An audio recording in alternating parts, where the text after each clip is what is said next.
Hello everyone, I'm very glad that you listened to my story. Please give me a follow and like the video if you enjoyed it. Feel free to comment and provide feedback so I can improve the sound quality. Yes, I will now continue the unfinished story.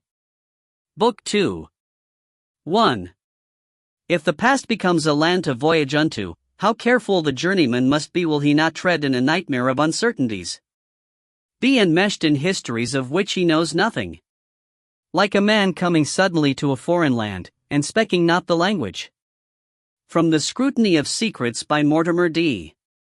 The bomb fell in a split second of silence. Racing down the street, Jake felt the unbearable pressure in his teeth and nerves. He grabbed at the unlit lamppost and threw himself to the ground. The explosion was terrifying. A white starburst on his retina. It blew out every window. Bricks and dust roared down. Glass shattered on his back and head and arms. Lumps of rubble thudded on him. For a moment he was blind and deaf in a fog of ash and pulverized brick, afraid of broken legs and arms. Then he coughed, dragged himself up onto hands and knees, and turned his head. The street was gone. What had just been a square of Georgian houses was now a vast crater spouting flames. Lurid in clouds of smoke, fires erupted like volcanoes. As he staggered to his feet, he felt sudden heat scorch his face. It was hard to breathe. His eyes were gritty with dust, his hands black with soot that fell like rain. A hand grabbed him. Noise buzzed in his ear. "What?" he mumbled. The blur became a man in a dark uniform, the letters ARP painted in white on his helmet. With a crack, Jake's hearing came back. Said, "Get to the shelter. Bloody stupid kid." He shoved Jake fiercely away from the twisted lamppost. Searchlights stabbed the sky. Jake glimpsed his own hand, bleeding. Dazed, he said, "Where is it?" "The underground." "God in heaven, where did you come from?" "I had this street cleared." Jake managed a short, bitter laugh. "This isn't the 1960s, is it?" The air raid warden stared at him, taking in his carefully anonymous dark clothes, the narrow band of work silver clasped around his wrist. Suspicion came down on his face like a shutter. "What's your name? Where are your papers?" Jake wild. He stared at the ruined houses in sudden despair. The Black Mirror must have been in one of those houses. The glass chronoptica that had transported him here from his own time. It had to be nearby, and it couldn't be destroyed by any German bomb. So was it there, under all that rubble? Before the dread of not getting back could grip him, he said, "What's that noise?" A faint, screeching sound. For a moment of sheer terror he thought it was another bomb. Then the warden turned quickly. "Someone's trapped." He ran into the smoke. Jake wiped dirt from his face quickly. He took out a small, elegant square box from his pocket and touched its tiny screen. "Piers? Piers? Can you hear me? Listen. It's all gone wrong. I'm in the Second World War, Piers." Nothing. He had left them just seconds ago, gathered around the control desk. Now Piers would be fiddling and muttering over the controls. Vinny, Jake's godfather, probably storming up and down the lab and lashing over furniture in his frustration. And Gideon, the changeling, would be watching with his sharp green eyes. What a team, the blind leading the blind. "Piers. It's Jake. Get me back now." Already he knew they couldn't even hear him. Of course they couldn't. They were 80 years in the future, because this had to be the London Blitz of what? 1939? 1940? His knowledge of World War II was sketchy, but obviously the mirror was at least 20 years out. The cell phone, even fitted with Piers's hopeful refinements, was useless. "Hey you. Boy. Come and help. There's a woman still alive down here, quickly." Jake thrust the phone in his pocket and scrambled over the debris. Roving searchlights made triple shadows of himself flit and stretch and vanish over the stacks of rubble. The ruined house slid and clattered under him, a mess of tiles and curtains and furniture and ragged bedding and the fluttering pages of books, hundreds of white fragments, a snowstorm of paper. How could anyone be alive under this? The man was crouched by a slab of roof tilted at a crazy angle. He was saying, "I can't dig you out. I'll have to get help. The second wave will be over any minute." "Don't worry, dear, I'll be fine." The whisper was muffled through layers of debris. The warden stood, blew 3 sharp blasts on a whistle, but no one came, so he threw himself on the bricks, hurling them away, feverishly working. Jake scrambled up next to him. They toiled together under the eerie lights, tearing at the stacked layers of the collapsed house, but it was useless. Jake already knew there was too much rubble, the building smashed to chaotic twists of metal. And he could smell gas. The ARP man glanced at the sky, his eyes white and a face black with dust. They're coming back, we have to go. And leave her? Jake stared, appalled. No choice. Far in the distance, a wave of planes droned. It's very dark down here, the woman whispered. Can we go now? Jake grabbed a floorboard. Hauled it away here, he said. A small hole, the stench of gas rose from it. Choking in his throat, he stopped. Fear was a slippery sweat in his chest. The whole thing could explode. He should run, find the mirror, go home and try again. This wasn't his problem, this wasn't his time. How could he find his father, lost in the wastelands of the past, if he was blown to bits here, and the silver bracelet with him? It would be over, for him, then, all of them. He took a step backward. The ARP man lay full length. This gap might be enough. Debris fell inward. The woman down there made a moan of terror. Hurry. It held Jake in mid-step, as if in that landscape of smoke and flames and the hiss of escaping gas, it was the loudest sound. He knew that terror. He had been 6, maybe 7. A beach of wide sand, great dunes against the hot sky, his mother in sunglasses and a blue bikini, on a striped lounger. The heat, the obsession of digging. He remembered the growing dampness of the sand, the spade slicing into its deep neatness, the tangled roots of dune grass above him. Help me! The ARP man gasped. Sudden abrupt weight, sand falling in on him, the utter complete darkness of the world lying on him, on his chest, in his eyes, in his mouth and nose. The terrible, stifled, silent scream. I can see her. The man glanced around. Not far down, but I can't reach. You're thinner, you could get down there. He couldn't. He'd had nightmares for years about those moments of death, before his father's huge hand, his face in the sudden hole, his Jake. Jake, are you all right?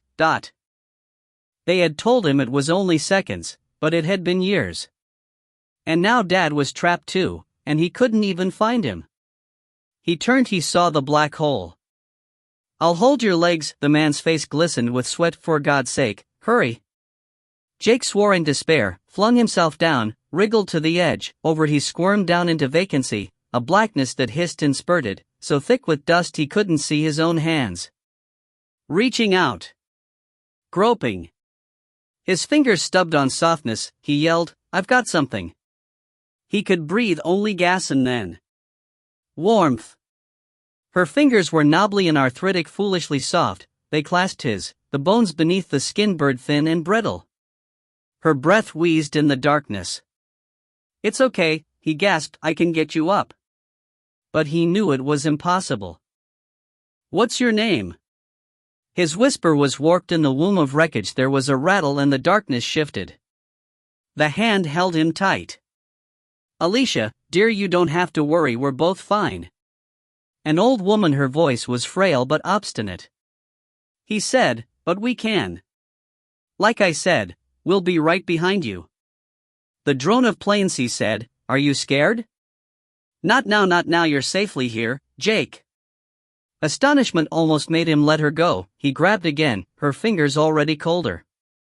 How do you know my name? Did she laugh? Could someone in that darkness laugh?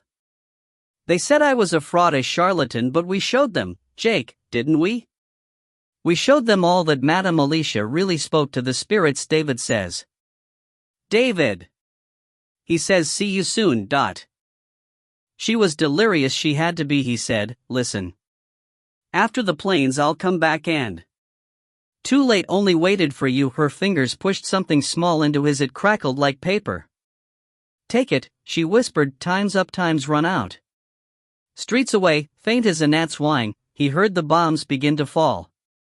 Find it, Jake, promise me. Did you say David?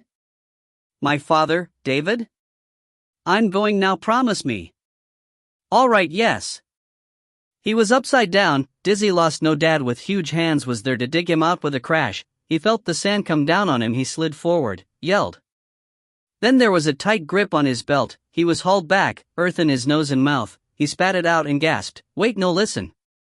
Blood in his veins thudded like explosions. We can't leave her. Run! The man yelled now. For a second, on his back below the air raid, Jake felt time stop as if her death happened then, and he felt it. He lost belief in where he was. He looked up and saw the bombers overhead, and they were beautiful, a deadly chevron of diamonds, saw a plane picked out by a sweeping searchlight, the whirl of its propellers flashing segments of light. Then he was on his feet and running, past the heaped houses, the rubble-strewn road. It stretched like a dark runway as he fled, his shadow elongated. The chasing planes came low and he saw London lit to the horizon by a flash of red, a nightmare of tilted buildings caught in stillness. The entrance to the underground gaped ahead like the mouth of a cavern among flames. As he reached it and leaped the sandbags, the explosions arrived, one after another on his heels in regular formation, the last a great roar that crashed him face down into the filthy entrance hall. He picked himself up, sore and numb. The ARP man was already racing down the stairs. Jake limped after him. This was crazy. He felt as if he were in some inverted world, a speeded-up film where nothing was real. He'd been on the London Underground in his time. It was a bright, graffitied, glossy place, not this endless descent into the dark and damp, his breath smoking, between walls of shattered dusty tiles, filthy with plastered posters. He slowed, breathless, a stitch in his side. A soft sound rustled below him, the murmur of darkness as he descended. It grew to a hum, a rumble, then became the voices of people, hundreds of them, and as he reached a passageway and emerged under the arch, he found himself on a long platform crowded with refugees. The railway line led into circles of drafty blackness. The platform was a dormitory, a music hall, an anteroom to hell. Thousands of people were crammed there. They lay sleeping, eating, singing, talking in huddles. Campsites of makeshift beds divided the space. Dogs roamed the crowd. The air was warm with the stink of humanity, its sweat, its ordure, its cooking filling the circular echoing tunnels. Jake leaned one hand against the clammy wall and bent over. He was breathless and so sore it made him feel sick, and his back ached from hanging in the hole. He could still feel her bony fingers in his. She was dead now. He felt sickened and empty and angry for an old woman he had never even seen. Had known only for seconds. But she had known his name. His father's name. Something crinkled in his filthy fingers. He unclenched them and saw the scrap of paper she had given him, smudged and torn. Suddenly overwhelmed, he slid down to a crouch. This was a disaster. The mirror could be anywhere under the ruins of London. He was in the wrong time, and he might never see his father again or Van. And for a moment his godfather's arctic blue stare turned him cold, the despair on that haggard face, all their plans, ruined forever. The paper was a small cardboard ticket. It was pale blue, had one corner torn off. It said, St. Pancras Station. Left luggage office. Number 615. For a moment he just stared at it. Then 3 pairs of sandaled feet came out of the crowd and waited in a line in front of him. He looked up. Among the crowded sleepers of the Blitz, 3 children were standing.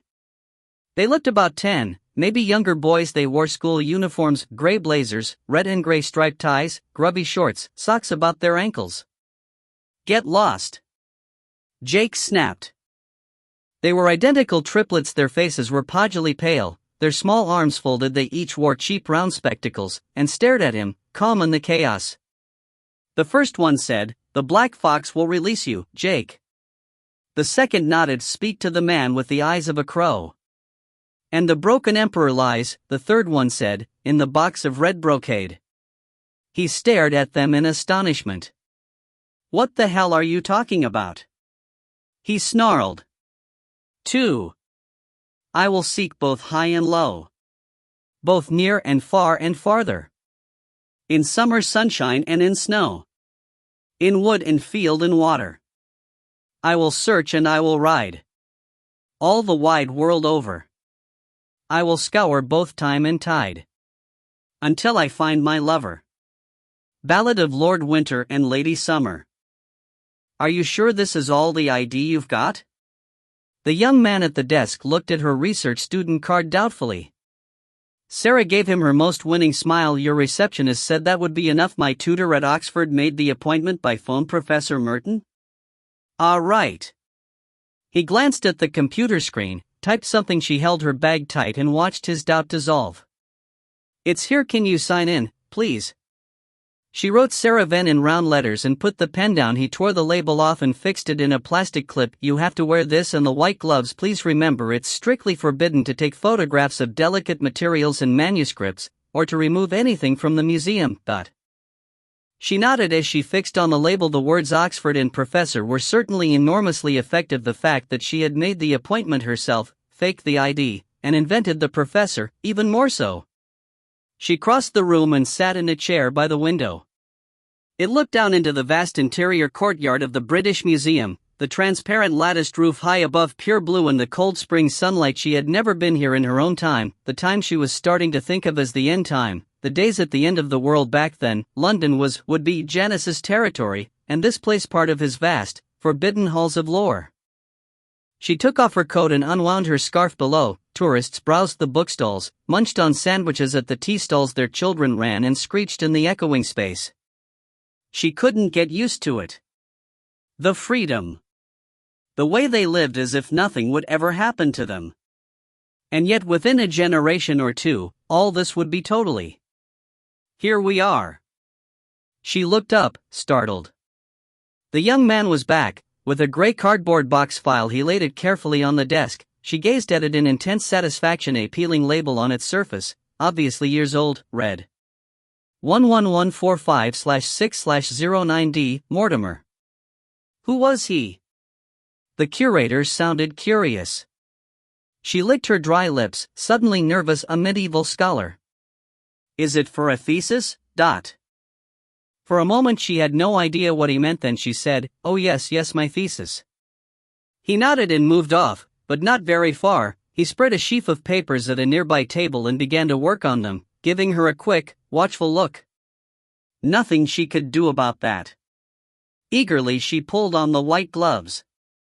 She took out a notebook and pencil. Then, her fingers trembling, she opened the file. It contained a yellowing manuscript. She was almost afraid to start. It had taken so long to get here, weeks of research in stuffy libraries, hours of lying awake in her damp room in the hostel, worrying, thinking, planning. It had become an obsession, more important than eating, sleeping, even surviving in this busy, dangerous city, the obsession of finding out everything possible about the obsidian mirror. She was thin and worn out with it. But she was a Venn, and they were an obsessive family.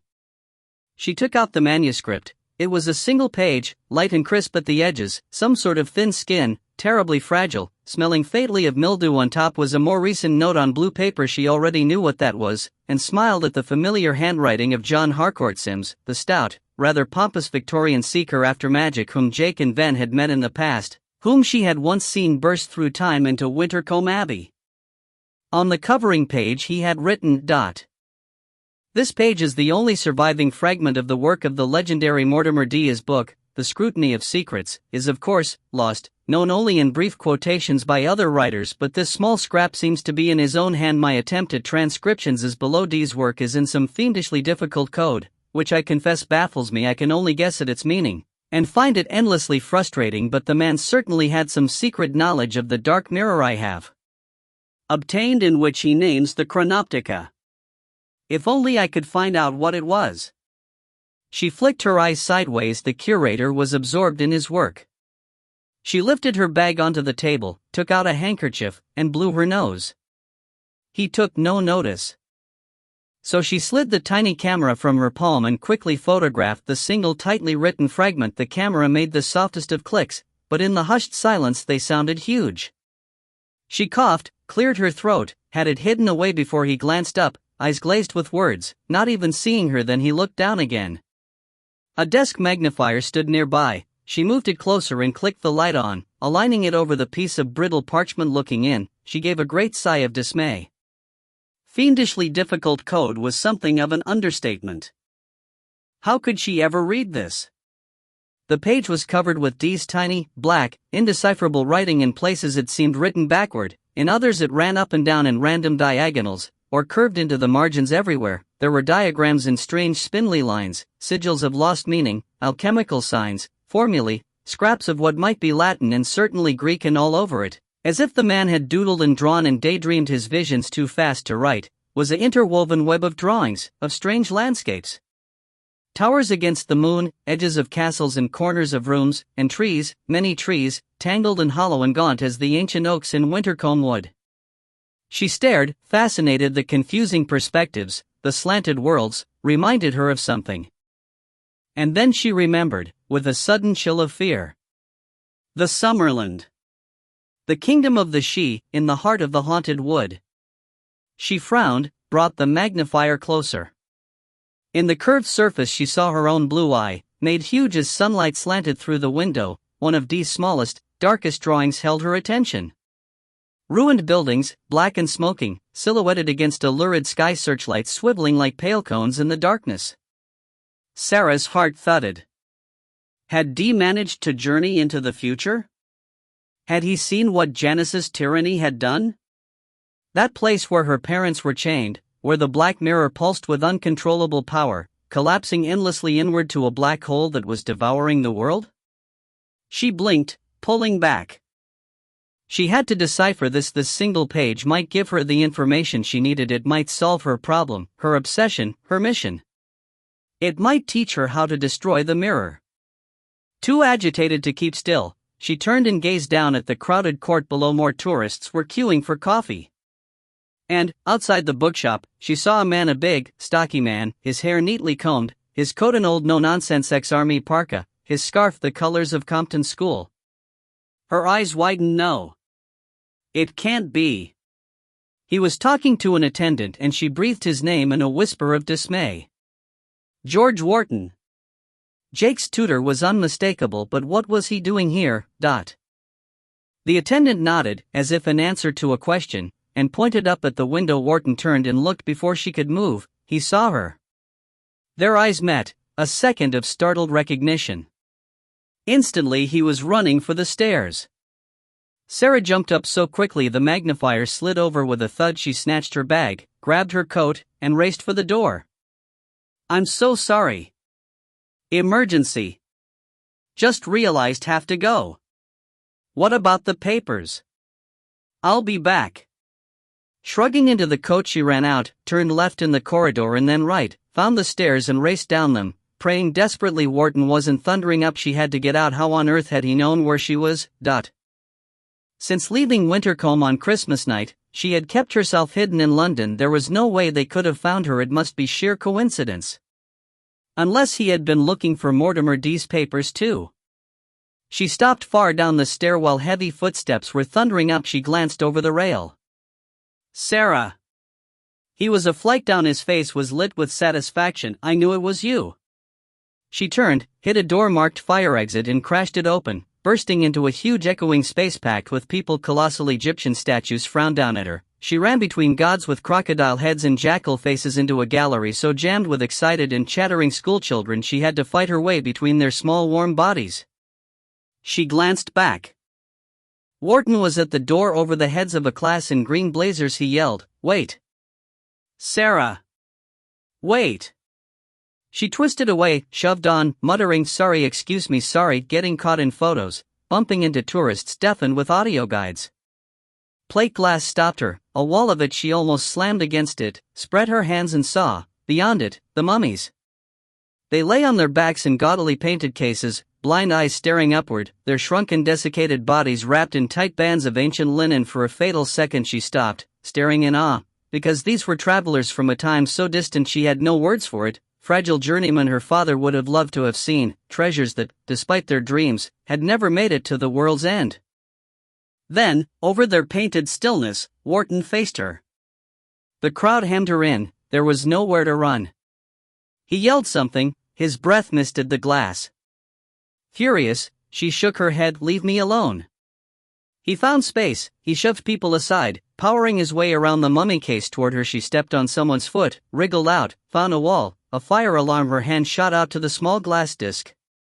She hit his fleshy palm instead. "That would be a really foolish thing to do, Sarah," he gasped, "and not at all like you." She was sweating, her hair was in her eyes. She felt as if some long wearying effort, some exile had come to an end. "No," she said, and then, "George, I'm really tired, but..." He could see that as she sat in the cafe drinking the tea he had insisted on buying her, he thought she looked thin and worn, her eyes red-rimmed, Her blonde hair lank hungry too, if the way she demolished the egg mayo sandwiches meant anything. For a while he let her eat, then he said, "Where have you been living?"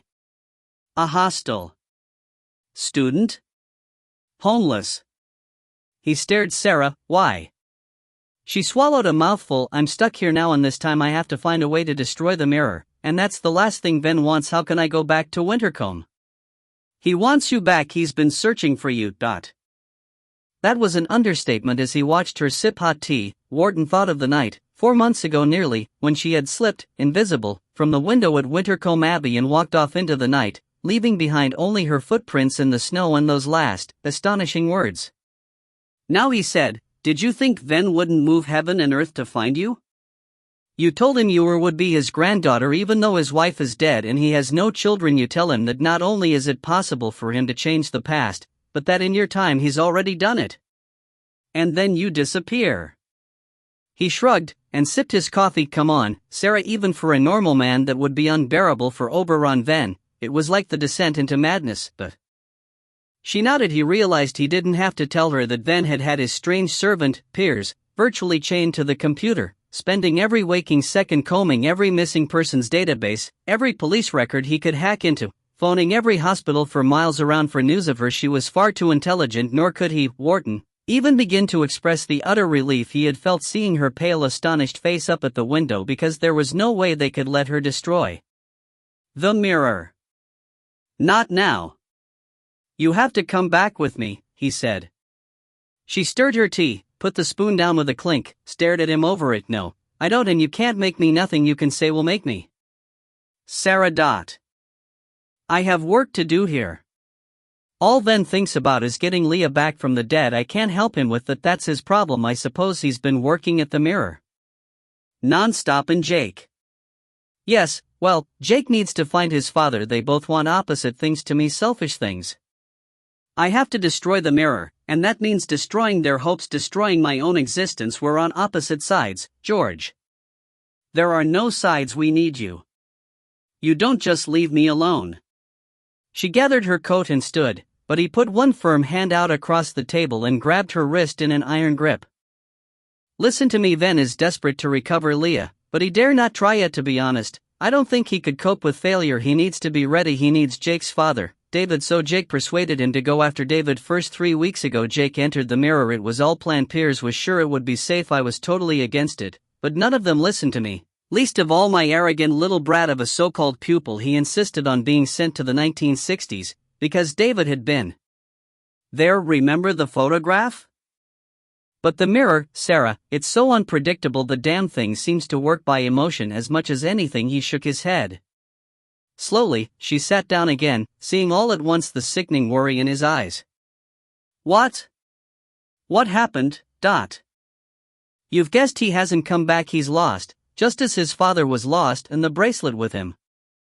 But it's worse than that. Ven is desperate, so desperate that he's going to do the unthinkable. He's going to ask Summer for help." "Is he crazy?" "Probably, but she's Summer, that beautiful, deadly, fiery creature. She'll say yes, Sarah, you know she will, just to trap him, and God knows what he'll have to promise her in return. I've reasoned with him, Piers has argued with him, but he won't be swayed. The man is so bloody stubborn. He rapped on the table with a teaspoon. As hard as that, but he might listen to you. You're like him, part of him." She said, "Ven goes his own way, Maybe, but also," he laughed, awkward. "I need you, Sarah. I need you to help me, because none of them are human. None of them really care. Not like we do. Ven is obsessed with Leah. Piers is some hobgoblin. Gideon is half she flesh and blood, Sarah. That's what I need at Wintercombe. Another human being, or I'm alone in a world of creatures and machines." She shrugged. "A girl from the future is better than no girl at all. You don't have to stay and leave Jake. The truth is, I suppose I've started to care about him. I think you have too, and I'm in loco parentis, remember? I feel responsible. Help me get Jake back, Sarah, please." For a moment they both sat silent among the echoing chatter of the tourists and the shrieking of children. Then she laughed, a short, bitter laugh, and he knew he had one. "George," she said, "you're too much for me. What time's our train?" He grinned, modest. "Actually, I have a car." 3. I paced all night, as I believe one is supposed to, up and down the corridor of the infirmary, smoking cigars until the air was a fog of blue. Even Maul's antics, even the search for the snake bracelet, faded from my mind. Then, just as the sky brightened and the gas lamps were put out, there came a great eerie cry, as if the whole world wailed. The nurse came out, wiping her hands. "It's a girl," she said. And I found myself the most astonished of fathers. Journal of John Harcourt Sims. There was something sinister about the three children. They didn't smile. The lenses of their glasses were shiny and hid their eyes even in this terrible time of fear and sudden death. Their faces were too pale under the dirt. Jake said, "How the hell does everyone here know my name?" "Not everyone, just us," the boy to the right, his small face serious. "Remember us, remember what we say." "Was it the left-hand one now?" Their voices were as identical as their faces. The middle boy took a worn wooden yo-yo out of his pocket and let it run expertly down and up its grubby string. "We'll be back soon." "Just hang on." Jake took a hasty step toward them. "What do you mean?" "What black fox?" "What box?" "Are you she?" "Do you know Summer?" "Do you know Ven?" They turned away, linking hands. They walked into the crowd on the platform. "Listen to me." Jake dived after them, but tripped over a man wrapped in blankets, curled in sleep. A storm of swearing emerged. Jake backed, staggered against a pram. A baby screamed. A woman yelled, "Watch what you're doing, stupid." Sorry, he scrambled away, trying to edge his way along the platform. Where were they? For a moment he thought he saw them, a little farther on, near the tunnel entrance, but when he climbed over the crowded refugees to get there, the only children were sleeping ones, their weary mothers gazing suspiciously at him. He stopped, staring around.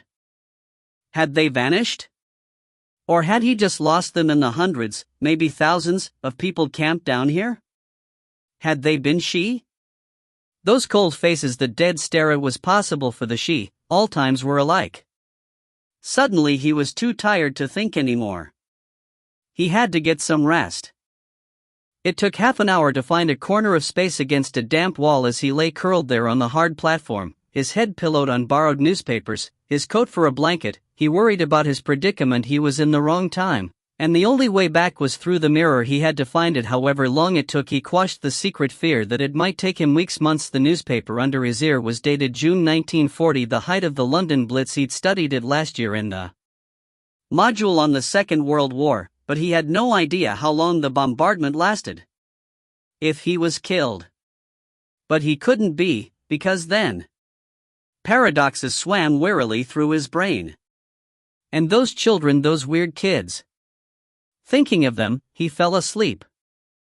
He must have slept for several hours, despite the distant crashes of anti-aircraft guns, the heavy thuds that shook dust from the ceiling, because when he woke, things had changed. There were a lot less people. Those left were packing up, folding blankets, heaving bags and small children onto their backs.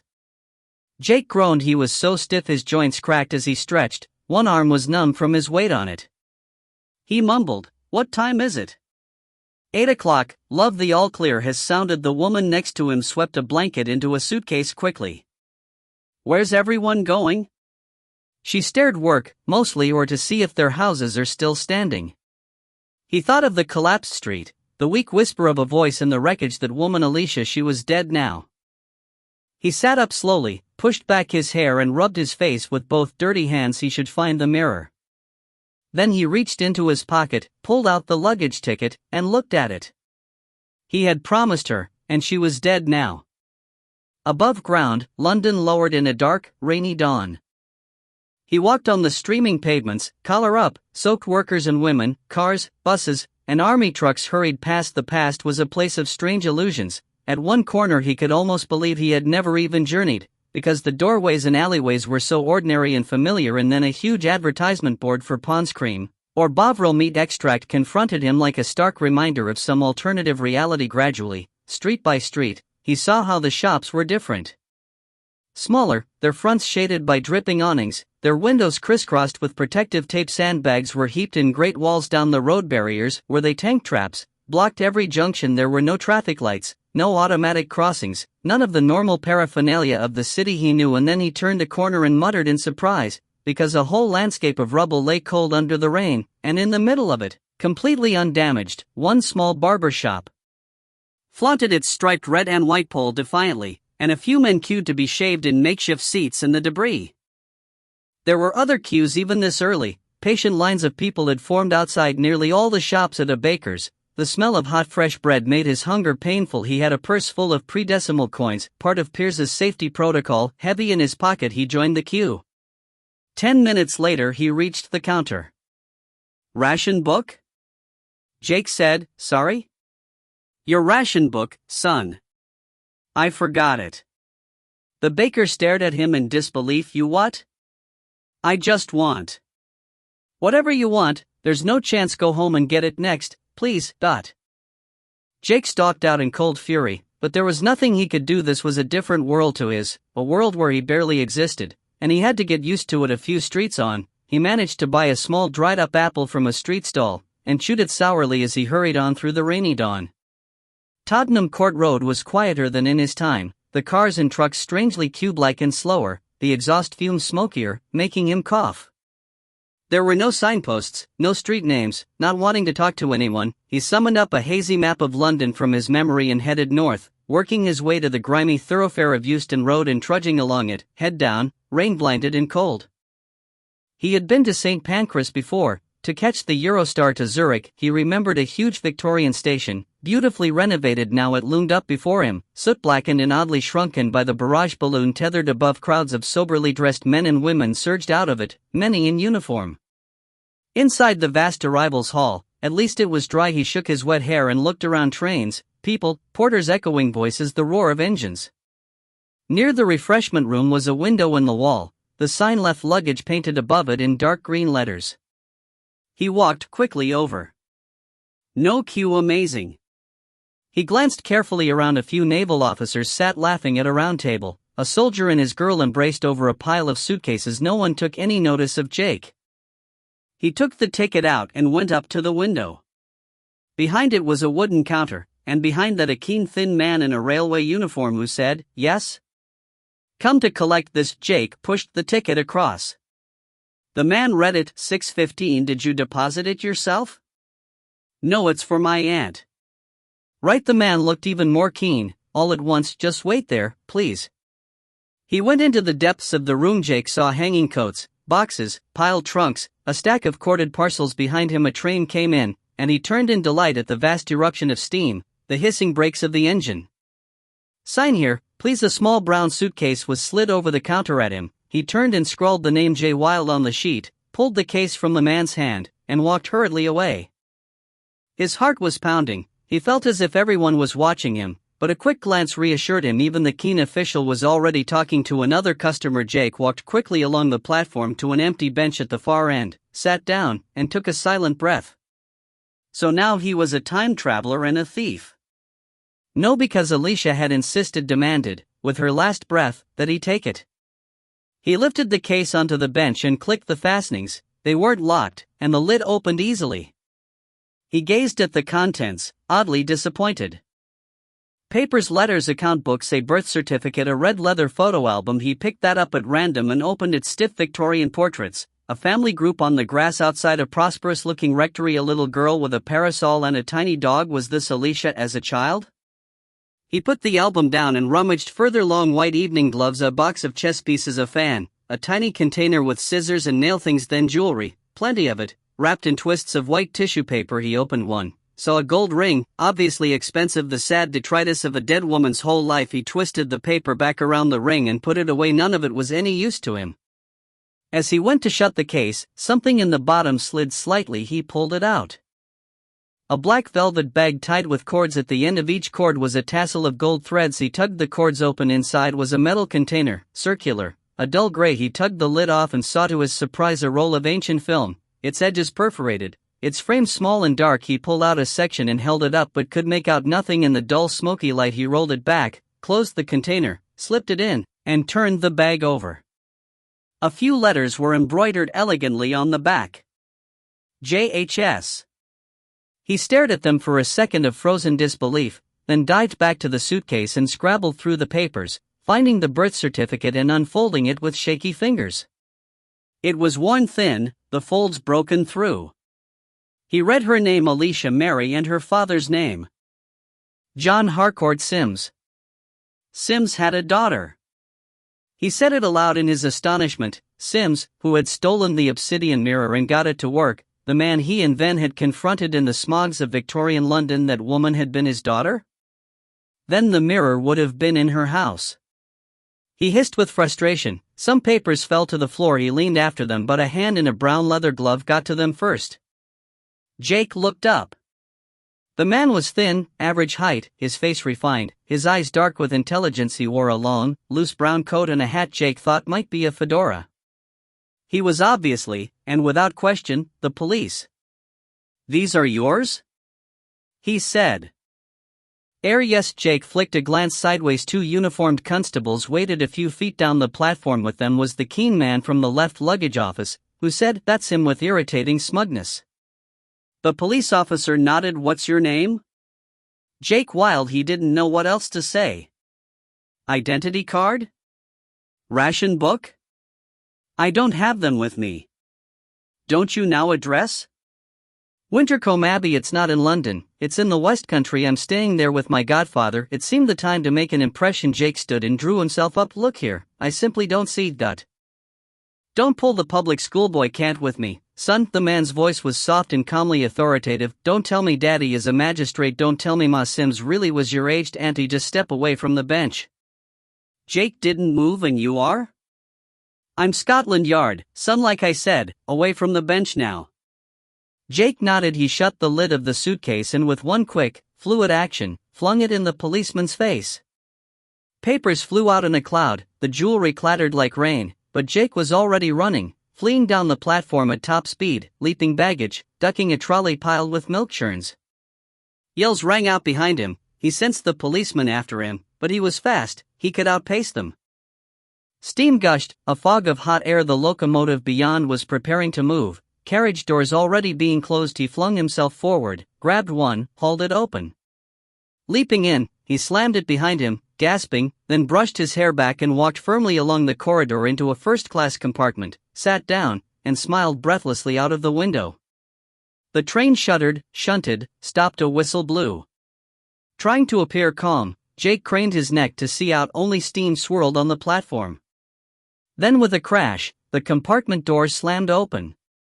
A red-faced sergeant burst in, grabbed him, and forced him up. "You're a bleedin' tricky little beggar, and no mistake. Let go of me, you can't do this." Jake struggled fiercely, but the man's grip was iron. He was swung quickly around. Standing in the compartment doorway, the man from Scotland Yard looked hardly out of breath. His glare, though, was steely. "My name is Inspector Allenby. I think you'll be coming to the station to answer a few questions, Mr. Jake Wilde." "For what? What have I done?" Allenby shrugged. "Attempting to travel without due and proper identity, obtaining goods under false pretenses, resisting arrest, and very possibly, high treason. Take your pick. You're in a heap of trouble, son." He stepped up to Jake and he held the luggage room ticket in his face. "The number's 615 clear. I've been waiting weeks for someone to come for this. It seems the old lady was running a bigger network than we thought." "I don't know what you're talking about." Furious, Jake held himself still. "Save it. Take him to the van, Joe." The red-faced sergeant twisted Jake's arm expertly behind his back. "With pleasure. You are going to bleedin' regret making me get all hot and bothered." He jerked and Jake gasped. "You can't do that. I have rights," he yelled. "Oh really?" the sergeant growled. "You can tell me all about them at the yard." 4. 5 men were in the final ascent party on Katra Simba. There are many rumors about what happened on those terrible slopes, but as only Ven returned, only he knows the truth. He has never discussed it publicly, though he did meet with the families of each of the dead climbers. If, as is thought, Morris and James plummeted into the crevasse, Ven would have tried anything to save them. His courage is not in doubt. Jean Lamartine, The Strange Life of Oberon Ven. Sarah spent the long drive to Devon gazing out at the green woods and the moors. It was April, and she realized with surprise that the spring was well underway. Hidden in London, she had missed its coming. Now she stared with delight at the lambs skittishly running from the motorway's roar, and the white umbels of cowparsley in the hedges. Every wood had its swath of bluebells, Every tree its small unfolding leaves, small black horses nibbled the corners of fields. She knew this country as the twilight gathered. Darkmoor began to loom on the horizon, purple-gray receding folds of moorland under the darkening sky. Sleepily she felt the old desire to climb up there, breathe that wild air again, as she used to do with her father and the 3 dogs before Janice came and unmade the world. Wharton let her dream. He drove carefully with only the swiftest of glances at her by Exeter. Darkness was closing in. If Sarah hadn't opened her eyes by chance and glimpsed the road sign to Princeton, they would have sped on unknowing into the night. Wharton slammed on the brakes, shunted back, and turned into the lanes, grateful there was no one behind. Nice one, Sarah, of course. I was just checking you were awake. Right. She wrapped her coat around her, shivering. Do you want to stop? Or there's some water and fruit in the back. Keep going. She squirmed around to find it. We need to get there before he does anything stupid. Urgency seemed to grow in the car as darkness fell. She bit into an apple, gazing out at the black landscape. So, George, did you ever get home? To Shepton Mallet? Not yet. I will. Then why the car? Had to get something. You know how the Abbey is miles from anywhere. He turned at a crossroads, knowing she was ready to ask the question he had been waiting for. What's it been like? She said quietly. Wharton changed gear. He glanced out at the passing small squares of light that were cottage windows, the sudden flicker of a pub sign. Like? Sarah, it's been like living in a besieged castle, with the enemy all around for a start. You can't see them, can't hear them, but you know they're out there somewhere. Every time you go near the woods you feel watched. Not only that, the defenders inside with you were silent, preoccupied, and feverishly working at a bizarre and broken machine. I never thought I'd say this, but I'm the only sane man among lunatics. It's as bad as being back at the wretched school. She couldn't help grinning. Surely Piers is hardly normal. Besides, Ven works the man like a slave. She said, and how is Ven? Obsessed, sleepless. He scares me, and it's worse since Jake went. Tell me about that, she said. As he drove deep into the dark land, he was glad to finally get the story out, to speak it aloud to someone, as if doing that would dissipate it like breath, release the tight hard ball of terror it had become inside him. 3 weeks ago, on the Wednesday, it must have been, Piers came hurtling into the kitchen where Jake and I were working. As you know, that's the only warm room in the place. He was yelling, tremendously excited. Come at once, come now, His Excellency says. Why he gives Ven that ridiculous title anyway? We ran Jake first. Of course, turns out they had made some breakthrough. The mirror was suddenly, inexplicably active. They were prepared, though. I'll give them that. The plan had been formed for months, to journey to the 1960s, and Piers was so confident they could do it. Jake scrambled into a suit of clothes that was utterly nondescript. It was designed to be unnoticeable for almost any era, and was packed with everything he might need: money, a med kit, a souped-up phone thing that Piers hoped might be able to communicate with him, and a weapon. A gun? I insisted, Sarah. Of course I didn't want him to go, but you know Jake, he put me firmly in my place, the arrogant little sod. And then Ven made it clear my opinion counted for less than the dirt on his shoe. So Jake put the bracelet on.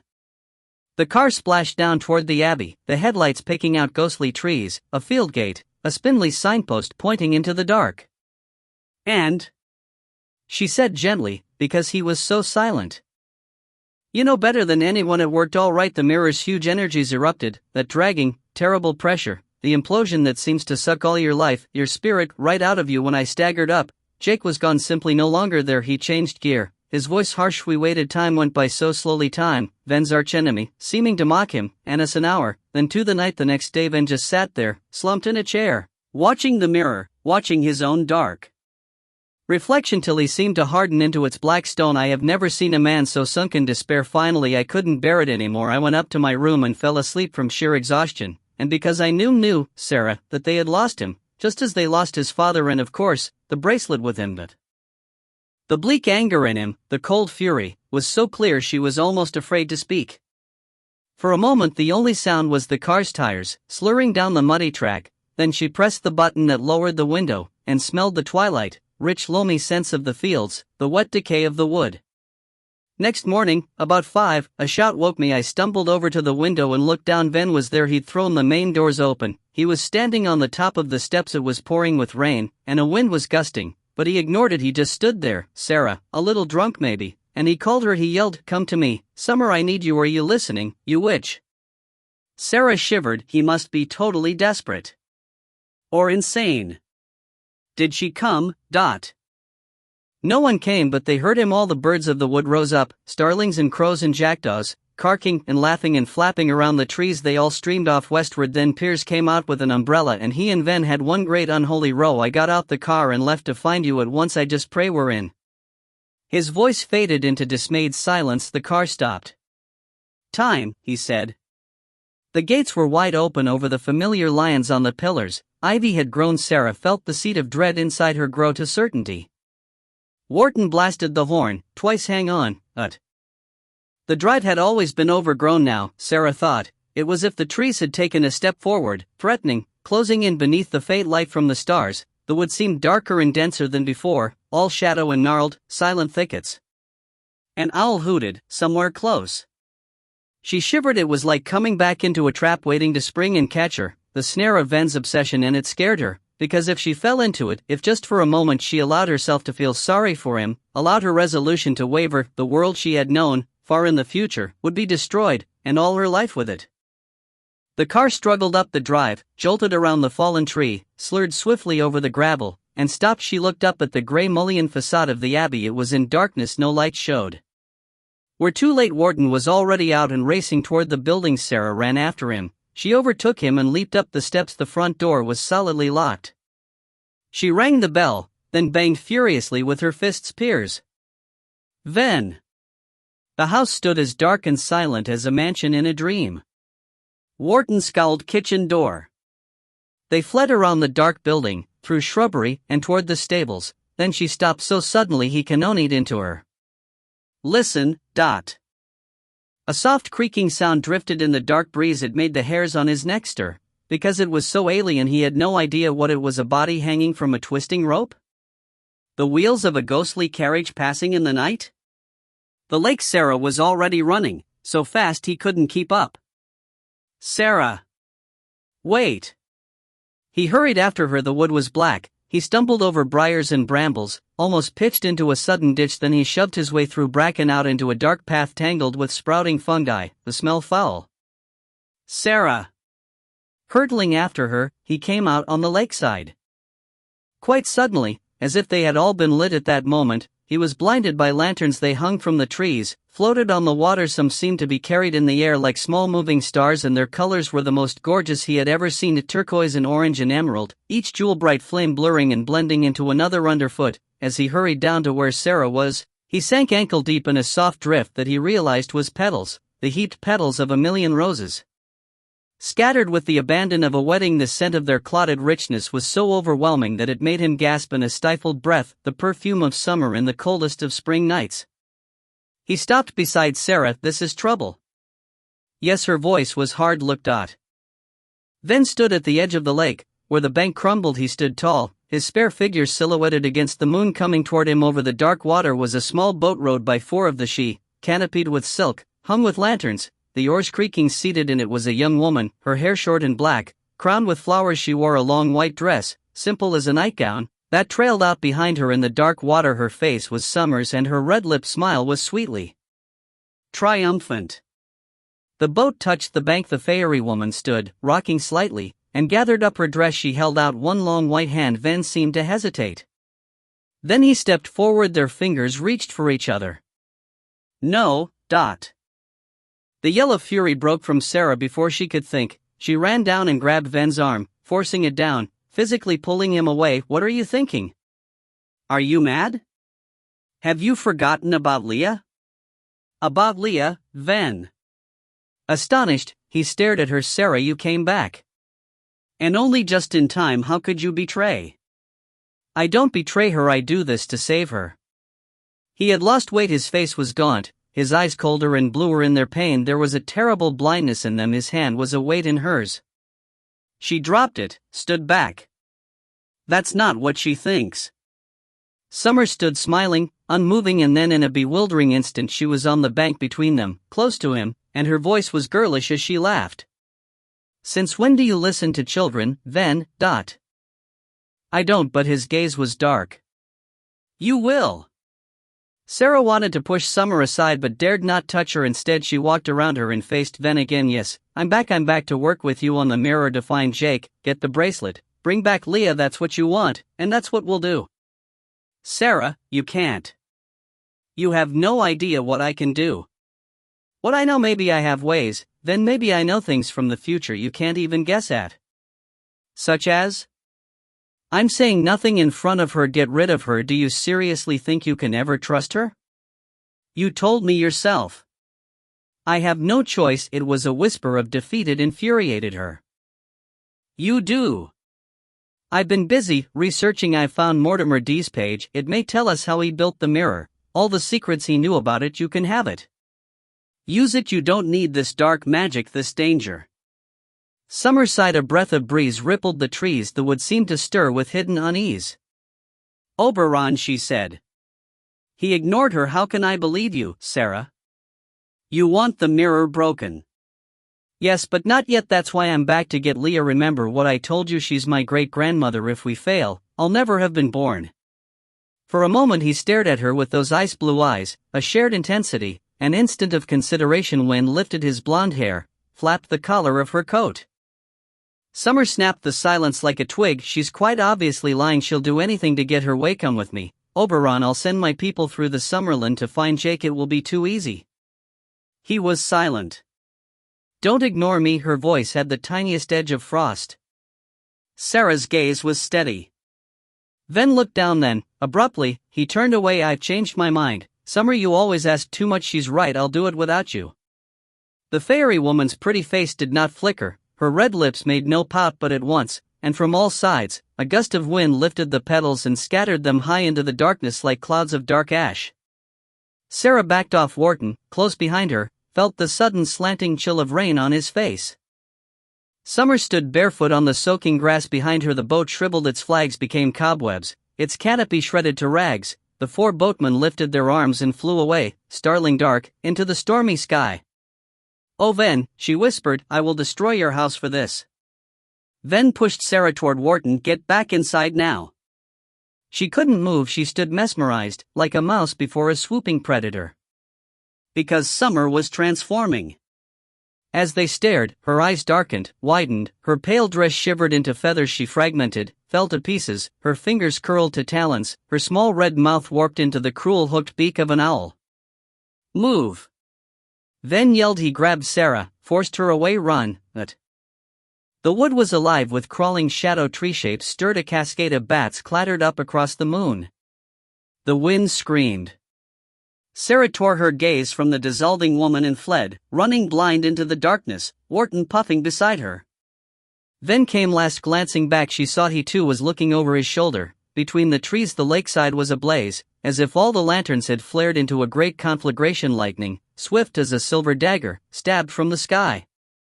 A branch above her cracked like a pistol shot, leaves and foliage crashed. Wharton's hand grabbed hers. This way. Flying leaves blinded her. Then, far over the darkened countryside, thunder came, a low, angry, incredibly sinister rumble that seemed to shake the wood and the landscape even to the horizon. She'll kill us, she gasped.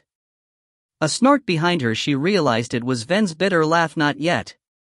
They floundered through the undergrowth and out onto the black lawns. As suddenly as if all its switches had been pushed at once, the abbey burst into light, windows blazing, its door wide open, a small figure in a white lab coat hovering anxiously on the threshold.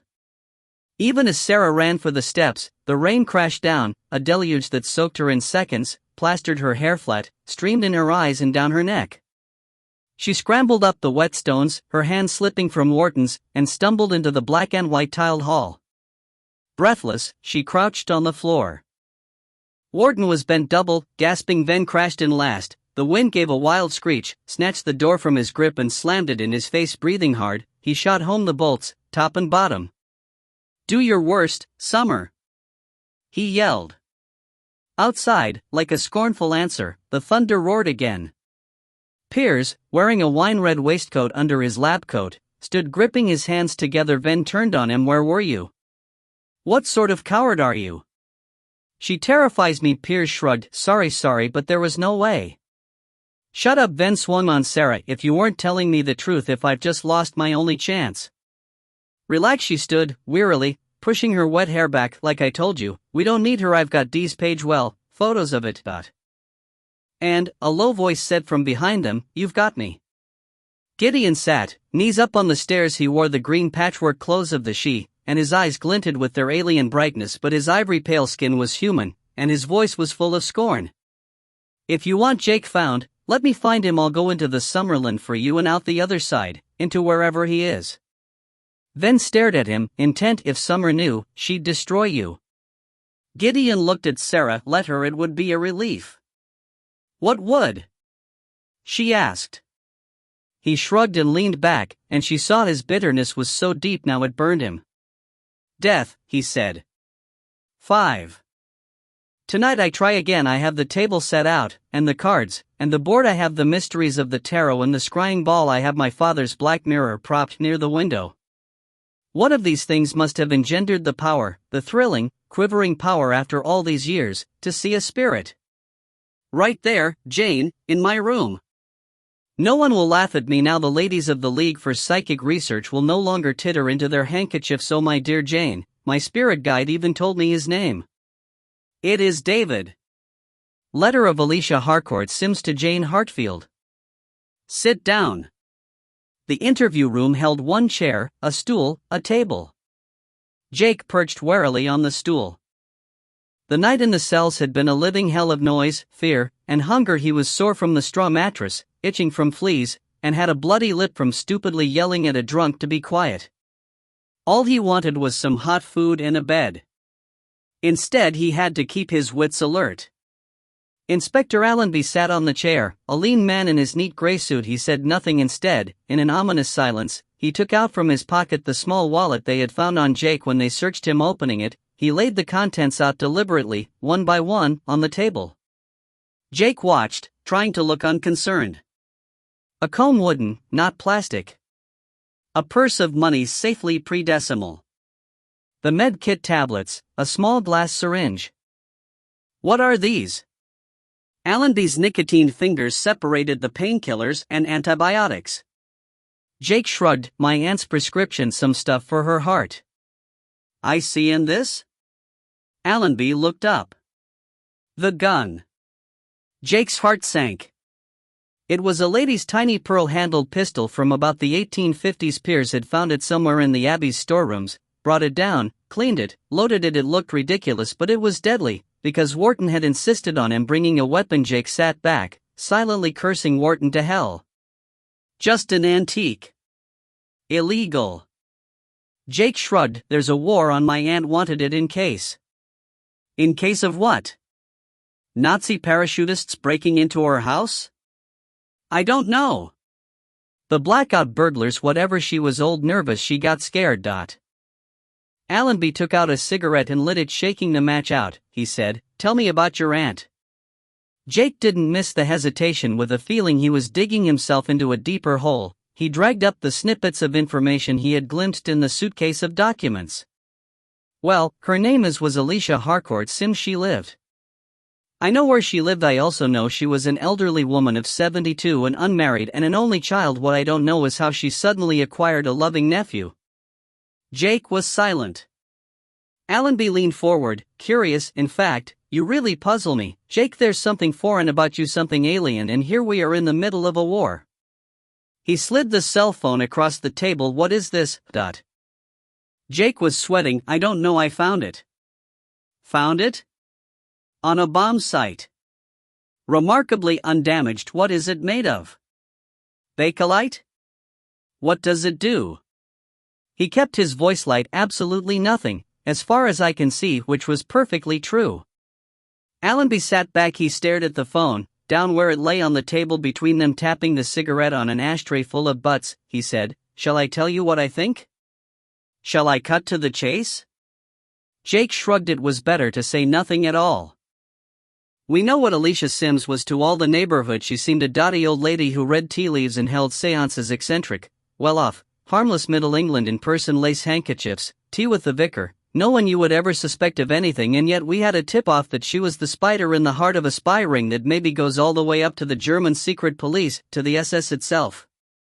Jake stared. He felt a terrible cold chill down his spine. Now wait a minute. 3 days ago she realized we were onto her. One of our watchers got too close. Maybe the spirits told her. She packed a suitcase and went to St. Pancras. We were following, all ready to close, and maybe she knew that too, because she didn't get on any train. She put the suitcase in the left luggage office and then went and had a cup of tea at the station buffet. She chatted, knitted, read the newspapers. The bloody infuriating old biddy wasted a whole afternoon of my men's time, and then she went home for tea. Amused, he stubbed the cigarette out. I have to say I had a sneaking admiration for her. Jake shook his head. I don't get it. You're the police. Why not get the suitcase out? Oh, we did. We examined everything in there. So you saw it's just family stuff, papers, a roll of film. Allenby shook his head. The film is too fragile to be playable. Those papers must be in some sort of code names, dates, operations. Maybe she wasn't doing anything herself, but she was the center, the contact. We've known for some time that important information was being passed from the offices of the cabinet, so we slipped in some disinformation. What? False stuff, just to see it got through all right. So we checked for any connections between the 10 people who had known of it, ministers, secretaries, their wives. Turns out 6 of their wives regularly attended dear old Alicia's seances. He smiled. Bleak. What better cover? We posted watchers. We found that all sorts of people came to her house every week, civil servants, army wives, members of parliament. What messages were passed? What information changed hands there, under the tilting table, in the fake voices of spirits? He laughed. She was a charlatan. They all are, but worse, she was a traitor. Jake shook his head, then stood and paced restlessly to the window. You don't know that it could have been anyone there. My aunt was just an old woman who thought she could talk to the dead. You believe that? Jake remembered the word from the rubble. David, of course not, but she did. No, she was a deliberate con artist. She took money from gullible people. Well, I don't blame her for that, but treason is another matter. He was watching Jake with professional calm when he said, sit back down. His authority was complete. Jake frowned and sat. We searched the suitcase, then we put it back. We were waiting for you to collect it. Me? Someone her contact. Don't be ridiculous. You had the ticket, you knew the code name. She gave me the ticket. Passed it to me, through the rubble, in the air raid. You said she was your aunt. Jake thought fast, cursing his own stupidity. All right, you want the truth? I'll give you the truth. I lied. She wasn't my aunt. I'd never met the woman. I just chanced along the street, right? And this ARP warden made me help him. We tried to dig her out, but there was no way. She was trapped. She knew she was dying, so she gave it to me, the ticket. He rubbed his dirty face with a dirtier hand. I was going to throw it away, but then I thought there might be something valuable. Not that I'm a thief, I was just curious. Was he saying too much? He had to sound scared and confused, as if he was breaking down. After all, it was pretty much the truth. Allenby sat back. His brown eyes studied Jake with an inscrutable stare. Not so cocky now, are we? Jake shrugged. It was stupid. I'm sorry. So you never met her? No. Never even heard of her. Before today, no, I swear. Allenby put his fingertips together and gazed at his yellow-stained nails. I want to believe you. That was unexpected. Jake sat up. Can I go then? You've got no reason to keep me here. I've got rights. So you keep telling me, but this is war, Jake, life and death, for millions of people, and you need to explain something to me. What? I don't. You need to explain why. When she left the suitcase, 3 days ago, dear old Batty Alicia said to the office boy, my nephew will call for this. His name is Jake Wilde. Oh God. Jake stared. An understanding crashed through him like the bomb through the houses. He must already have met her. No, he would meet her in his future, and her past. That's how she knew his name, who he was, that he would be there.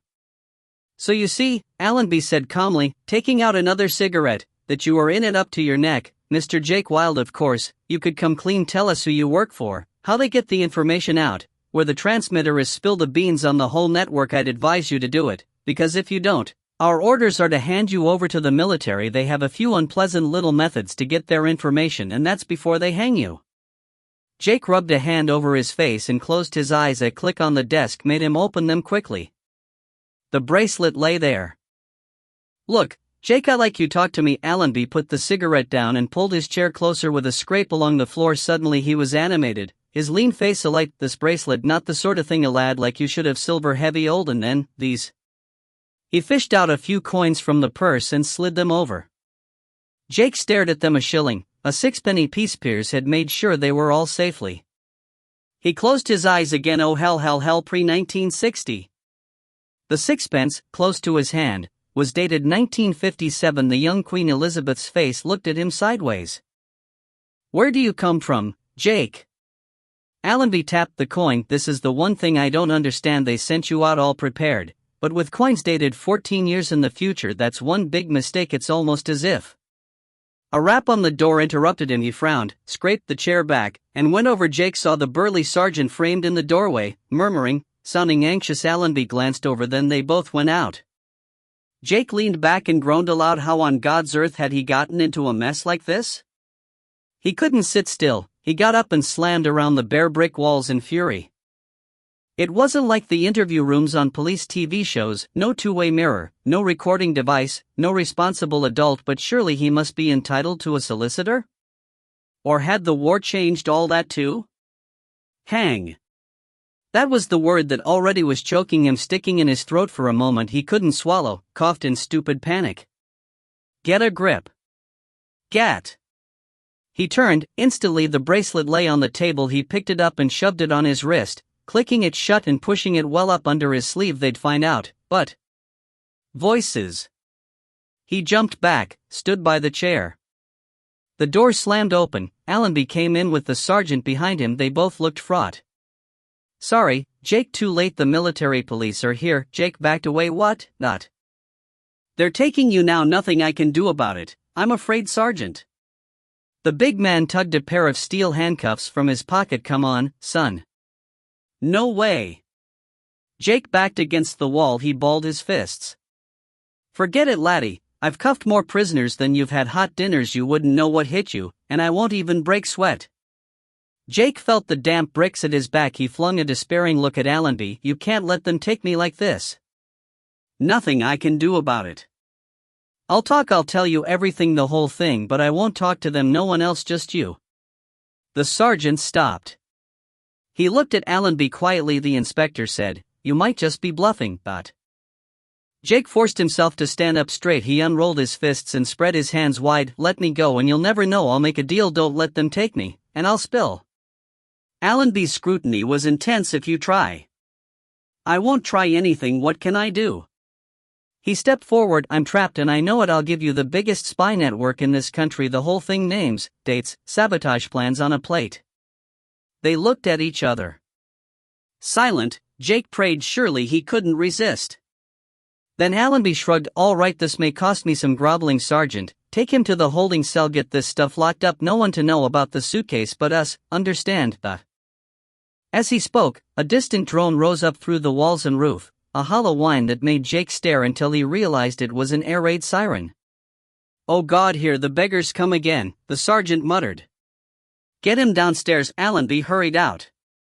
No cuffs, Jake said. You think something of yourself, don't you? The sergeant sucked his teeth. I could take you blindfolded. Jake was hauled up and shoved out into the dingy corridor, down damp stone steps, down and down past a few guttering lamps outside. The siren stopped abruptly. There was a moment of almost breathless silence. Then, far off, a low pounding.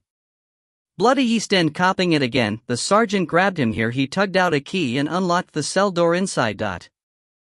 Before Jake knew it, he was through the dark slot and slipping on the wet stone floor, the familiar stink of urine and mold around him.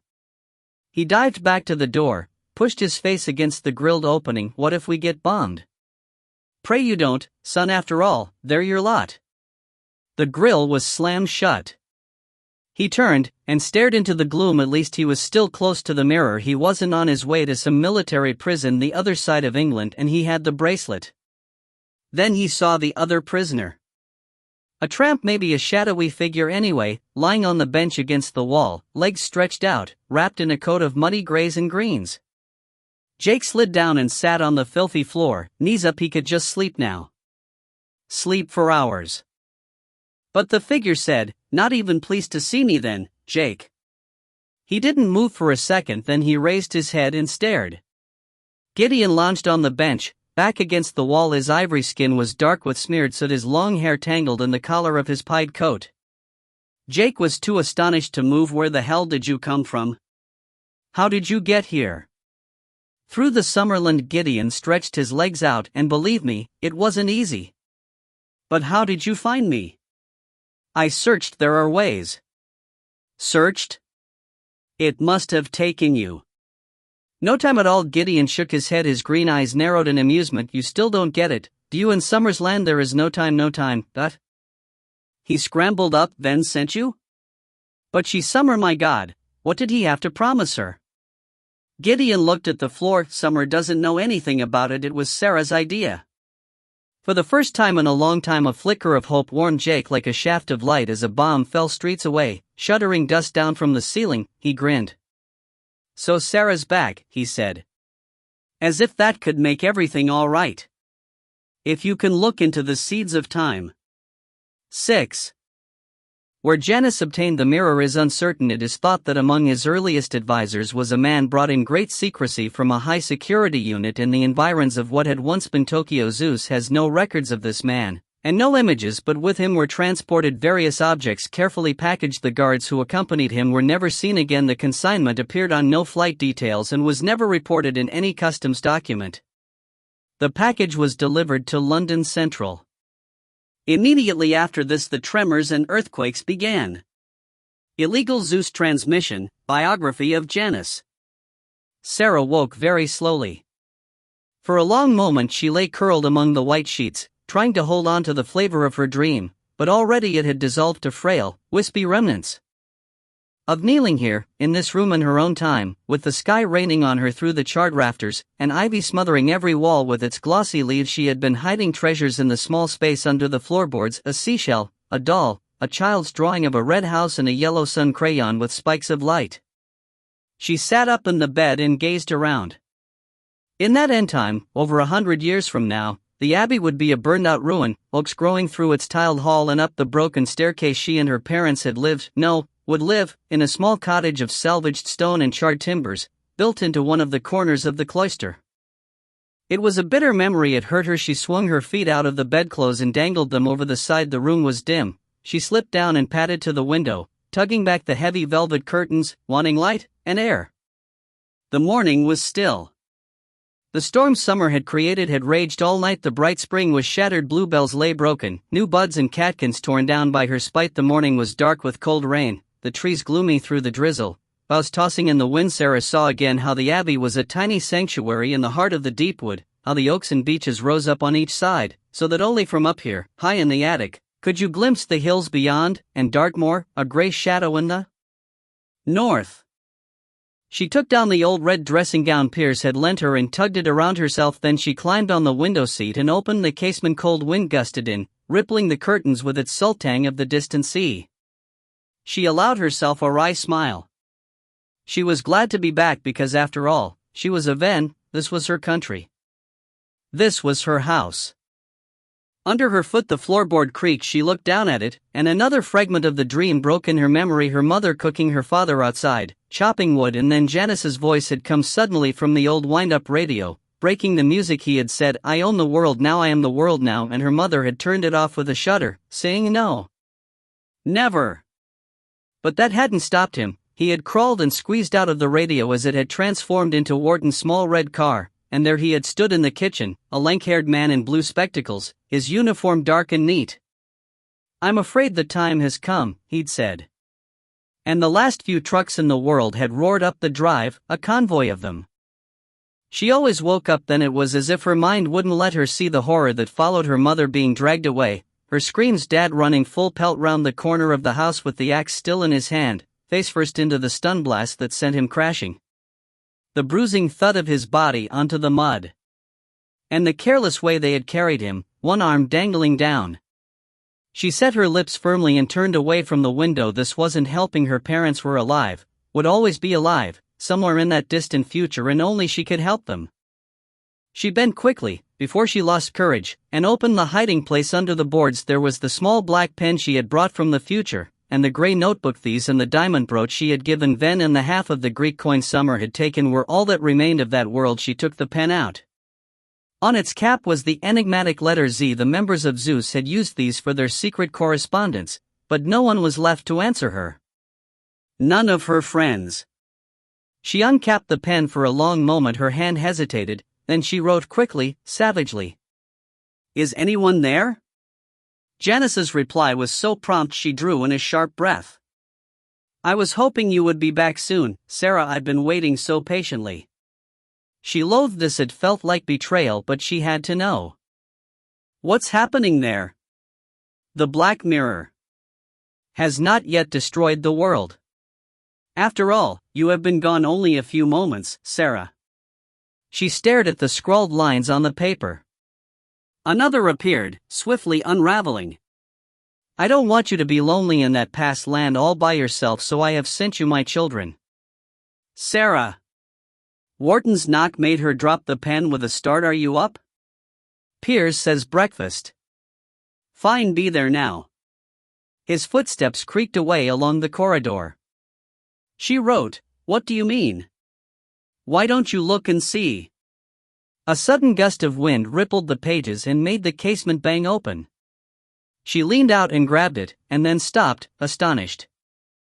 On the lawn, just at the edge of the wood, 3 children were playing. 3 small boys, dressed in old-fashioned school uniforms, their faces identical triplets. As she stared, one bent down, the others leapfrogging his back. Then they all stood and looked up at the window, a silent threesome.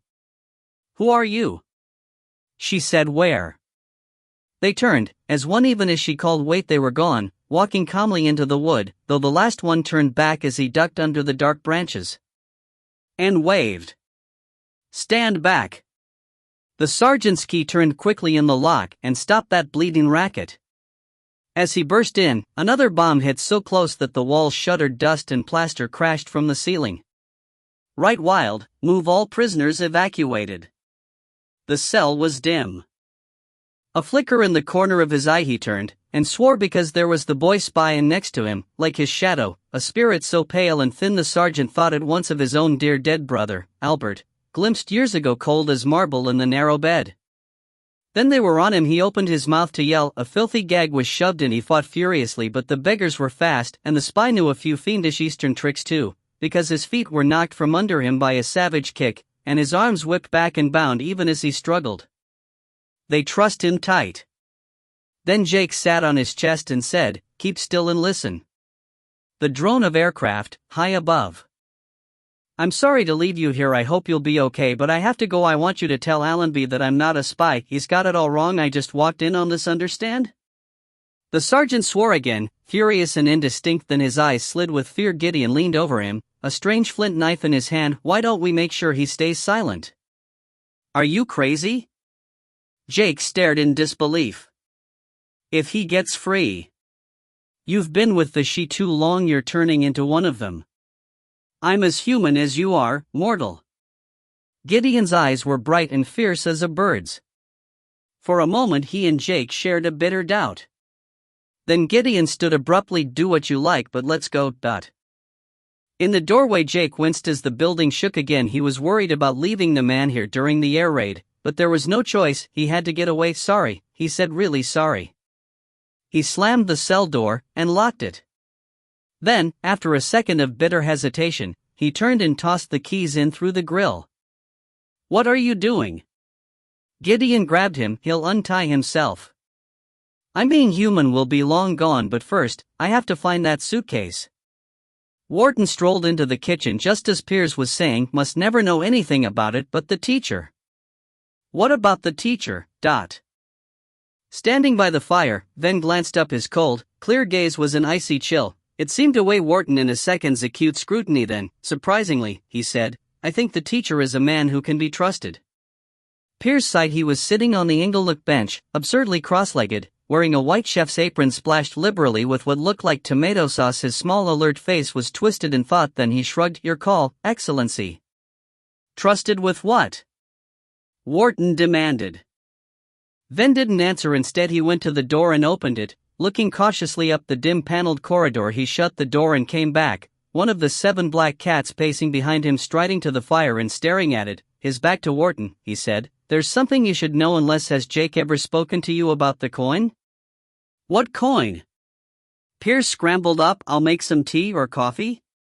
"He hasn't told you." Ven turned, "so he has some discretion."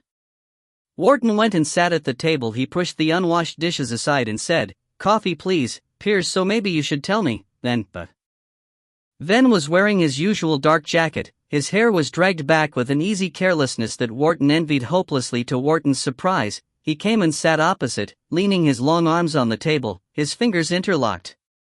"The night Sarah left Christmas Day, on that night the man called Maskelyne told Jake and me something important about the mirror." Wharton nodded. "The scarred man, he's a strange character. He knows more than he's letting on."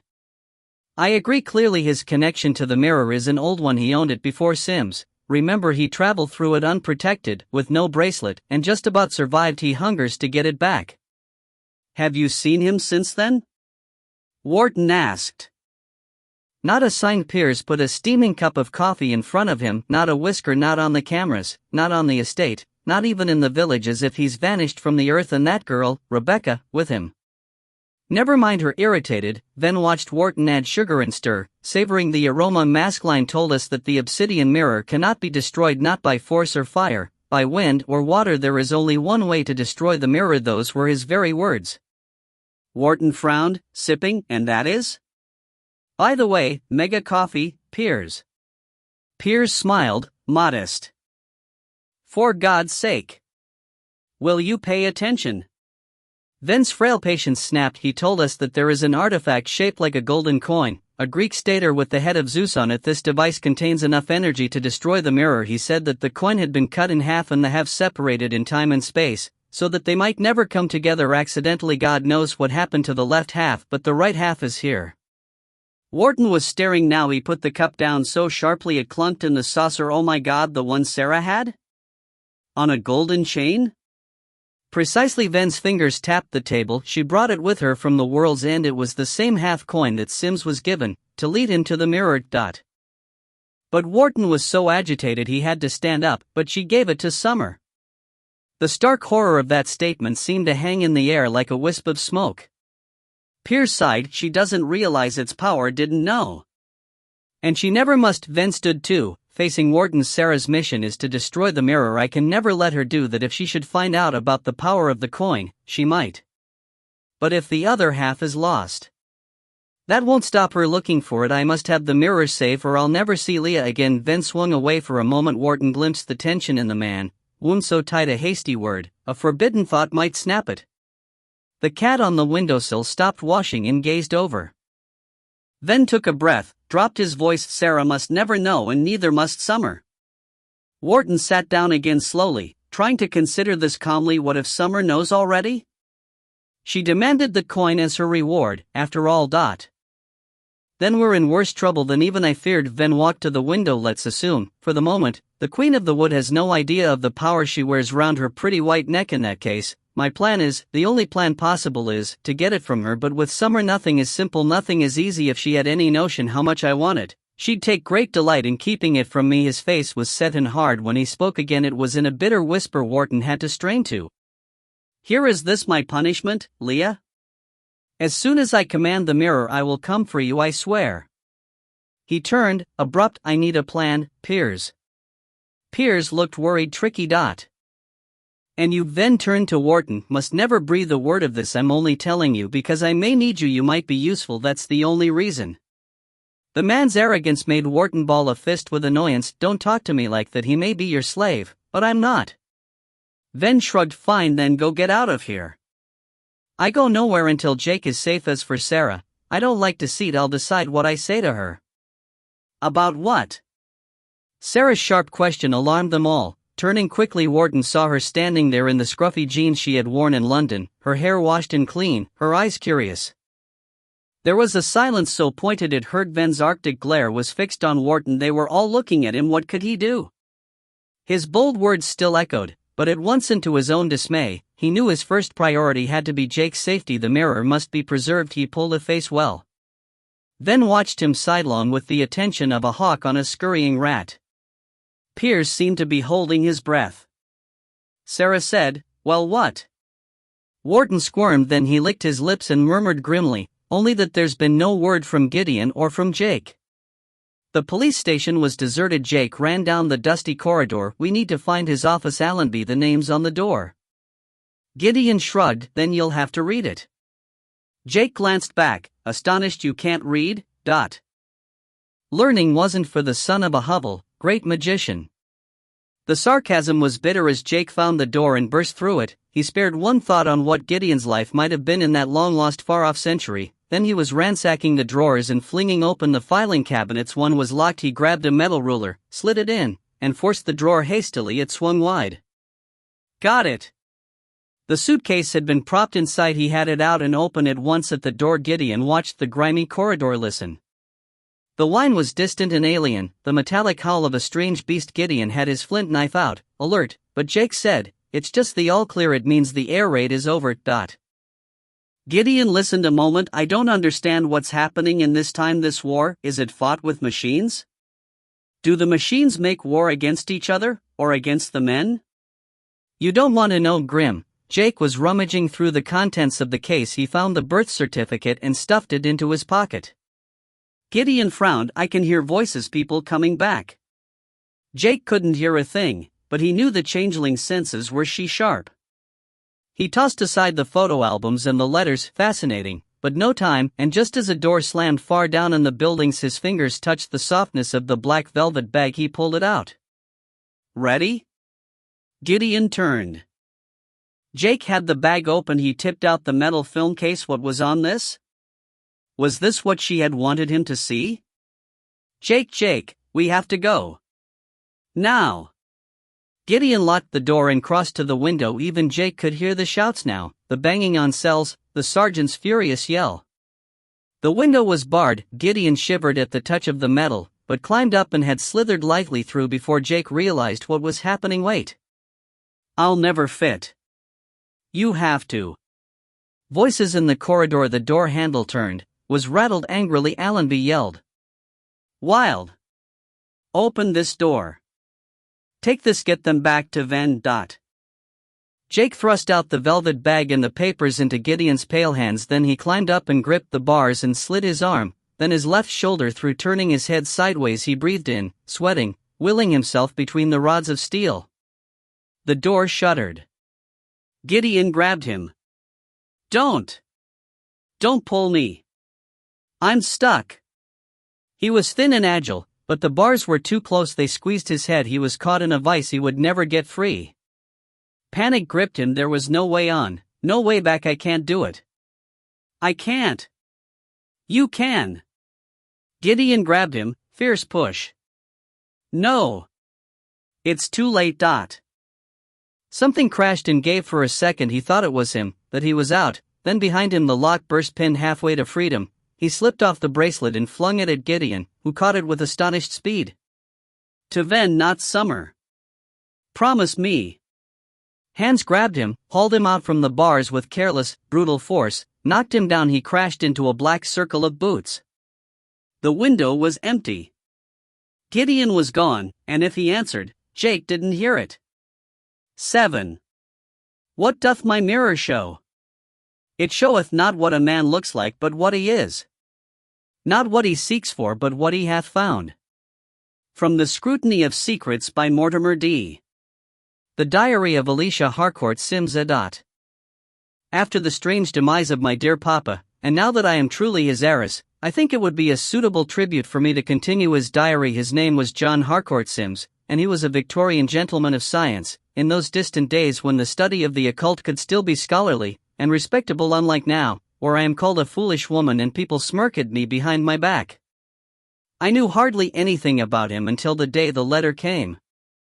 I was a young girl of 19, living a quiet life with my aunt and uncle in the rectory at Charlicote Thorpe in the county of Yorkshire. It was a remote, windy hamlet on the moors, the nearest town 10 long miles away. I had lived in that dingy and depressing house since I was 8, the year when my dear mama passed over to the other side. She had separated from papa very early in her marriage, and no one ever told me why. I was kept in complete ignorance. It was never even spoken of by my aunt and uncle. I could only suppose there had been some terrible scandal, some wonderfully thrilling disgrace. Mama had even reverted to her maiden name of Faversham, though in secret I practiced my true forbidden name over and over in my books in childish handwriting.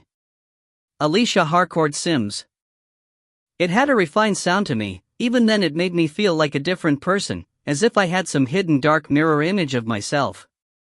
I was an isolated child, not ill-treated but certainly unloved. It was clear to me my aunt had only taken me in out of duty to my dead mother. I had only my dolls to play with, as the village children were thought too rough and uncouth to come to the house. Sometimes I used to peep at them from between the heavy velvet curtains, as they ran on the moor and small scruffy dogs chased after them. I envied them their wild fights, their screeching arguments, their real families because, though I seemed outwardly a quiet and reserved child, respectful and silent in company, the truth was that I was seething with rebellion.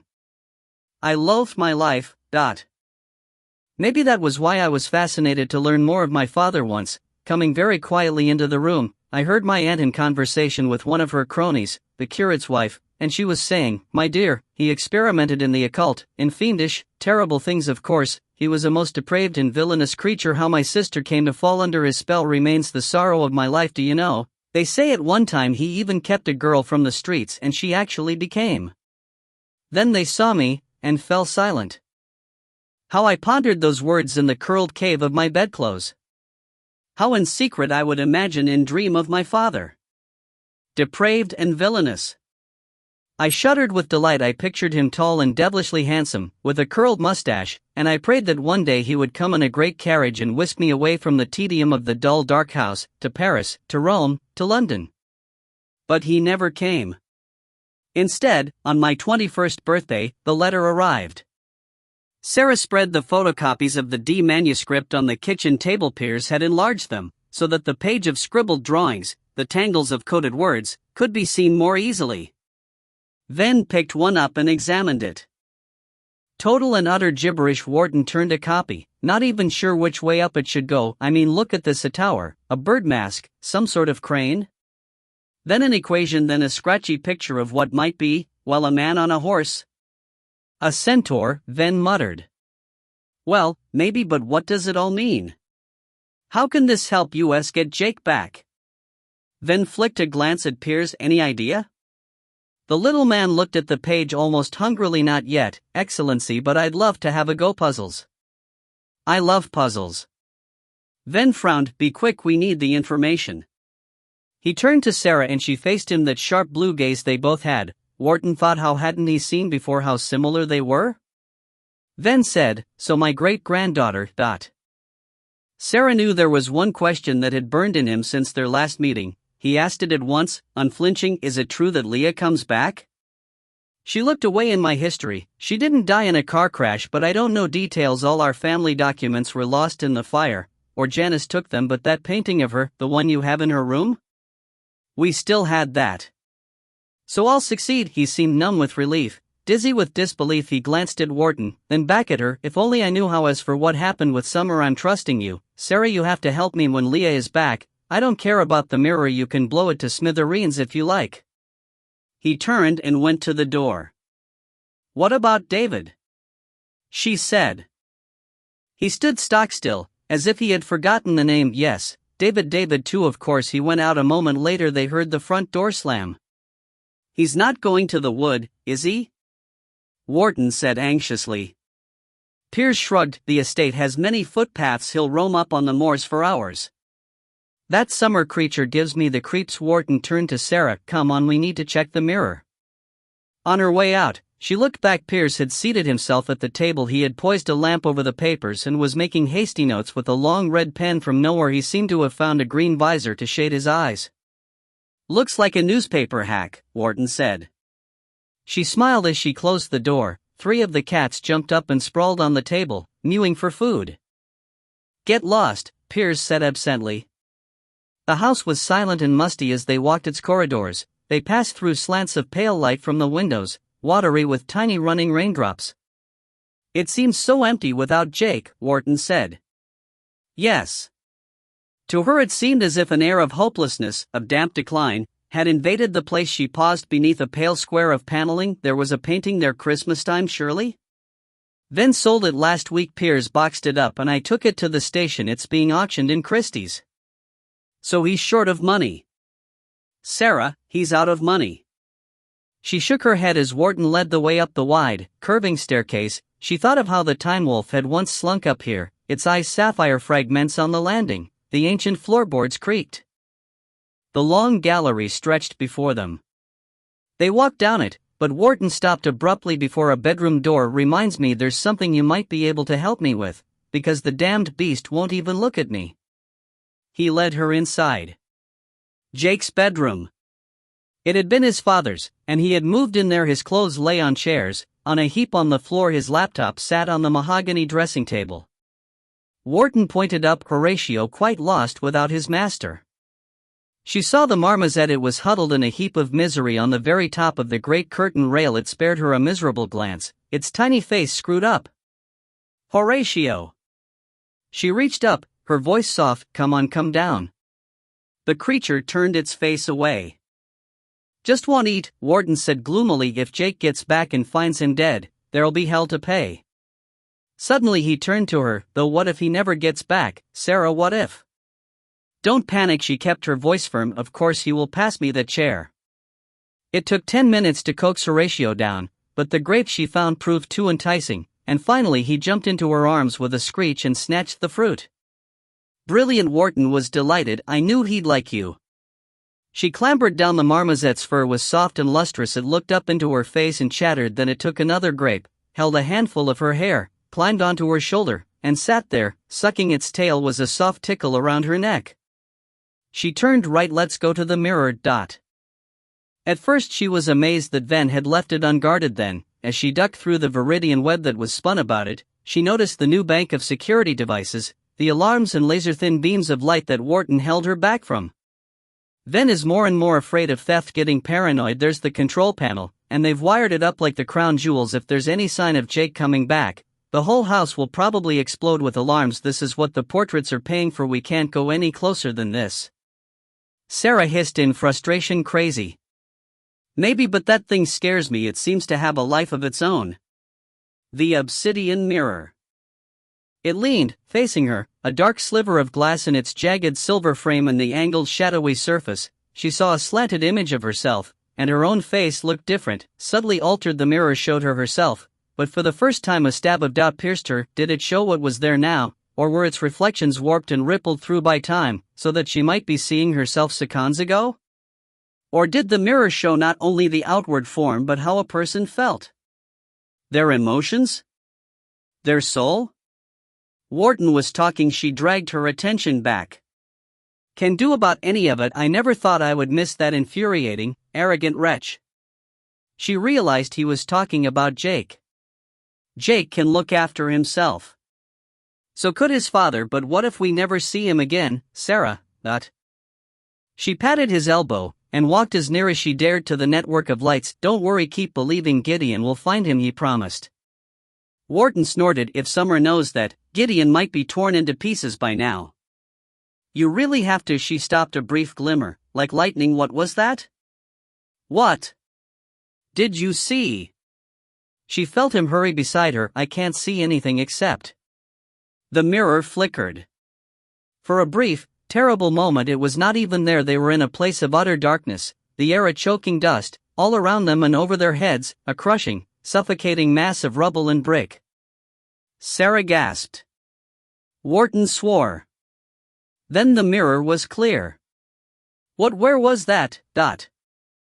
Sarah stared at the obsidian glass, seeing her own eyes. Wide and startled she stared into the fear that the black hole had reached even here to engulf the world. That was death, she whispered. Jake sat on the wooden bed and gazed around the cell. This was no police holding room, this was prison. They had brought him in a black police car, the bell on the roof jangling, and at least 4 heavy metal gates had clanged behind him. The air was stale and sour, the muted sounds of voices and the clatter of dishes marking other distant prisoners. But it was still too quiet. Prisons should be noisy. He wondered if the military held him now, or whether Allenby had managed to keep him in his own custody, whether the blurted promise to tell all had tempted the man. He scowled up at the cobwebbed ceiling. What a mess. What could he say? If Alicia had been running a spy ring, what the hell did he know about it? He felt weary and out of ideas, his head ached and he was bitterly hungry. The empty plate by the door hadn't been filled for hours. He would have given real money for a hot shower, clean clothes, even a toothbrush. He scowled. This was useless. All he needed to do was examine the room, learn the routine, make plans. The prison that could hold Jake Wilde hadn't been invented yet. 10 futile minutes later he knew that it had. And that he was in it. On a gray day in early June, my uncle summoned me to his study. He said, "Well, my dear, it seems that today you finally come into your inheritance." I was astonished. My inheritance, ... He cleared his throat. He seemed a little nervous. "Indeed, you see, it is exactly 10 years to the day that your father had his, unfortunate demise." "He died? On this day?" "Well, that is an experiment must have gone wrong. The room was quite empty after the explosion. He could never have survived, of course, but his body must have been entirely." "My dear, I do not wish to distress you. Such details are not for ladies. Let us say his body was never found, which made legal difficulties, as you must know." I sat tense with excitement. I don't know, no one has ever told me this before. Yes, he was very uneasy. My uncle was a small man, usually quivering with self-importance. I began to feel a strange hope creep over me. He glanced down at a cream vellum envelope that lay on the desk. "A letter has come for you." I of course opened it, as your guardian. I gripped my hands together in anger. "I will take it now." "There's no need, I will explain." I stood up. "I will take my letter, uncle." He looked a little startled. I took up the missive and opened it eagerly as he strode to the window and stood with his hands behind his back, harumphing at the dismal scene. I read these fascinating words.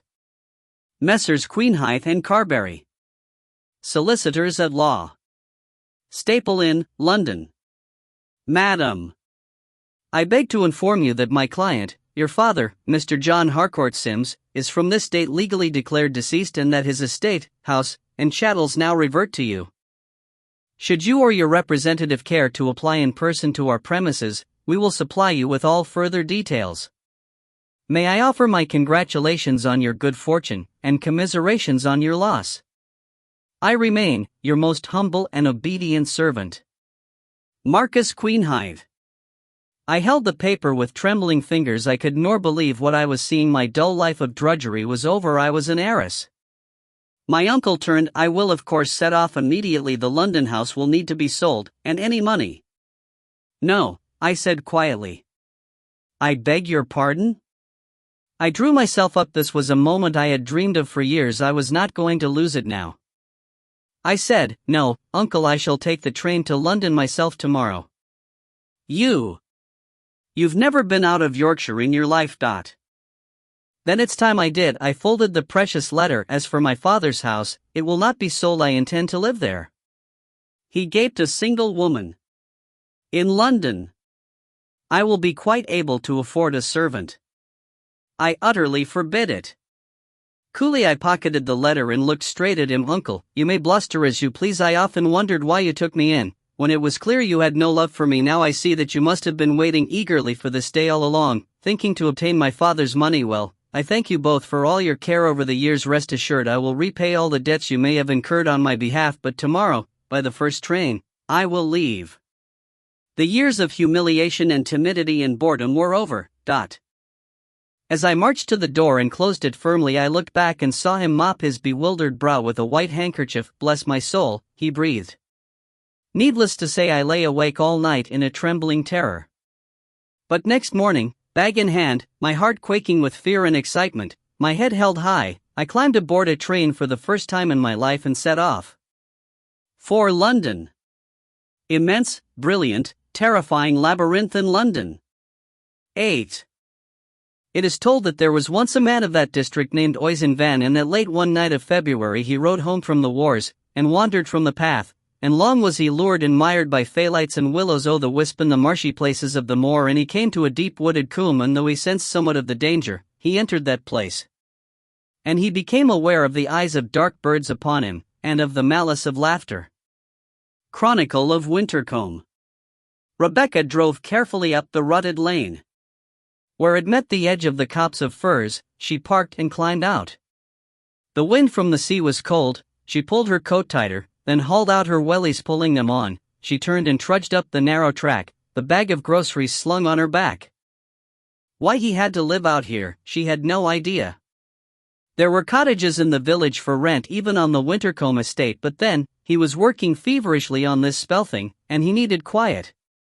As she came to the top of the track and opened the bleached wooden gate, she thought of Ven, down there in the ancient house, working equally obsessively with the obsidian mirror, the mirror that was Maskelyne's. Had they gotten it to work? Had Ven already changed time to bring back a dead woman? Had Jake found his father? She hadn't heard from Jake for weeks. The silence was unnerving. A lapwing called and flew up. Out of the gorse the bushes were just starting to come into their mustard yellow flowers, but something had frosted them hard. Term was half over and she had so much work to do, but trying to ignore the familiar guilt, she walked up and rapped on the back door. The cottage was a low, lopsided building, a Devon longhouse, once maybe the home of some medieval yeoman and his few animals. In the summer it was a holiday home for artists and romantic couples. Now Maskelyne was camping out here. "Come in, Becky." She ducked under the lintel. "Brought you the food and..." She stopped. "So you've finished, then?" Maskelyne was sitting at the oak table wearing an old overcoat, his chin propped on one hand, staring down at the peculiar pattern of discs before him. As he looked up at her, she caught that abstracted darkness in his eyes that seemed to be there more and more lately, since he had come so close to the mirror again, and the scar that disfigured his left cheek seemed deeper and more raw. "I didn't hear you come up," he said. She took off her coat and squeezed the rain from her long plait of red hair, too wrapped up in the spell. "I told you, Becky, it's not a spell." He gestured at the discs. "It's not anything, yet." She could tell by his barely hidden despair that it wasn't working. After a lifetime of watching him flicker like a ghost into her life, she knew the degrees of his anguish. She pulled a chair over. "What else would you call it? A configuration? Have you finished your assignment?" She shrugged. "Almost. The Wars of the Roses seem a long way off." Maskelyne sighed. "If my problems affect your degree, I will never forgive myself." She glanced around the room. "That's my business, I told you. It's fine." The room was almost cozy today. He had drawn the curtains against the rain, and a small bright fire of firswood crackled and spat in the open grate. From the rafters hung great bunches of grasses and herbs she had no names for, their pungent dusty leaves desiccating into dusty scatters on the floorboards. The room smelled of charred wood and damp. On the table were the discs. He had spent every hour since Christmas working on them, and now, finally, 24 were laid out in a pattern of 6x4. They were a few centimeters across, and each was of a different material. Some were stone. She recognized granite, limestone, basalt brought from the moor, some greenish shale from the river. Others, like the white discs of chalk and the black one of coal, he had had to search farther afield for, in Wiltshire and Wales, sometimes staying away for days. A flint disc lay roughly chipped in the center. She touched it lightly. Beside it lay circles of wood, brass, silver, steel and copper, of glass and paper, cork and cotton, various plastics cut from a credit card, labels, a shiny CD. Others that disturbed her more were cut from skin, fur, fleece. Some were materials she couldn't even identify, but certainly the central disc was of solid gold, resting in the center like a coin. It had cost a lot of money, some of it from her savings. This was the one he touched now, renewing a slow, silent process of moving the pieces, as if in some secret checkers game with himself, played endlessly, day and night. "What will it do?" she murmured. "It will bring them." His husky voice was patient. "It will bring Ven." He moved a piece, sliding it with the softest of touches. She went and put the kettle on, then came back, leaning closer. Each of the discs was marked with a symbol. Some she recognized, the zodiac signs of Scorpio, Gemini, and so on. Others looked like warped letters. She reached out to touch one. "Don't," he said quickly. "What does that one mean?" "Mercury, the planet of speed and quicksilver, the thieves' planet. This is Mars, this, Venus." She nodded. The disc made of silver had a moon crescent, the central gold one a rayed circle. That must mean the sun. Astrology? Alchemy? He smiled, even as he moved the discs. "Both and neither. A science so ancient only ghosts remember it."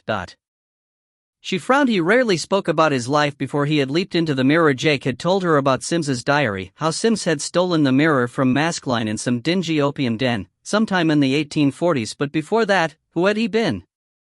How had he come to possess the mirror? She wanted to ask instead. She said, You should have something to eat. I've brought some stuff. Not yet. His nervous fingers touched a clay disc, then slid a copper one. Lightly she went to the kettle, lifted it off the stove, and was pouring the hot water when she stopped. She looked up. Something's happening, she whispered. The room had changed. There was a new dimness in the corners, a delicate sparkling haze. She put down the kettle and turned. Shadows. They were drifting, flickering over the walls and ceiling like the flicker of the faintest black and white film. People barely there, ripples of silhouettes. What is it?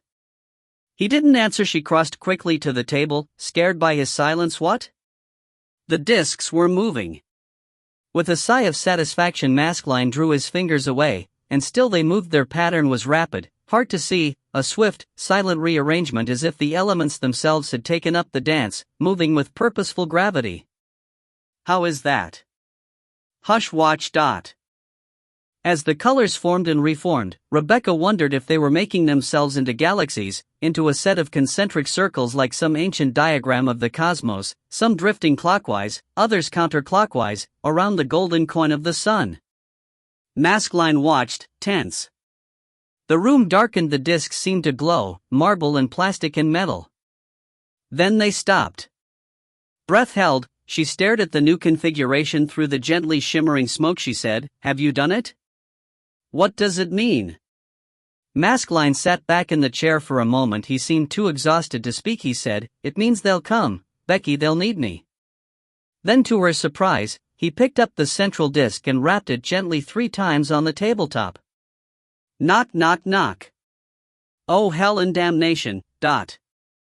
Pierce flung down the pen in irritation and jumped up, whisking off his apron. He struggled into his dark tailcoat, buttoning it hurriedly over his scarlet waistcoat as he half ran down the corridor.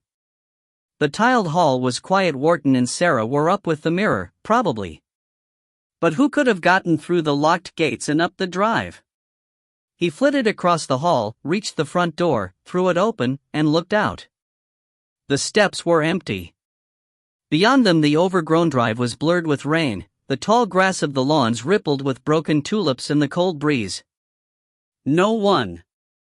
Pierce put his hands together, flexed them till the knuckles cracked, stepped back, and closed the door. Inside, he stared at its dark wood, thinking hard. Because he had definitely heard them. 3 soft knocks. Gideon ducked under oak boughs, breathless. The very air kept changing. He was lost in the tilted, angled, colliding worlds of the Summerland. He stopped for breath, fighting down panic. Here was an empty piazza, a dry fountain at its center. The air shimmered with heat. He crouched down, wiping sweat from his face. He knew better than to trust his eyes, because only a few paces away, the sunlit square had a shadow slanting into it, rising at a bizarre angle to a glass skyscraper. A pigeon fluttered down, his whole body jumped. Any bird could be she. Any snake, any lizard, any cat. Any narrow face at a window could be she. In this other world, the very stones and trees might be spying on him, and with a surge of panic he realized the bracelet would draw them with his she-sharp sight. He saw how it glowed on his wrist, heard how it sang. It pulsed with power, it smelled of pollen and honey, and the she would swarm to it like wasps. He had to get out.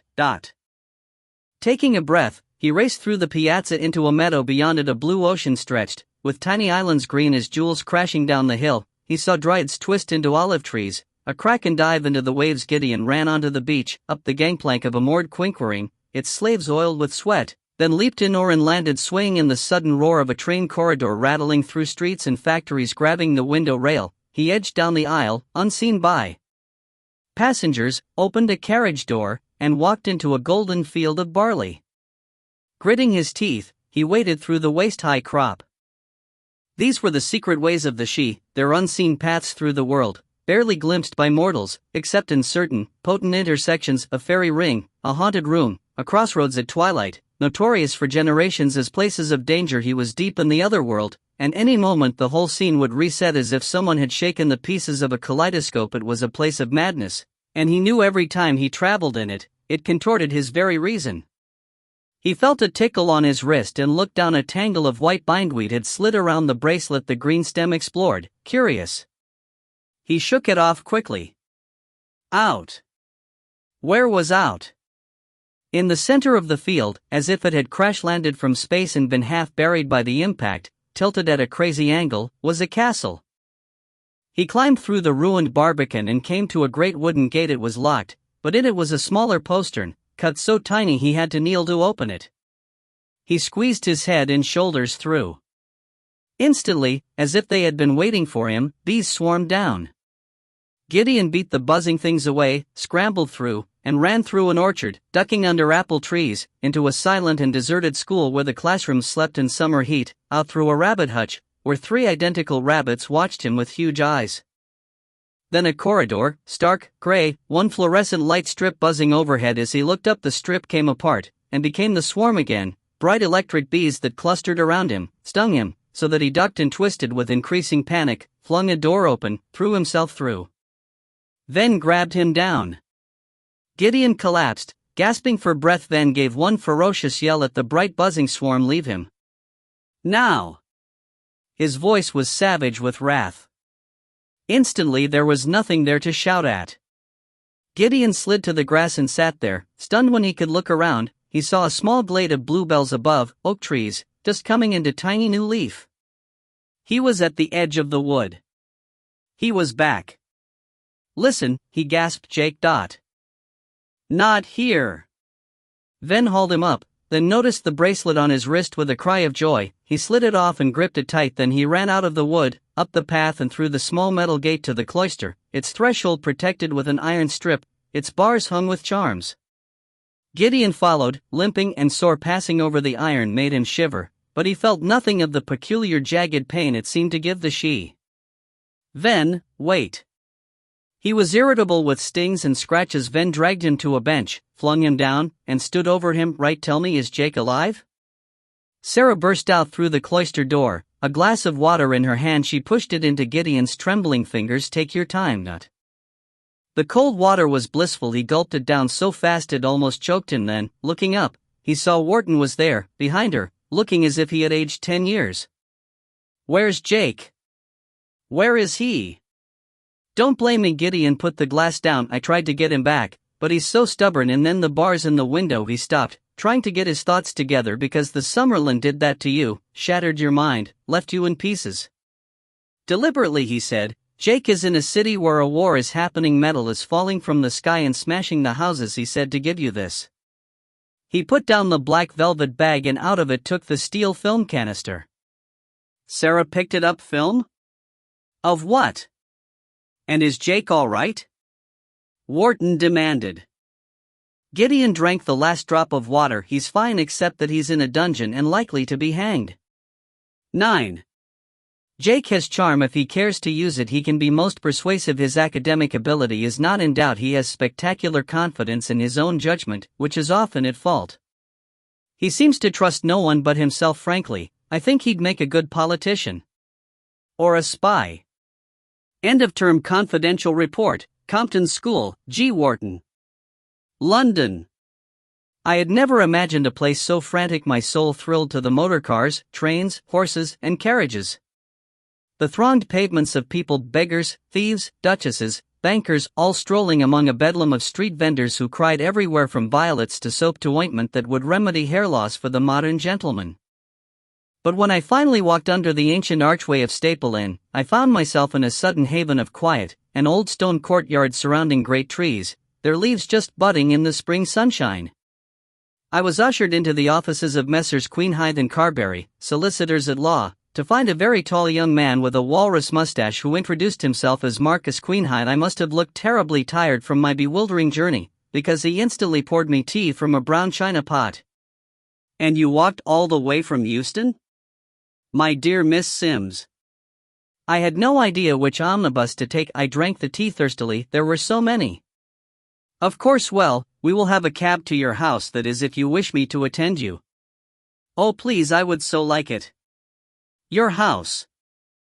My heart beat with quiet pride. I sat up straight and tried to look like a woman of property, but I could not help but be aware that Mr. Queenhythe seemed unaccountably nervous. He stroked his mustache with inky fingers. "There is a little that is, you may be a little disturbed by the state of the property." "In what way?" I tried to sound confident, but my heart sank, as if at some hidden dread. It has been unoccupied for many years and your late father was a noted eccentric. There are heaps of books and papers. I was relieved. Oh, papers, I can deal with those. And machinery, there seems to be some sort of peculiar invention in the study wiring and such, it fills the room, but I waved a hand. It can be dismantled and sold. Shall we go now? Because I was burning with impatience. He sent the clerk for the keys, and sat at the desk. He did not meet my eye. I think, if I may be so bold as to advise you, Miss Sims, perhaps a hotel would be better until. No hotel. I rose, so he had to scramble up. Startled, I kept my voice firm. I intend to sleep in my own house, Mr. Queenhithe. May I ask what it is that you are not telling me? I detected a certain panic in his voice. He stood, turning his back and arranging his cravat in the mirror. Finally he said, in point of fact, Miss Sims, though I consider them foolish, there are rumors about the house. We have found it impossible to keep a servant there. They all leave very quickly, they say, but. His hand shook a little on the tie that the house is haunted. He watched me anxiously in the glass. I must admit to a certain cold shiver around the heart. But I drew myself up. Ghosts, sir, do not trouble me.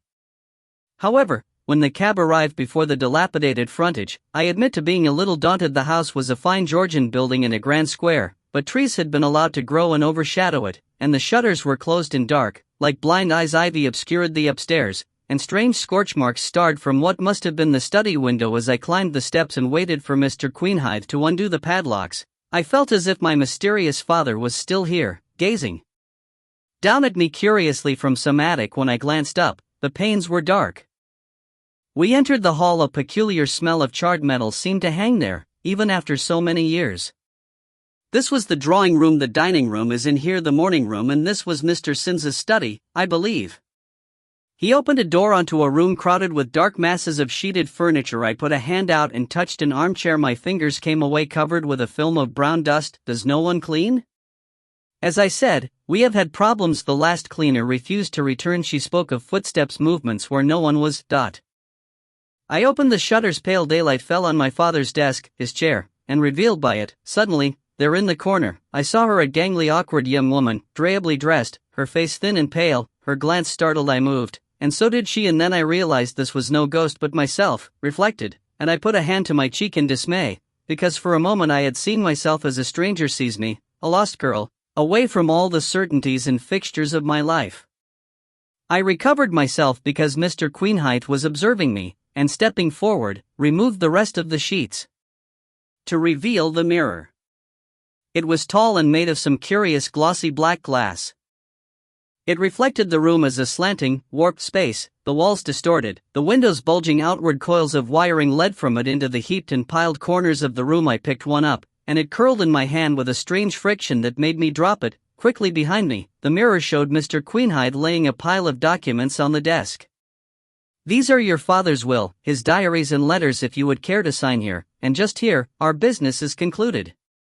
He wanted to be out of the place. I could sense his nervousness. I crossed the room and signed the papers with what I hoped was a defiant flourish. He put the keys down on the desk, gathered his effects, and hurried into the hall. I trailed after him.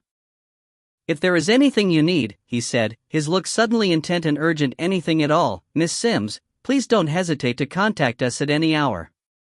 Rather unnerved, I put out my hand and he shook it. At that moment a soft sound startled us. Knock! Knock! Knock! It echoed through the empty hall and dusty stairwell. We looked at each other. Now who can that be? He said. He marched to the front door and flung it open.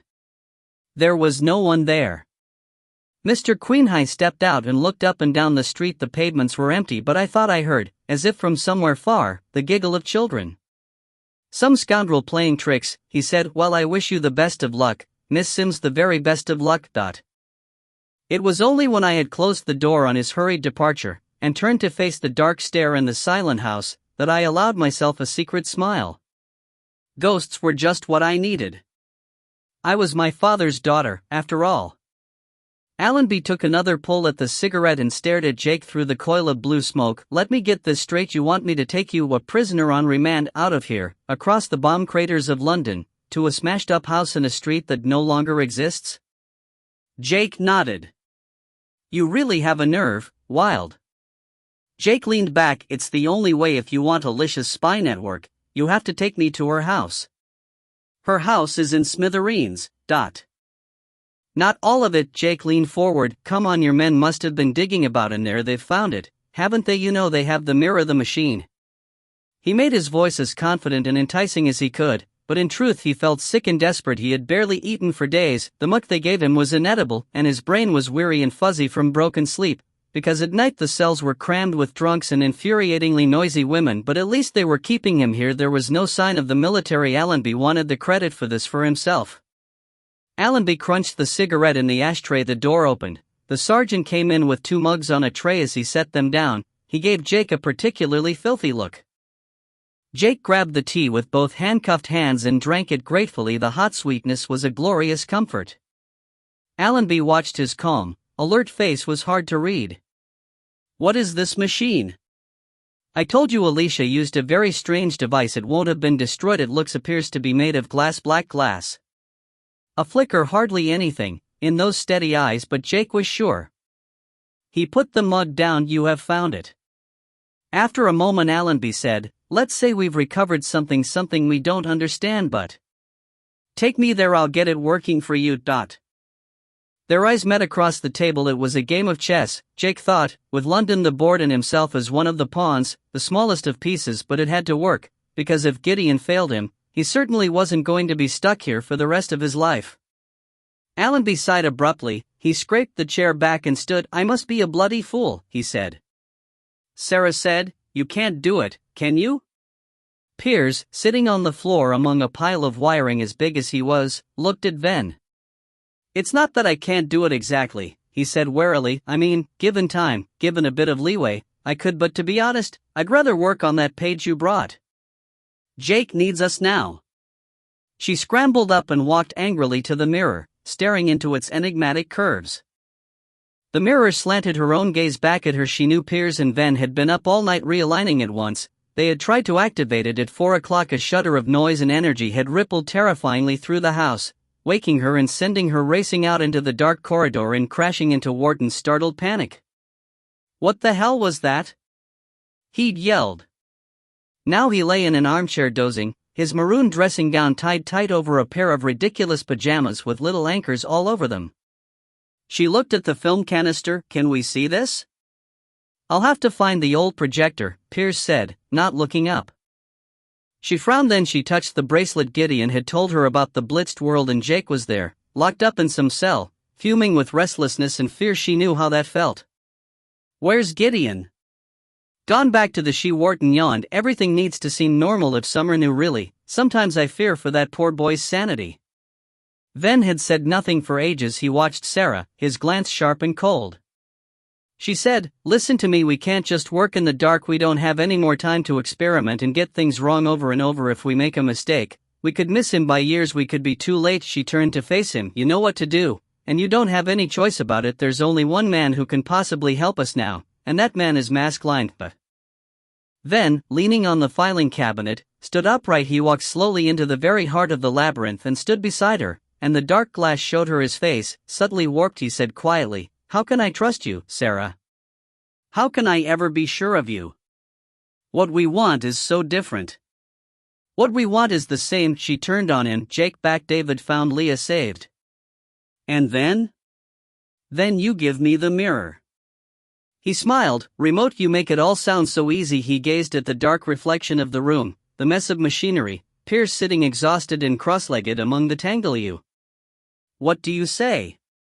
I think she's right, Excellency. Then took the bracelet from Sarah's hand and held it up in his frostbitten fingers. She saw how its silver enigma angered him, how frustration and despair were eating him away. Without looking at her, his voice a low snarl, he said, do it. She turned fast, grabbed Wharton, and shook him awake. George, get dressed, get the car quick. High on the moors, the air was frosty in the dawn. The sun was barely up, struggling through a great bank of cloud in the east, and as the car rocked and bounced along the frozen track, she had to grab the map to keep it open on her lap. Be careful. Wharton drove grimly. What about my suspension? Are you sure it's up here? So Piers says. How Piers had found out where the scarred man was living, she had no idea, but the rutted track led to a gate tied with rope, and as she jumped out to open it, she saw the stunted trees of a small pine copse, and beyond, far on the horizon, pale as a diamond, the sea. She stopped, astonished. Sarah? She had never seen a sea so beautiful. She stared at it in utter delight. Wharton got out of the car and came up behind her. He said quietly, "So how is the sea different at the end of the world?" "It just is. You could tell me," he sounded fascinated. "You should tell us, Sarah, about how it is there, about what Janice says will do to the world. Maybe the mistakes need never be made." She glanced at him then, at his wide-eyed curiosity, thinking again how naive these people were, in their green world with their clean water and ancient buildings and comfortable, convenient lives. How to them the future was something that they would never see, a story, nothing more.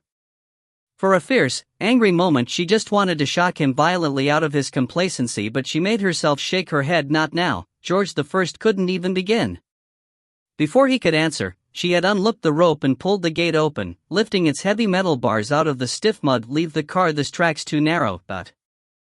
He took the keys and let the door slam, loud and alien in the silent morning. The track was lined with gorse bushes, their furzy branches already green, and small sturdy bluebells lurked in the bottom of the scrappy, sheepnod hedge. Walking down, Sarah felt the soft rustle and brush of the rough grass against her legs, calming her, the wind whipping her coat wide.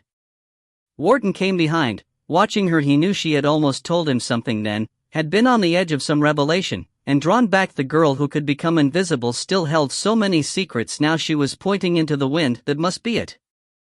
A small Devon longhouse of whitened stone, its lichened roof below them in a fold of the hills. "It looks quiet. Not empty, the chimney." A thin wisp of smoke dissipated as he looked. They hurried down the steep track. Opening the gate, Sarah walked up to the door and raised her hand, but before she could knock, it was opened. Maskelyne stood there, winding his scarf around his neck. He wore a dark coat. She saw the livid scar that disfigured his face, and behind him, in the gloom of the interior, a table set with scattered pieces like an abandoned board game. "I've been waiting for you," he said, his voice choked with eagerness. "Let's go." 10. I will arise when the three shall call me, and when the wood shall walk. Tombstone in Old Wintercombe churchyard. In the police van driving across London, Jake was chained to the burly sergeant and squashed against the window. It was raining, a cold relentless downpour, and the streets were sloping sheets of grey, of tilted umbrellas and glossy slick awnings. He had seen this era in black and white so often its colors surprised him now, the soft reds and greens of women's clothing, the huge advertisements painted on walls, the navy uniforms of a file of schoolchildren crossing the road, the last in the line. A little boy turned and stared at him. "Shouldn't those kids' children be evacuated?" Jake said. "Some of 'em come back, others never left. Can't stand the quiet." The sergeant too was gazing out in a silence. Finally, shaking his head, he said, "Bloody war, God knows how it will end." Jake kept still like God. He didn't know how it would end. Looking at the shattered houses, the bombed streets, the weary defiance of the people, he was tempted to say something, to offer comfort, to just mutter, "It's all right, you'll win." It surprised him. Usually he took care not to feel sorry for people also, it would be stupid, and just provoke the man's scorn. So he kept his mouth shut and concentrated on his plan. Get close to the mirror, and then if somehow he could activate it. But if Allenby was there, if Allenby saw. He shrugged. Nothing he could do about that. Allenby would see a boy disappear into a pulsating blackness and hopefully would never know how it was done. And then what? He would have journeyed blindly, without the bracelet. He thought of Maskelyne's terrifying story of being stretched endlessly across centuries, of arriving agonizingly slowly, atom by atom, into a new and unguessable place, while time sped past him like a film on fast forward. That would happen to him. He could end up anywhere. He fidgeted against the big warm body squashed in beside him. "Keep still," the sergeant muttered. "Bloody nuisance." In the front, Allenby turned, the leather seat squeaking. "We're nearly there. You look worried, Jake." "So would you," he growled, facing the gallows. It was hard to recognize the bombed-out street. He remembered it from Sims's time, a neat square with a garden in the middle where he had hidden with Moll. Now the place was a wasteland of bricks, a broken chimney sticking up, small bent people moving slowly over the surface, heads down, picking up anything they could find. Jake said, "Her body. Not found yet, right? Stop here, this is it." There was hastily erected white tape around part of the site. 3 policemen stood guard inside that, Over part of the demolished house was a green-gray camouflage tent, its door fastened shut. As Jake struggled out, rain spattered on the roof of the car, and far off over the dome of St. Paul's the sun came out in a splash of blue sky between the floating barrage balloons. The sergeant looked at Allenby, who shrugged. "Unlock the chain, keep the handcuffs." Jake watched as the link between them was undone, tugged out, and disappeared into the sergeant's pocket. Allenby watched too. "This is your last chance with me, Jake. One more mistake, one more stupid escape bid and it's out of my hands." He knew that. They stumbled and picked their way over the bomb site. Jake glanced around, rapidly trying to take in everything in sight. Where was Gideon? Where was Ven? They had to be here. They had to be trying to save him. The doorway to the camouflaged tent yawned before him like a dark portal. He hurried toward it, eager, thinking he glimpsed within the black slab of the mirror. Something smacked into the side of his face. He turned, furious. "Hey, Dot." A small blue football bounced away into rubble.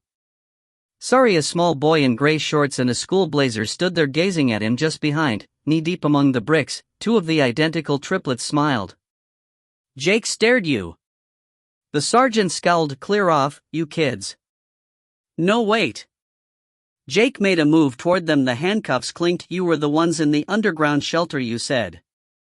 "Hello, Jake Wilde. Don't forget the Black Fox." "You said that before. What does it mean?" "Or the man with the eyes of a crow."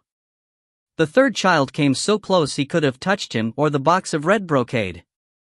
Jake dropped his voice to a whisper. "Who are you? Where are you from, Dot?" The tiny boy put his bullet head on one side and smiled up at him, spectacles bright with the clear, daunting stare of infancy. "Don't you know, Jake? Are you from Summer? Are you she?" The boy smiled pityingly. He reached up on his highest tiptoes and put his lips to Jake's ear. Jake had to bend to hear the words. "We are Janice, Jake. That's who we are." He jerked back, heart hammering. The child nodded, poised and secret. "You see, Jake, we know all your problems. We can give you what you want, Jake. We can give you your father."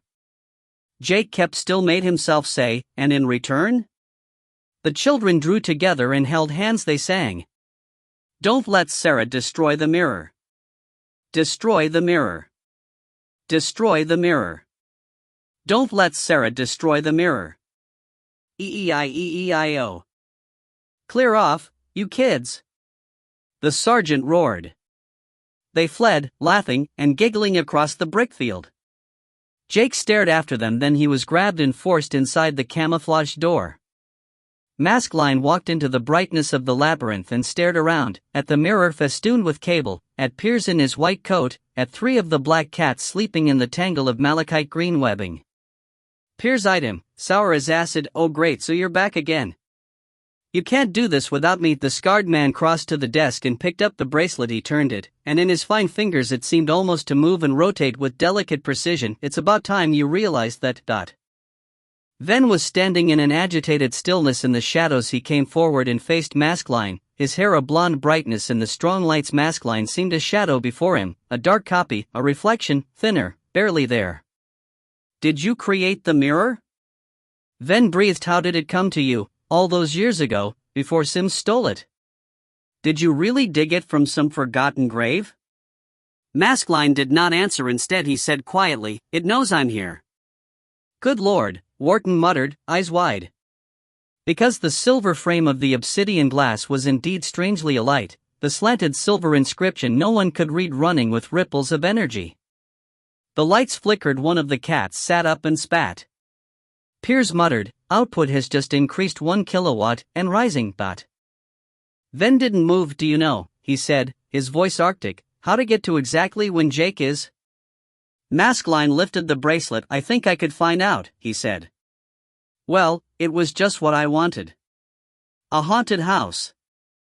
I cleaned it, had the furniture repaired, engaged a maidservant and a cook, had such fun buying some new carpets and curtains in the smart new department stores of Oxford Street. I opened the shutters and the windows and let the foggy air of London in to invigorate it.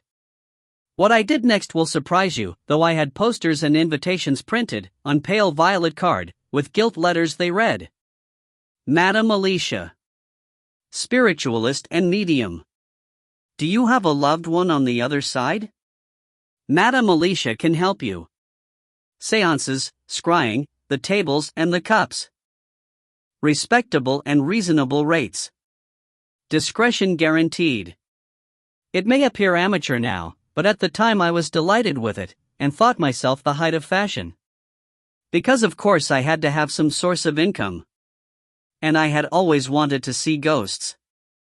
It was my secret I had never told anyone, certainly not my hideous uncle and simpering aunt, but always, as far back as I can remember, I had desired desperately one glimpse of the supernatural. I haunted graveyards and crossroads, hoping for a vision of a girl faint as a cobweb, a headless horseman, a fairy funeral crossing the road between the muddy carriage wheels. The idea of ghosts did not frighten me, on the contrary, I burned for such an experience. It seemed to me as if they must be still.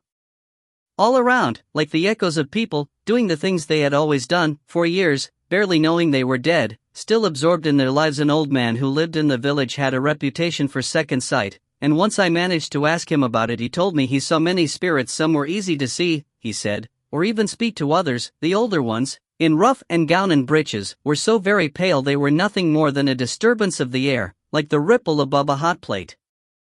And their voices, he said, were like the rustle of the breeze in oak leaves, a high whisper that no one but him could hear. I had read all the Gothic novels, every weird tale. I had no talent to make a living out of, no accomplishments, but as soon as I had seen the house, with its fine paneling and stately rooms, I had had the idea. I would set myself up as a medium, and become rich. London was full of such practitioners. It was the height of fashion for ladies to visit seances or mesmerists, to be thrilled when the glass moved on the tabletop and spelled out mysterious messages. It would be easy to arrange such things, to deliver messages, true or false, from the dead. There would be a delicious and necessary degree of deception, of course, but maybe one day, if I sought and practiced hard, a ghost would truly come to me. I gazed at myself in the dark mirror, proud and hugging myself in delight. What could possibly go wrong? Are you sure? Then leaned over the desk, intent. As I can be operate this mask line indicated a small switch, and the mirror will allow us to see where he is. We'll be looking through it? Wharton too was fascinated. How? The bracelet has been there, the mirror remembers. At the back of the huddle Sarah glanced at Piers. The small man was officiously tidying away all the tools and wiring he could find. Catching her eye, he muttered, "I would have worked that out eventually." "Of course you would," she said, soothing. The aggrieved look died instantly. "You think so?" "Yes, and Piers, no one will solve these ciphers but you." He seemed to swell with pride. One of the black cats stopped licking itself to watch, its green eyes slants of scorn. Then straightened without another word, he clicked the switch. They saw a dim, greenish interior, its walls rippling. "What is that?" For a moment Sarah had no idea. "A tent," Wharton breathed, "and look." The door was opened and fastened back. Beyond it they saw the Bond Street, a glimpse of devastated wartime London. Jake was shoved in. He was dirty and unkempt, and there was a desperate look in his eyes that scared Sarah at once. His hands were cuffed together. Right then turned at once. "This is what we do." To see the mirror again sent a thrill of relief and purpose through him. Its tilted black surface looked exactly the same. There was no scratch, no crack in its perfection. Its dark depths showed nothing. Even the silver frame was here, dented and battered, but recognizable. Jake looked his weary reflection in the face. "How to do this?" Allenby, behind him, said, "Is this it?" "Yes." He turned. "I want the handcuffs off and no one in here but you and me." The inspector considered him, then he turned. "Evans, outside." "Gov. I can handle this. Stay in the street. No one comes past the roadblock." With one last glare at Jake, the sergeant marched out. They heard him clambering awkwardly over the rubble. Allenby brought out the leather fob with the key to the handcuffs, but he held it tight. "First, explain to me what you're going to do." Jake took a deep breath. "You're in over your head. Inspector Alicia wasn't a spy, she was a double agent. Both she and I work for British intelligence." Allenby's gaze didn't flicker. Did he believe it? Jake let his imagination race. "The mirror is a highly secret communication device and must not be allowed to fall into enemy hands. I can use it now this minute to contact my superiors. Unlock me." Allenby didn't move, but he lit up a cigarette and his yellow fingers were shaky. "How do I know?" You don't know I've had enough of this. Unlock me or your career is over. In the silence, Jake was aware of the vast and wounded city outside, the hundreds of thousands of people all around him, working and injured and scared, not knowing that here, in its heart, was the black hole that could eat them all. A car door slammed. Voices argued, somewhere close.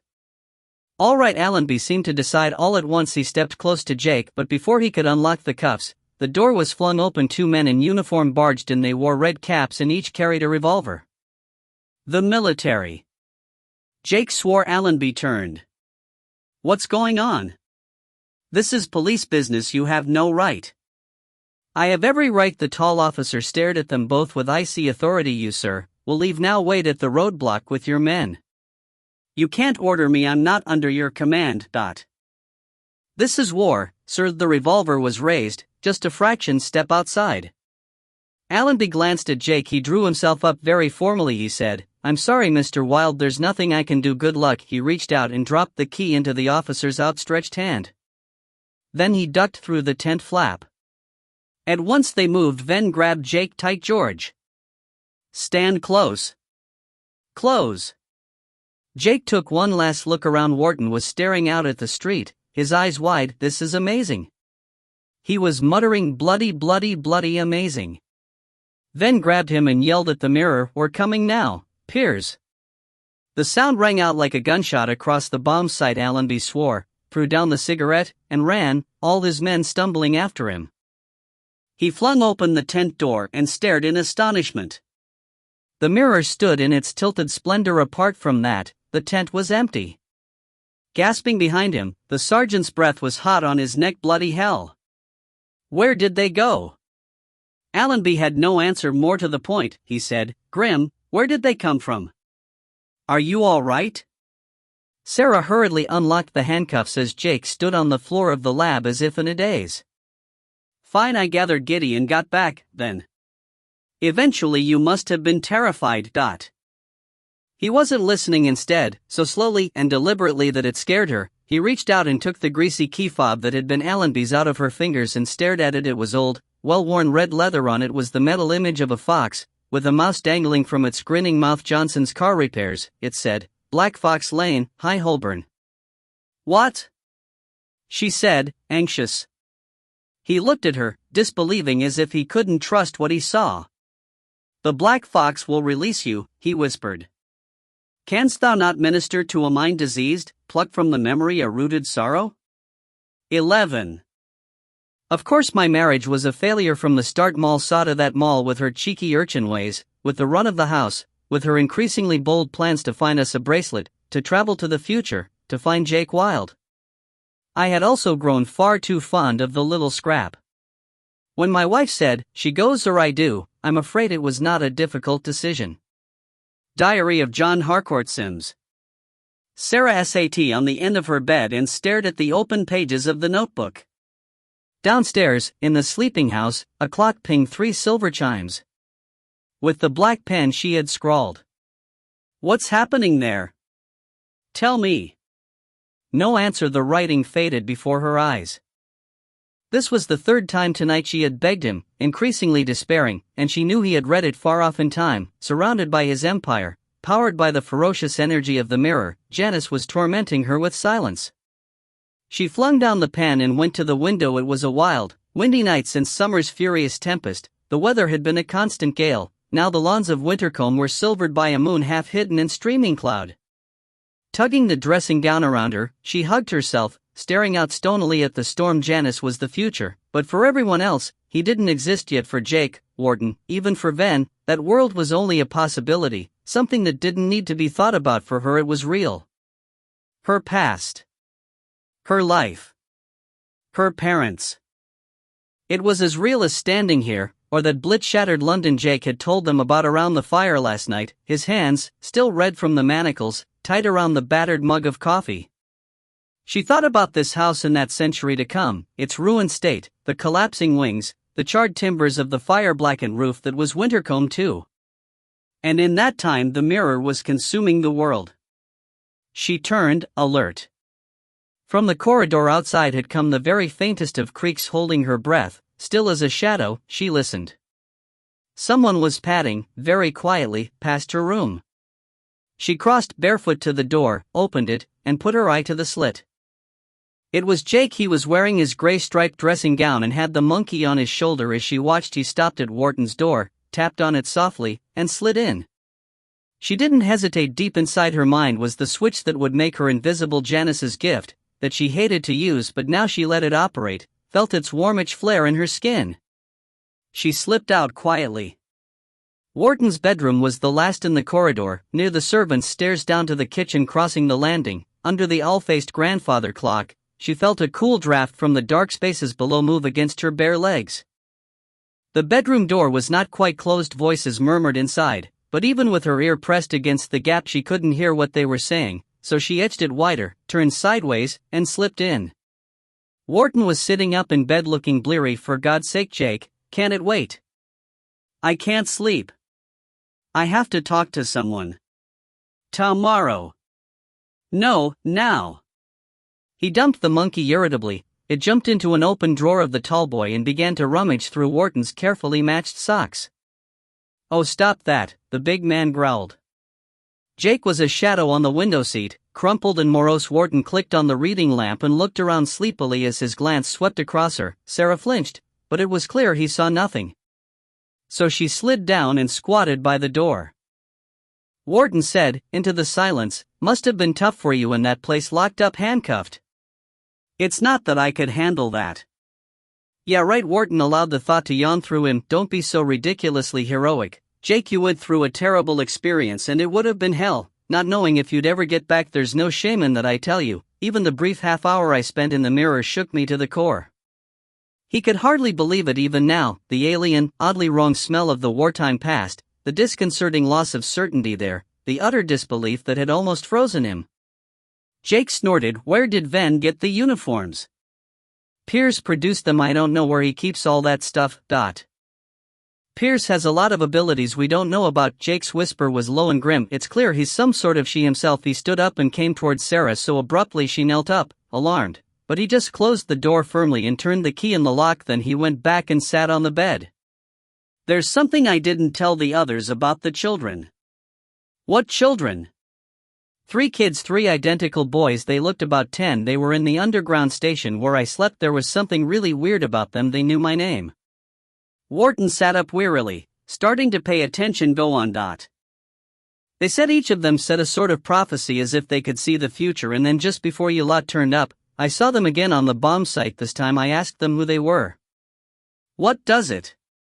"They said we are Janice." Wharton's eyes widened, then his gaze flickered to the door, as if somehow he had sensed the jolt of shock that had made Sarah clamp spread fingers over her mouth. "Janice? But Ven killed Janice. Ven killed a replicant of him, but in that weird future Sarah never talks about. Janice controls the mirror, so who knows what he can do with it? Or how many copies of himself he can make. Anyway, that's what the kid said, and then he had laughed. Wharton shook his head. He opened the bedside drawer and took out a jumbo bar of fruit and nut chocolate, and snapped some off, cramming it into his mouth. He muttered, "Great, as if we didn't have enough problems." At the rustle of the silver paper, Horatio dropped like a stone from the chandelier in a shower of dust. He sat on Wharton's stomach, huge eyes wide. "Get that thing off me." Jake took the chocolate, pulled out a nut, and gave it to the marmoset. "Hey! My secret stash." "It makes you fat, George." Jake snapped off a generous chunk for himself. "It's for your own good."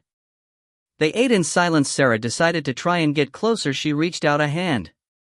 Horatio's eyes went straight to her. She froze.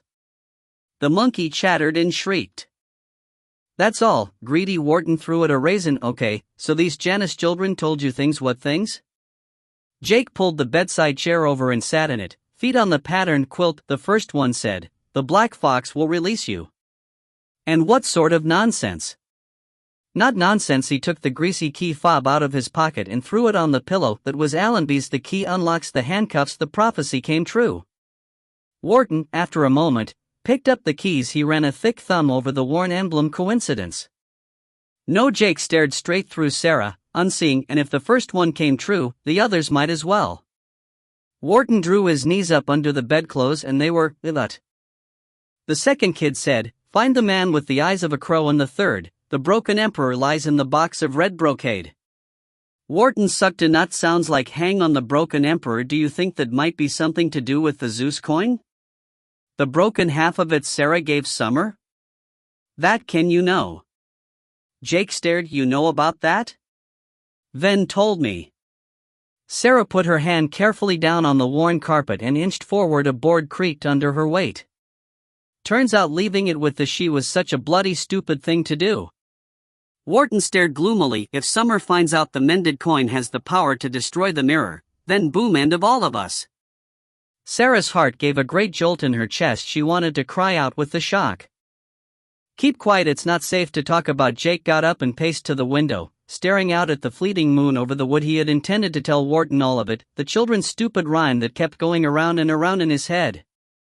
But something made him keep that treacherous offer locked tight inside him. He folded his arms, annoyed, staring at his own reflection, the rain running down his glassy face. So what does it all mean? Search me. Maybe we should tell then. Not yet. Jake turned. Hurry, come back here. The marmoset had skittered to the door. It was scrabbling at something nearby, on the floor, and then with a small spiteful grin it screeched, loud in the still house. Jake dived over and snatched it up. Shut up. You'll wake the place. Then he noticed the door was unlocked. Hell! Very quietly, he opened it and peered out. The corridor was a long silhouette of silent shadow. He stepped back. I was sure I locked that. Wharton lay down and rolled over. Place is the draftiest hole in the world, he muttered. Go to bed now, talk tomorrow. For a moment Jake was still, then he went out and padded silently down the corridor. Above him the recesses of the ceiling showed faint watery reflections of the rain, pattering loudly down the drainpipes outside. At Sarah's room he paused. It was unlikely, but very carefully he tried the handle. It wasn't locked. He opened it and peered in. She was lying in a curled huddle, her blonde hair on the pillow. Moonlight caught her closed eyes, her easy breathing. For a while he stood still there, holding Horatio, watching her. He was tempted to say something, to stand there and say, "Was it you? Were you listening?" But then tiredness came over him, and a sort of sadness, as if he didn't even want to know, and he backed out and closed the door with the softest of clicks. Sarah did not open her eyes. She lay in her curl of bedclothes and listened to the thud of her heart, the drag of her breath. Her hands and feet were numb with cold, and so was her mind. All she could think of was one phrase. The coin has the power to destroy the mirror. What a fool Janice must think her. What a fool she was. Her hand clenched tight under the sheets. At least now she knew exactly what she had to do. And who her only ally would be. 12. Her fury brought the lightning. Her fury brought the rain. Her fury took the buds of spring and frosted them again. She drowned the blackbird on the nest, the rabbit in the burrow, drowned all happiness and hope, turned all joy to sorrow. Ballad of Lord Winter and Lady Summer. Gideon lay on the grass and stared at the cloudless blue sky. Outside, in the world, in Wintercombe, the rain had been falling for days, but it never rained here. The endless blue bored him. He longed for the sudden brilliant spark of an airplane to cross it. He loved to see those bright metal birds, with their arrow straight trails of what? Steam? Smoke? Sarah had told him people traveled on them, high above the world, and at first he had laughed harshly at that, because he was only too used to mischief, the torment of lies. Jake said it was true. He wished he could fly so high, so far. Then he gave a gasp. Summer was smiling down at him. Did I scare you? He sat up quickly. Of course not. Never admit weakness, not to them. You look tired. I'm not. She touched his hair lightly. It must be wonderful to be tired to sleep. They say in human sleep there are pictures and visions. Is that true? No, she would never find out about his dreams. Dreams were the only place he could go where he was safe from her, where they couldn't touch him. Do you dream about your childhood? When you were small, in that cottage at the edge of the wood? He shook his head. I'm so pleased it was so miserably dark and dingy, and yet you seem all not and no today. my sweet. Her fingers carefully rearranged his hair. All so quick and touchy. Are you hiding secrets from me, Gideon? He pulled his head away and stood up. Of course not. Again. Summer's small red lips sweetened to a smile. She sat back. Answer me a question then, without no, or not, or never. Can you do that? He recognized the trap. Hugging himself, he shrugged. Summer. She held up a hand. Did you bring something for Ven through my kingdom? And would I do that? Fear had made him clench his fingers tight. She saw that, her beautiful eyes missing nothing. Because if I thought you had, Gideon, if for a moment I thought you could do that, you see I would be so angry. She tapped him lightly with a long white finger, so implacable. Summer, of course I didn't. What could I? Something from some other time, something in a small. She tapped him again for each word. Black velvet bag. He glanced down in horror. His right hand was shriveling as he stared. He felt it contract, the fingers merge, flesh meshing, bones knitting, nails hooked to claws. The pain of shrinkage shot through him. No. Her finger on his lips. Not that word, Gideon. She kissed him, her lips soft. His coat, green as lichen, rippled. The sleeve became feathers, dark and glossy. He felt his skin crack and sprout, his bones hollow out, become frail as twigs. I didn't bring anything for Ven, I swear. Not Ven. Ven wouldn't even. Then who? Her eyes were close against his, unblinking as an owl's. Who? Jake. It was just Jake had journeyed. What did you bring? He hated himself, he hated her, he wanted to die, but there was no death. There would never be any death. The bag, there was some sort of plastic film inside. And the bracelet. Indeed, Summer smiled, and her smile was cool, and the terror grew strong in him. So you helped them without telling me, without asking my permission. Do you know what I will do, Gideon, for that? He knew he had been a bird before, windblown, buffeted, pecked by the hosts of the she from one end of the wood to another. He had been a fish, caught suffocating in a net. He had drowned endlessly in his own terror till he had torn himself free, and then the stabbing beaks of herons had caught him and thrown him and tossed him back. He had been a stone in the path, without a voice, without eyes, feeling only the pain of the she-horses that rode over him. He had been trapped in the trunk of a tree, screaming in silent agony for centuries of no time. He knew exactly what she could do to him. He made himself stand tall. Let me make up for it, then tell me what you want, I'll get it. His arm was a wing now. She stroked the feathers. Anything? Anything, just. I want the silver bracelet, Gideon. Gideon stared. Ven wears it all the time. Not when he comes here. A guest, he said. No, then he leaves it locked in an iron safe. But she leaned against him. I want the bracelet. Iron holds no pain for you. Feathers broke out down his back, splitting the skin, tearing sinew, reworking his body. Yes, he gasped. Yes, I'll get it, please, just don't. She stepped back, turned, her voice bored now, cold as stone, as the she descended in screeching flocks through the branches. Until you do, Gideon. No more sleep, no more dreams. Gideon shall sleep no more. She clapped her hands. Come now, my people. Shall we hunt the wren? Shall we play? I should have known it would not be easy. I did try. My advertisements brought many curious seekers, and I soon learned how simple it is to fool people. At my seances, voices were heard, lights flickered, ghostly invisible hands drifted across the faces of my guests. In my trances I moaned and murmured and spoke in their own voices comforting messages from dead husbands and lost children. I read palms and consulted the tarot. I gazed long into crystals and traced out names and dates on the lettered tabletop. I soon had a reputation and a growing clientele. But after about 2 years of this I was restless and dissatisfied. Certainly I was making money, I dressed well, and wore the latest hats, but perhaps my conscience was beginning to trouble me, because although comforting the bereaved starts as a warm glow in the heart, it ends as the cold lies of a practiced charlatan.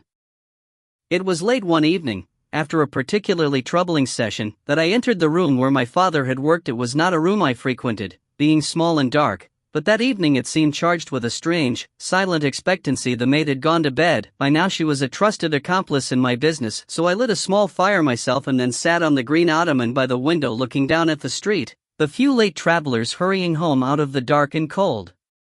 The clock struck 3 a.m. At that moment, for no reason I can relate now, I turned my head as if a voice had called me. The obsidian mirror stood facing me. In it I saw a figure, Dark and warped, I was wearing the robe I often wore for seances, a fabulously exotic caftan of purple and turquoise velvet, my hair turbaned and fixed with a brooch of kingfisher wings. But with a chill of certainty I knew this reflection was not myself. My heart was beating so loud I could hear it, sweat broke out cold on my back. Was I, at last, seeing a ghost? I resolved not to be terrified, and managed to stand. There was a lit candle on the sill. I took it up, and came closer to the glass. The figure seemed to retreat from the light. I saw it was a man, in some dark, perhaps monkish robe. The candlelight threw strange, brilliant streaks of flame across the black glass. "Who are you?" I whispered. He came closer. I saw a man of average height, his face obscured by a hood, and behind him, as if in some other place, stone walls, a wooden bench, a table all laid with paraphernalia and alchemical apparatus. A sudden idea stabbed me with joy. Are you my father? Father, is that you? He drew off the hood. No, he whispered. He was younger, brown-haired, stubbled, worn thin with anxiety. Where are you? He whispered. And when? London. The year is 1904. His shoulders sagged, he looked haggard with disappointment. He sat on the bench, and behind him, through a small window, I saw the blue sky of some hot climate. Are you a ghost? I asked, quivering. He looked up. I don't know what I am anymore, he said, and then, my name is David Wilde. But it was Sarah who answered the door to the repeated, angry knock. Rebecca stood on the steps under a dripping, striped umbrella. He's here, isn't he? She pushed past into the tiled hall. What's happening? What the hell have you done with him? Sarah glanced out into the rainy afternoon. Starlings were rising from the wood in flocks. She shut the door and bolted it. If you mean Maskelyne, yes, he's here. Why on earth couldn't he call me? I've been waiting at the cottage for an hour. There's no signal here. Besides, he's busy with the mirror.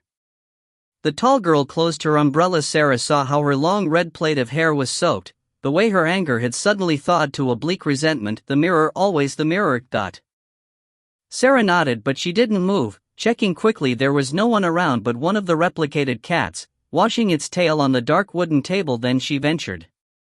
If it wasn't for the mirror, he wouldn't be here. He never is here. Rebecca dumped the umbrella in the rack. A pool of water trickled from it across the tiles. All he thinks about is how to reach the thing, and now he's done that. They need him and he needs it. To do what? Journey? Suspicious, Rebecca shrugged. What's it to you? Nothing except. Sarah came closer. Rebecca always made her feel small, ridiculously petite. Folding her arms, she leaned back against the table and said, except that without the mirror, you'd have him all to yourself. As soon as she'd said it, she knew it was too crude. She cursed herself silently. Rebecca's suspicion became indignant certainty. Don't involve me in your crazy plots, Sarah. I know all about you, and where you've come from. Maskelyne says you're dangerous, that you want to destroy the mirror. You'll get no help from me now. Where is he? She stalked across the hall head high, and Sarah let her reach the corridor to the kitchen before saying, yes, I'm dangerous, but I'm not your enemy. The mirror is your enemy, your rival, the fascinating, endlessly powerful Chronoptica. Rebecca stopped, but didn't turn.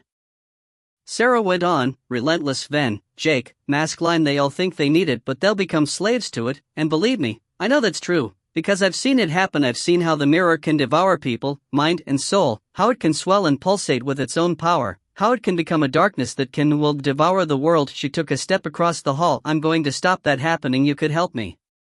Rebecca's braid dripped rain on the tiles. Her jacket was patched with damp. She said, leave me out of this, Sarah. I'm not like you. I don't care about saving the world. I'm just a girl in love with a ghost. The cat stopped washing and gazed at them both. Rebecca scooped it up and ran her hand over its black purring fur. Then she walked down the corridor, carrying it. The cat stared back over her shoulder. Sarah followed, thoughtful. The seed had been planted. It would have to be enough for now. Pierce had set up the ancient film projector in the drawing room, and had cleared the wall of its paintings to use as a screen. He wound the restored film reel in expertly, humming, his red brocade waistcoat a cheery brilliance under the dirty lab coat. Then paste ready? Almost, Excellency. Wharton was sitting on the leather sofa, feet up on the coffee table like a Saturday matinee. This should have some popcorn, Piers. As the two girls came in, he nodded at Rebecca in surprise. "Hi." "Hi," she muttered. He also saw how Sarah had what he had come to call her plotting face on. He raised his eyebrows at her now and she smiled quietly, sarcastically back. "I don't remember inviting guests," Ven said. Ignoring him, Rebecca went straight to Maskelyne. The scarred man stood near the window, his dark eyes on the silver bracelet Ven wore around his wrist. Quietly to Rebecca he said, "You should be in Exeter." "Not when I don't know what's going on." "Nothing is going on except that my magic game worked." She nodded, dumping her wet coat, "And you were too busy even to tell me." "Right." Piers flexed his fingers. "Are we all ready?" "Where's Jake?" Sarah said. "Here." He came in with the marmoset on his shoulder. It leaped to the curtain and raced up.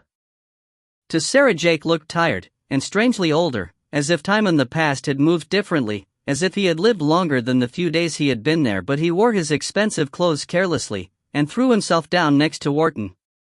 "Right." Ven turned. "Get on with it."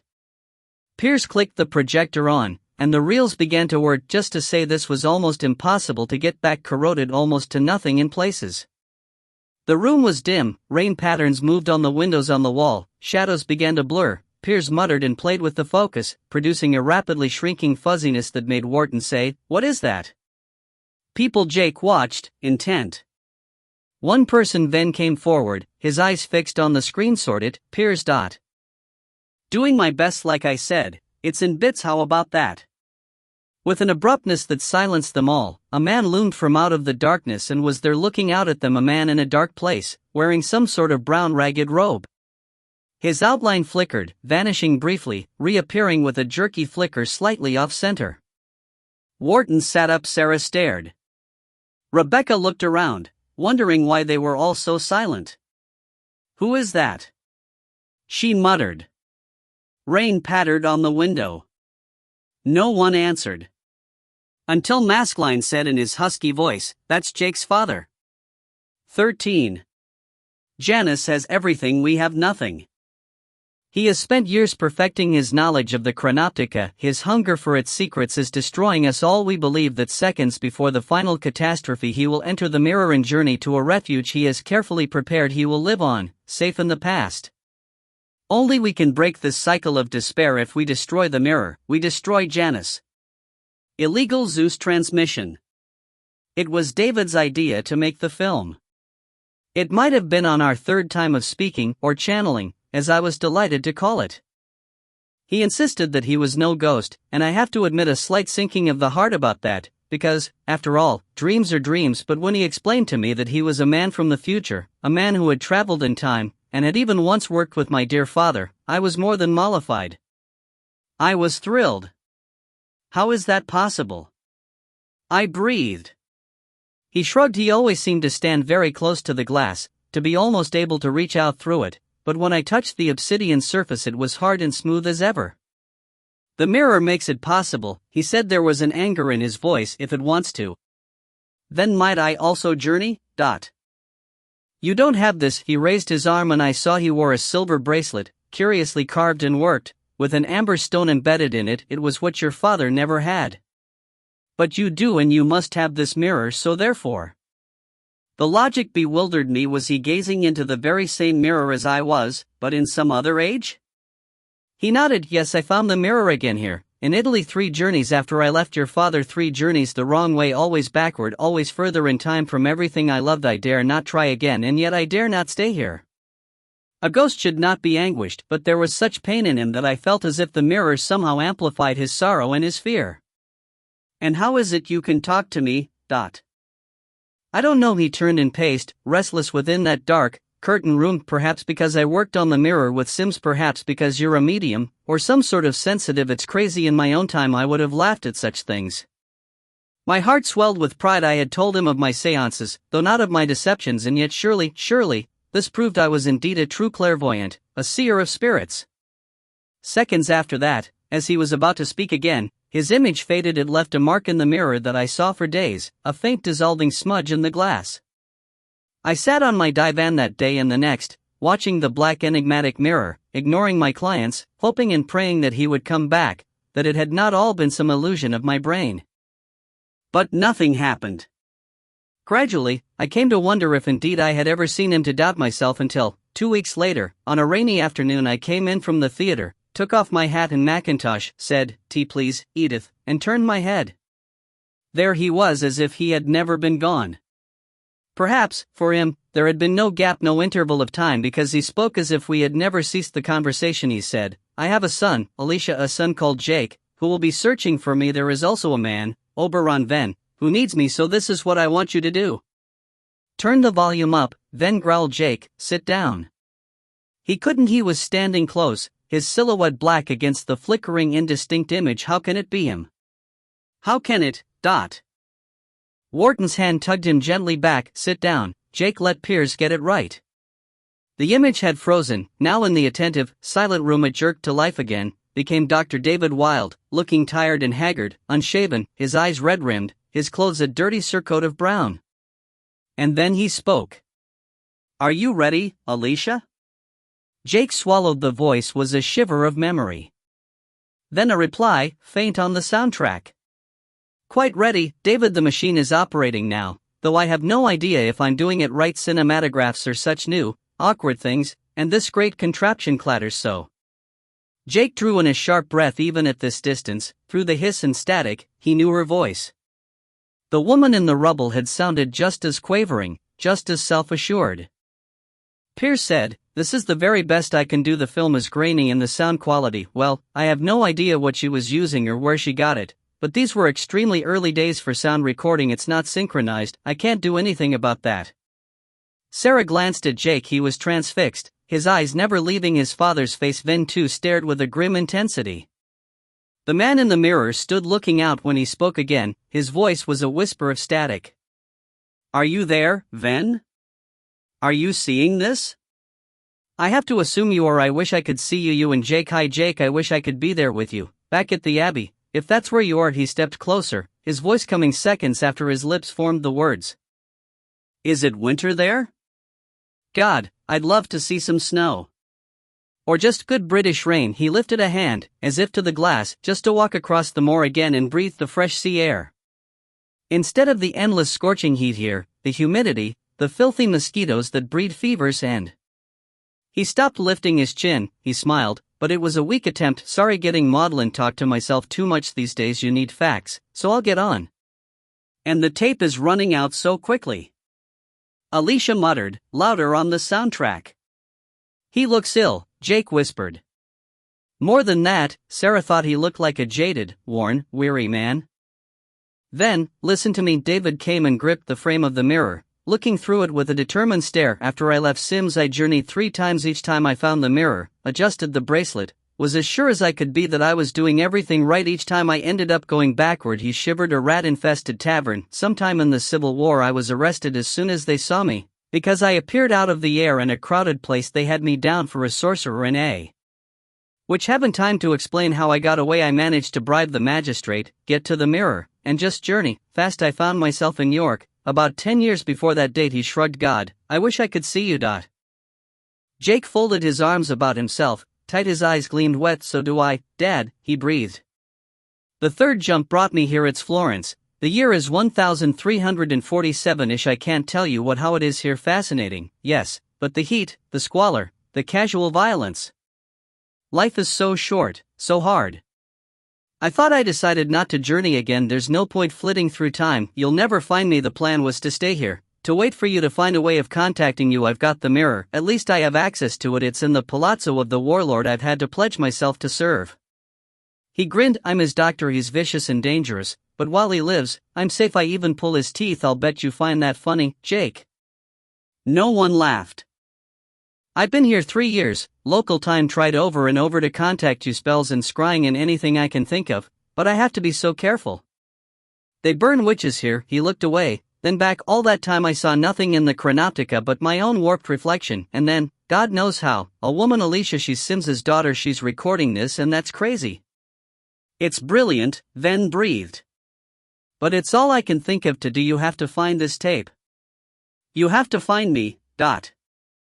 He came close to the glass again, and the whisper of his words jarred against the hurried movement of his lips. "It's plague, Ven.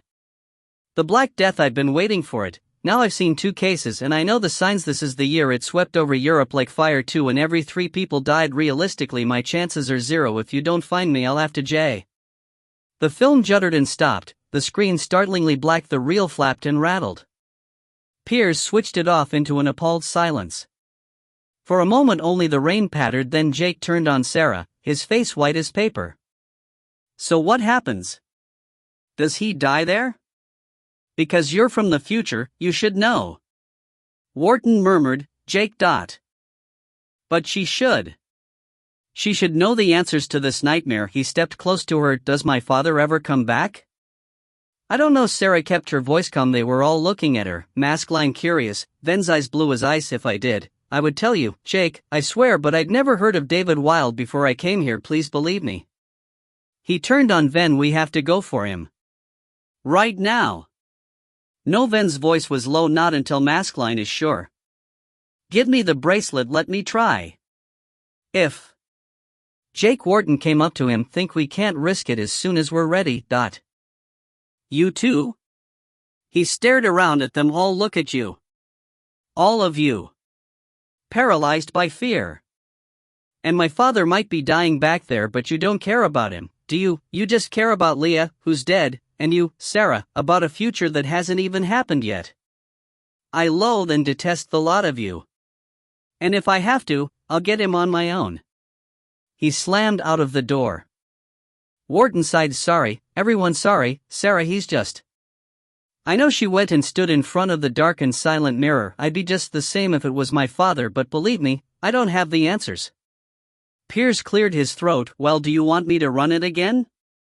Once was enough. Ven went to the fire and thrust another log on, gazing down at the resin bubbling and crackling through the gray ashes. He stood there, thinking for a moment, then said, At least we know exactly where David is. If we could be certain of configuring the mirror accurately, of being as exact as we were with the Blitz, we could get in there and pick him up as easily as we did Jake. He turned on Maskelyne. You're the expert. What do you think? The scarred man had turned and was standing silently by the window, his dark eyes fixed intently on the rain-beaten lawns and the dark tossing trees of the wood. Now he said quietly, It's not that easy. Accuracy decreases exponentially as you go back. 1940 was recent enough to be sure we would arrive within days, at least, of Jake's whereabouts. A date 700 years before. That is almost impossible to hit. A journeyman might arrive years later or before, and the difficulty of retrieval is. I don't want the problems, Ven growled, I want the solutions.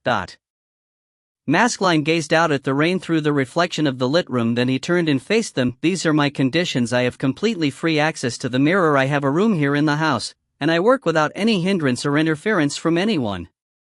Ven's eyes narrowed. Not the bracelet that stays with me. Agreed. For now Piers gets me what I need, and when I succeed, and we get David Wilde back, and your wife, I take both of the bracelets and the mirror is my reward. I take them, I go, and you never see me or them again. That is my price. Wharton pulled a face. Sarah scowled. It was Rebecca who said, Sounds fair to me. Ven snorted. Does it? He tipped his head and gazed at Maskelyne with cold curiosity. You think the mirror will respond to you, more than anyone else? That it recognizes you?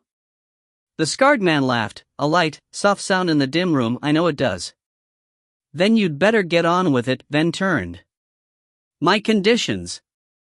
Ven spun back and glared at him with cold fury. If you can get David and Leah back alive, then as far as I'm concerned, you can have the whole damned estate and the souls of everyone in it. But if you're lying to me, he stepped forward, if you're wasting my time for your own selfish. An enormous clang made them all jump. Piers had dropped the film reel onto the floorboards. Oops, he said, deadpan. Ven gave him a venomous glare. Have you got something to say? Just well, let's not get hasty. Remember the D page, Excellency. I've been working on it and I think there may be things to help us there. Mortimer D may not have invented the chronoptica, but he knew many strange things about it. Maskelyne's whole body seemed to be shocked into sudden movement. He came straight from the window in 2 steps. D? You found his papers? Sarah found them, Wharton said, thinking that would please her. It didn't seem to. She glared at him. Then she said, 1 page of unreadable mess, scribbles and drawings. That might be just what I need. Where is it? Piers raised an eyebrow at Ven. In the safe. But. Give him a copy. Then watched as Maskelyne made eagerly for the door, and as the scarred man reached it, then said icily, "But the bracelet stays with me, and if you fail, I'll throw you to the Sidhe and let them torment you for all eternity." Maskelyne paused, then he went out. "Oh goody," said Piers, picking up one of the cats, "and now lunch, I think?" Wharton went to find Jake. He was in the cloister, the monkey clutching around his neck. It was chattering right into his face, but he was taking no notice of it at all. Wharton took one look, then flung him his coat. "Forget Piers's cottage pie, we're going to the pub." Jake didn't move. "The Black Death," he said. He was white and still with fear. Wharton, his arm halfway down a sleeve, paused, then he pulled the duffel coat roughly on and did the toggles up, concentrating on them too carefully. "Don't give up, Jake." "I'm scared. Is that so strange?" "No, not strange at all, but you're Jake Wilde. You're the crazy kid who stabbed Patton in the wrist just to get out of the school. You don't give up. That's why you're such a pain, and that's why you'll succeed. We've got Maskelyne on our side now. He's a strange man. I don't know what to make of him, but he knows about the mirror. Let me tell you about the deal he's made with Van." Jake nodded, barely listening. Then he stood, and Horatio screeched and swung upside down in relief. "All right, let's get out of here. I need to think." Sarah watched the car start and judder into gear and slur down the flooded avenue. She sat knees up on the broad sill of the study window, until the bare black branches of the elms hid it from sight. For a moment a flicker of pain went through her. They hadn't even asked her to come. Jake's outburst had hurt. He was such a spoiled kid. He had no idea of what she had seen, of what lay in the dark future, and she couldn't even tell him, not about Janice's terrible experiments, or the secrets of the Zeus organization. He only thought about his own problems, and Ven was just as bad. She shook her head, finished tying the laces of the walking boots Piers had given her, and pulled on the red raincoat, a little too big, that he had found. Forget them. The coin, that's what she should concentrate on, getting the coin. She slipped out of the house by the side door to the sunken garden, closing it carefully so that the row of metal shears and bars hanging from it clinked only softly. Piers had a camera here, but she knew he was too busy cooking to be checking it now, and she ran quickly along the gravel path, around to the back of the house. Wintercombe Abbey led into a tangle of courtyards and outbuildings. In her time, most of them were ruined, but now they still had roofs and odd oriel windows. One, which Piers called the Abbot's Kitchen, was an octagonal Gothic structure with a vast central chimney, where the long-dead cooks of the medieval abbots had no doubt concocted great feasts at Christmas and Easter. It stood deep in nettles, its walls smothered in ivy, thick twisted vines loaded with glossy leaves. She ducked under them, hands feeling for the wall. The stone was wet and crumbling, rain cascading off the leaves onto her hair, down her neck. She shivered, groped farther, found emptiness, and slipped under a pointed arch, crawling through the leaves, breathing hard. Then she stood up, in a shower of drops. The interior was a damp green space, gloomy with filtered light. Her breath smoked. She glanced around and then up into the cavernous hollow of the roof, where a pigeon fluttered. "Where are you?" He didn't answer, but she could hear his breathing. She took out the flashlight, switched it on, and flashed it around. Gideon was a dark shape under the hanging ivy that infested the ancient stone chimney. He crouched, sullen in the ruined hearth, and as she stepped closer, he looked up. She gasped. His face was streaked with blood, his eyes red-rimmed. The sleeves of his green coat were in rags. And his fingers were raw. "What the hell happened to you?" she whispered. He glared at her as if he hated her. "I was the wren," he said. "They hunted me."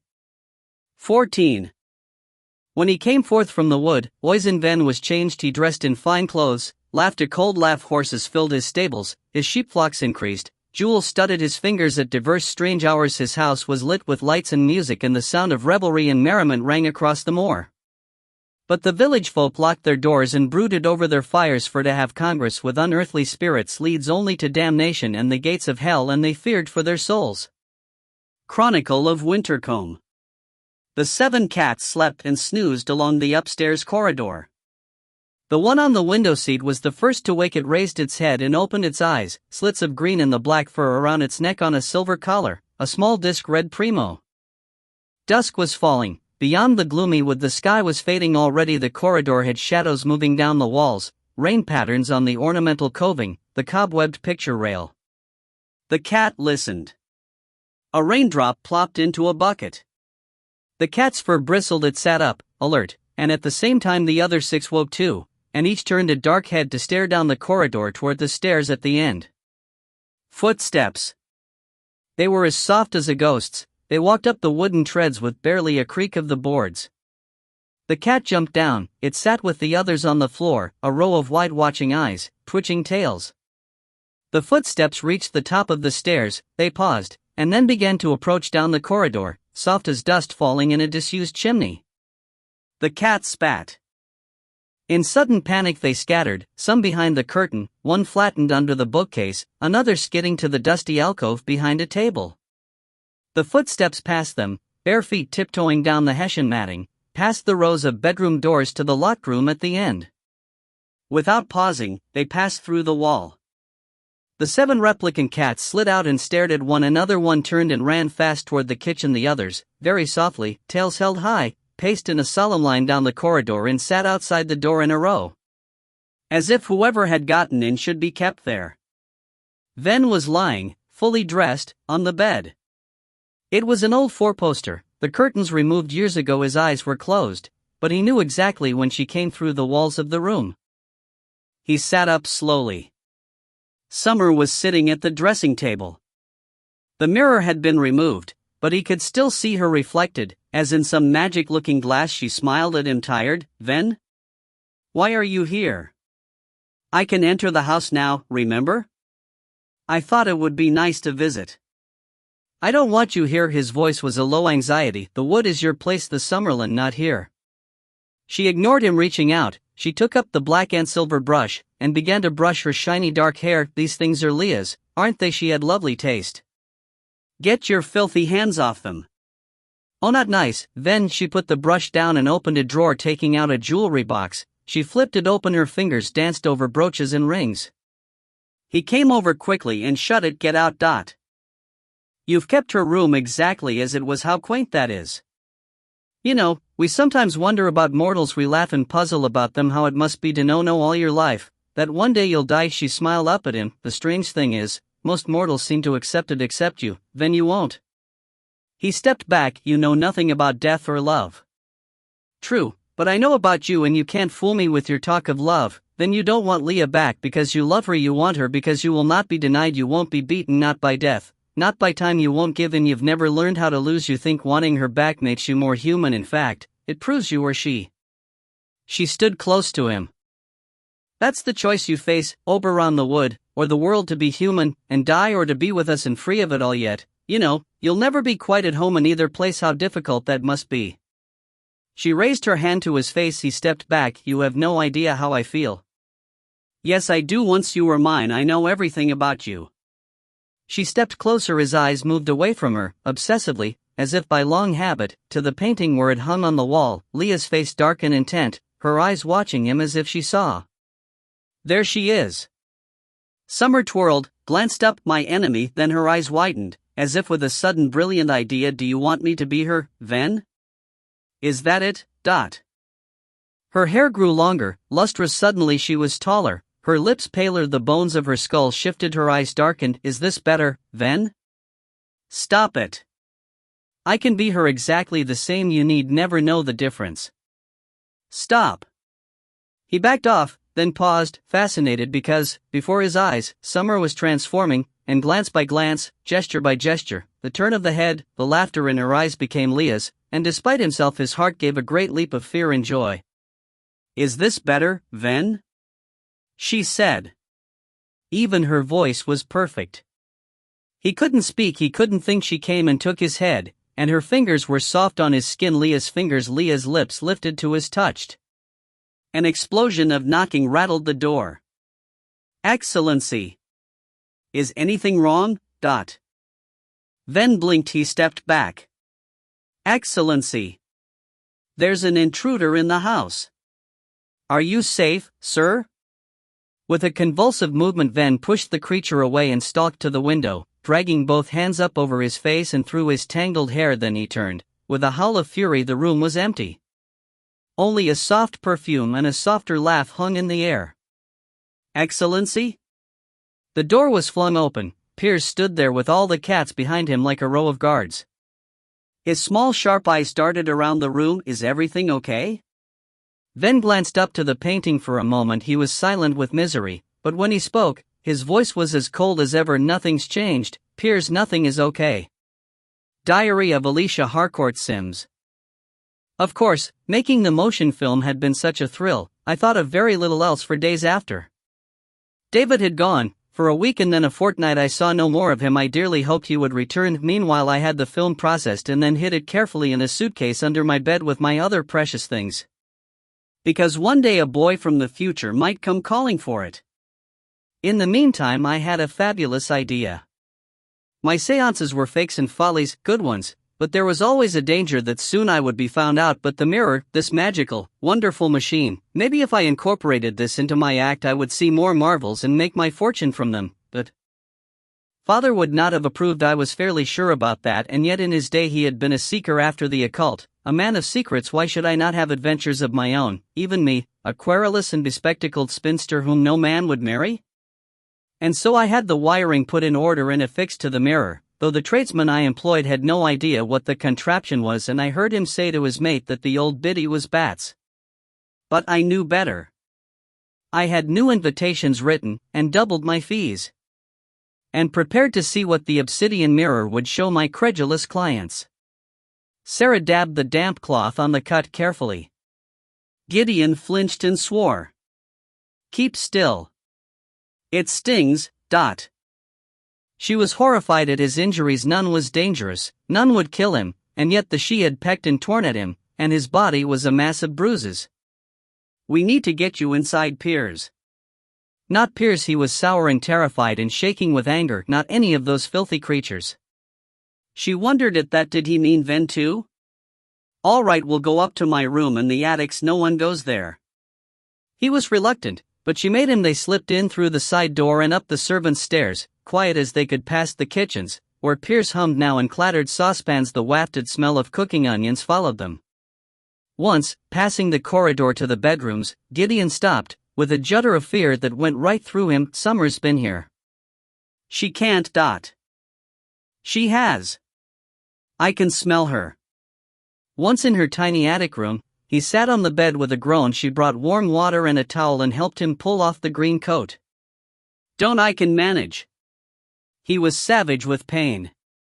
She stepped away, sat on the windowsill, and watched him dab at the cuts. After a moment she said, "Summer found out? About you going for Jake?" He nodded.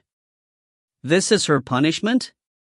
"Oh, she has plenty of punishments, and it's not just me. She's merciless with any of them." He looked up. "I won't take it anymore, Sarah, I swear. I'll go out now, this minute, and climb the estate wall and jump down into the world. If I dissolve into dust, if I get old and crumble and die all at once, it will be better, so much better."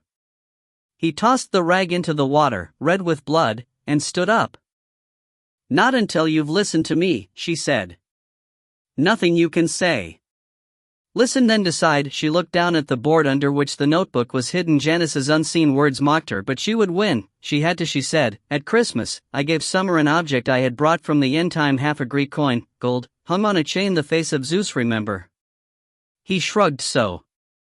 I need it back. I need you to help me get it." "Why? What does it do?" He was acute, she thought, sharp as a pin, as if living there with them, he knew only how to watch, be aware, avoid danger. She put her hands together, steepled her fingers. "The coin is powerful. I believe if I can get both halves, bring them together, it will destroy the mirror, Dot." "The mirror?" He looked up, his green eyes narrow. "That machine. I could throw myself into it. Even without the bracelet I would emerge somehow, sometime. And the she would be there waiting for you." She had to convince him. She slid off the seat and crouched in front of him. "For them all, time is the same. You'll never escape from her without our help, my help, because where I come from in that future." His eyes were fixed on her in disbelief and hope. She took a breath and said, "In that future there are no she." Before he could take that in, she changed, stood, walked briskly. "So the coin, do you know where it is?" Astonished, Gideon watched her. "No she? That's impossible. How?" "First, the coin." He shook his head. "Summer keeps all her treasure in her house." "House, Dot. Deep in the Summerland. It changes shape and size and appearance. I'm not allowed there." She came back and stood over him. "A real house?" "Sarah, nothing is real in there. not as you know it. It's a place that she talk about it. They say that sometimes it looks like a cottage thatched with the wings of birds, sometimes an underwater palace, sometimes a castle. It is not easy to find and harder still to enter, and its heart is a box. They say the box is red as blood, and she keeps her most precious things there, locked tight with spells. The coin, if she values it, will be in that box. Sarah pondered. Could she even believe him? Wouldn't she be wearing it? She has more gold and silver than you could dream. She wears none of it. She hoards it like a dragon. Some of it's real, mortal made, but other things are from far dimensions, mine deep in the other world. Some jewels are fairy forged from leaves or toadstools. He pulled his shirt and coat back on, wincing. Sarah said, then you have to take me there. We have to steal the coin. Gideon laughed, a sour, low, humorless laugh. Then he looked at her hard. Don't tell me you're serious, he said. Rebecca, outside the attic door, stood and listened, her back against the wall.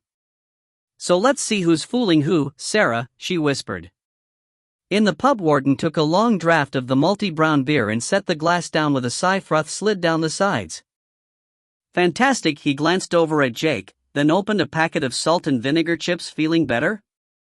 I'm fine. Warden frowned. He knew that abstracted air, that closed up, scarily intent concentration. You're not planning anything crazy, are you, Jake? Of course not. Now he was seriously worried, but before he could ask, Jake sat bolt upright and said, Look. Out there, in the street, can you see them? Warden turned his head. He wiped steam from the small panes of the pub window. The village street was a rainy darkness, the single lamppost a nimbus of orange. What? The children. Jake was staring at the patch of lit street under the lamp. Warden said, There's nothing. I can't see anything. But Jake was silent because there they were, the three replicants of Janice, identical, their school blazers soaked, their gray socks around their ankles, their hair plastered to their small round scalps. They waved at him, then turned and ran into the night. Remember, Jake, their small mouths whispered. Remember us. 15. Ven has a remarkable physique. He has never been known to be ill and has great endurance. Once, when deep-sea diving off Indonesia for his series on volcanoes, there was a problem and he was underwater too long. Everyone was worried. Medics stood by, but when he climbed aboard he was fine. Later I saw a technician looking at the oxygen equipment, clearly puzzled. What's wrong? I asked. Oh, nothing. Must be some glitch. The gauge read empty. Unless he can live without air. The man laughed. I did not know how to answer that. Jean Lamartine, The Strange Life of Oberon Ven. Piers lay on his stomach amid a mountain range of crumpled paper. He had a pen in his mouth, another in each hand, one behind his ear, and more sticking out of every pocket. He was scribbling numbers with startling speed, referring over and over to the D manuscript in its plastic protective cover. Warden said, There was nothing there, but I'm sure Jake saw something. What do you think? Who are these weird children and what do they want with us? Thunder rumbled outside. Piers raised his head briefly, then went back to the figures. Replicants, almost certainly Janice has many, according to Sarah. Why not ask her? Warden nodded. I will, but I'm worried. Piers, I know Jake, there's something he's not telling me. Eureka, Piers said. What? The small man sat up. Eureka, furthermore, hallelujah, even furthermore, hip, bloody hooray with knobs on. He was quivering with a sudden suppressed exuberance. Then he threw a pencil high into the vaulted ceiling, where it stuck in the damp plaster like a small yellow stalactite. Yes. Warden jumped up from the bench in the ingle. Look, you've got something? Words. A few words mirror a dark wood eye, but it's a start. But he looked so delighted. Warden felt his own shiver of disappointment as rather a betrayal, and when the small man grabbed the papers and said, Come with me, and ran, he blew out his cheeks and hurried after him, wondering sourly when he would get any answers in this place. In the tiled corridor, he glanced out of the window. It was still raining now. The lawns were more than saturated, great pools of brown water had spread across them, and the wood beyond lowered, its dark branches tossing and broken under the drenching downpour. And from deep below the house he became aware of a sound he realized he had heard all night under his pillow, in his dreams, the roar of the swollen river Wintercombe in its deep ravine beneath the very cellars. Hurrying after Piers, he noted rain dripping into more buckets here and there, damp green moldy patches forming on the ceilings. The whole abbey was leaking and running with water. In the monk's walk, the stonework was wet under his hand, the gargoyles of lost medieval monsters vomiting rain through their open mouths. He sensed all at once the soft timbers, the creaking gutters, the saturated soil under the foundations, had a sudden nightmarish terror of the great building collapsing, toppling, washing away, becoming the ruin that Sarah had hinted at. Like the houses in that street in the past. He shook his head, and hurried on. In the great cellar that was the labyrinth, things had changed. Coming in, he stood, staring. Maskelyne had brought the mirror into the center of the room, tethering it to ceiling and floor. The maze of green mesh, Pierce's crazy invention to stop watchers being sucked into the mirror, had been realigned, so now it made a strange long funnel, rather like the concoction of some vast spider, leading straight to the glass. Sims's old wiring lay on the floor. Maskelyne stood knee-deep in it, meticulously stripping it down. His head turned, the scar a livid wheel in a sudden flicker of lightning. Seeing Pierce's smug grin, he came quickly over. What? Only started to make progress on the code. Pierce laid the papers on the table and stood back, ridiculously proud. What code? It was Rebecca, dusty, with her coat and wellies still on, so she was living here as well. Wharton thought it was getting quite the commune. Maskelyne ran his delicate fingers over the manuscript, its clotted figures and drawings. For a moment he seemed almost in pain. He said, "Where did you get it?" Pierce tapped his nose. "You're not the only one with secrets." His malicious glee against the scarred man made Wharton step in. "We're supposed to be working together. You tell him that." Pierce turned, snatching the manuscript back and shoving it into his pocket. "Next time he magics me into a china pot." "For God's sake listen, Pierce, what about the river? It's roaring like a wild beast down there. Has this place ever flooded?" Pierce shrugged, uninterested. "Not sure, probably." As he bustled off, Wharton breathed out with exasperation. Maskelyne turned away, the wiring tangled in his hands. What was it between those two? Were they some sort of enemies? It worried him, but then Rebecca caught his arm and drew him aside. "Forget the weather," she said in a low voice. "You've got worse things to worry about." He frowned at her. "What now?" "Sarah, she's got this crazy plan to steal something from Summer the Changeling's in it with her." His heart went to ice. "Steal? Steal what?" She shrugged. "Some coin." Sarah was invisible. The itch in her skin was getting worse. Every time she did this she felt as if she was putting herself back in Janice's power, in some way going back to the lab, obeying him, becoming his creature. Now, as she pulled on boots and coat and slipped out of the bedroom, she let herself remember the day she had woken from the anesthetic in the terrible white clinic and felt it within her, that new, alien coldness lurking in one corner of her mind. How terrified she had been of it spreading, blanking her mind like snow, flooding her own self, her own memories. She shook her head. That would never happen. She would die first. The Abbey dripped. No one was in the corridors. As she crept along the long gallery she heard faint voices down in the monk's walk. The boards creaked as she walked quickly past Jake's door and then Wharton's, past the locked room where Ven brooded under the laughing portrait on the wall. She came down the stairs. Two of the cats sat at the bottom like silent, disapproving guards. Their green-slit eyes watched her. Her heart thumped in surprise they could see her.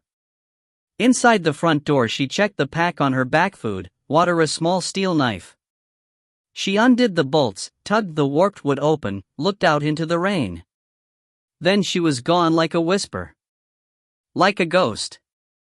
"Behold," I whispered. Around the table, a susurration of surprise. The ring of hands clasped tighter.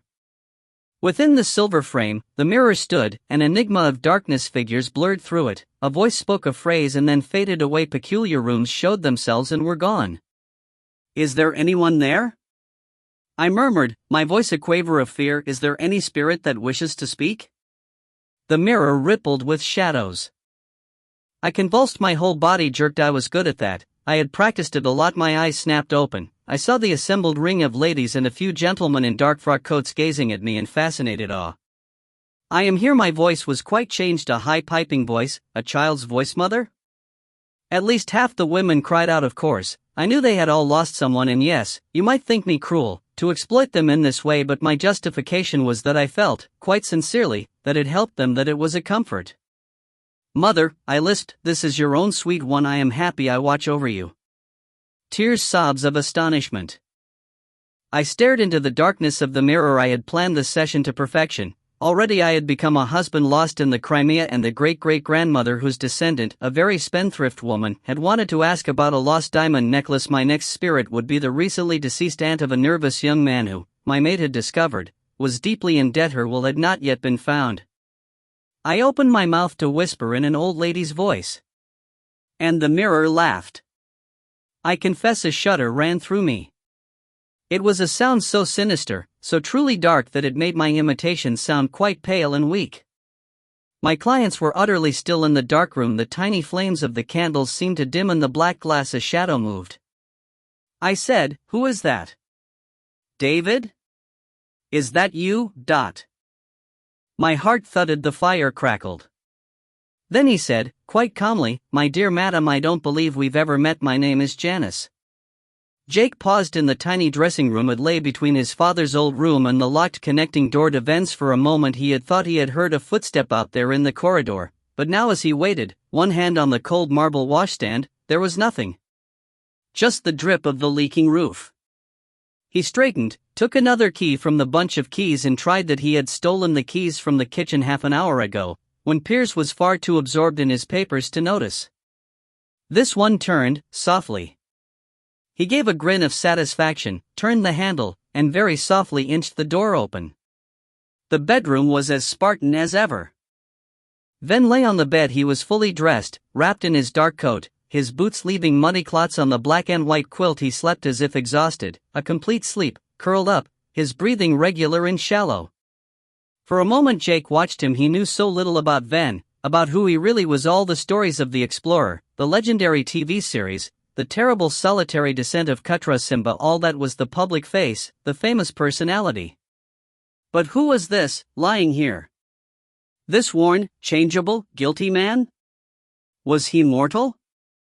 Or was he she? Was he some strange forbidden mixture of the two? Because she certainly felt no sorrow, and Jake wasn't sure if they ever slept. Ven stirred, murmured. He curled up tighter, rolled over. Jake forgot everything because he could see the bracelet. It was fastened around Ven's right wrist, and his sleeve had ridden up to expose its amber gleam.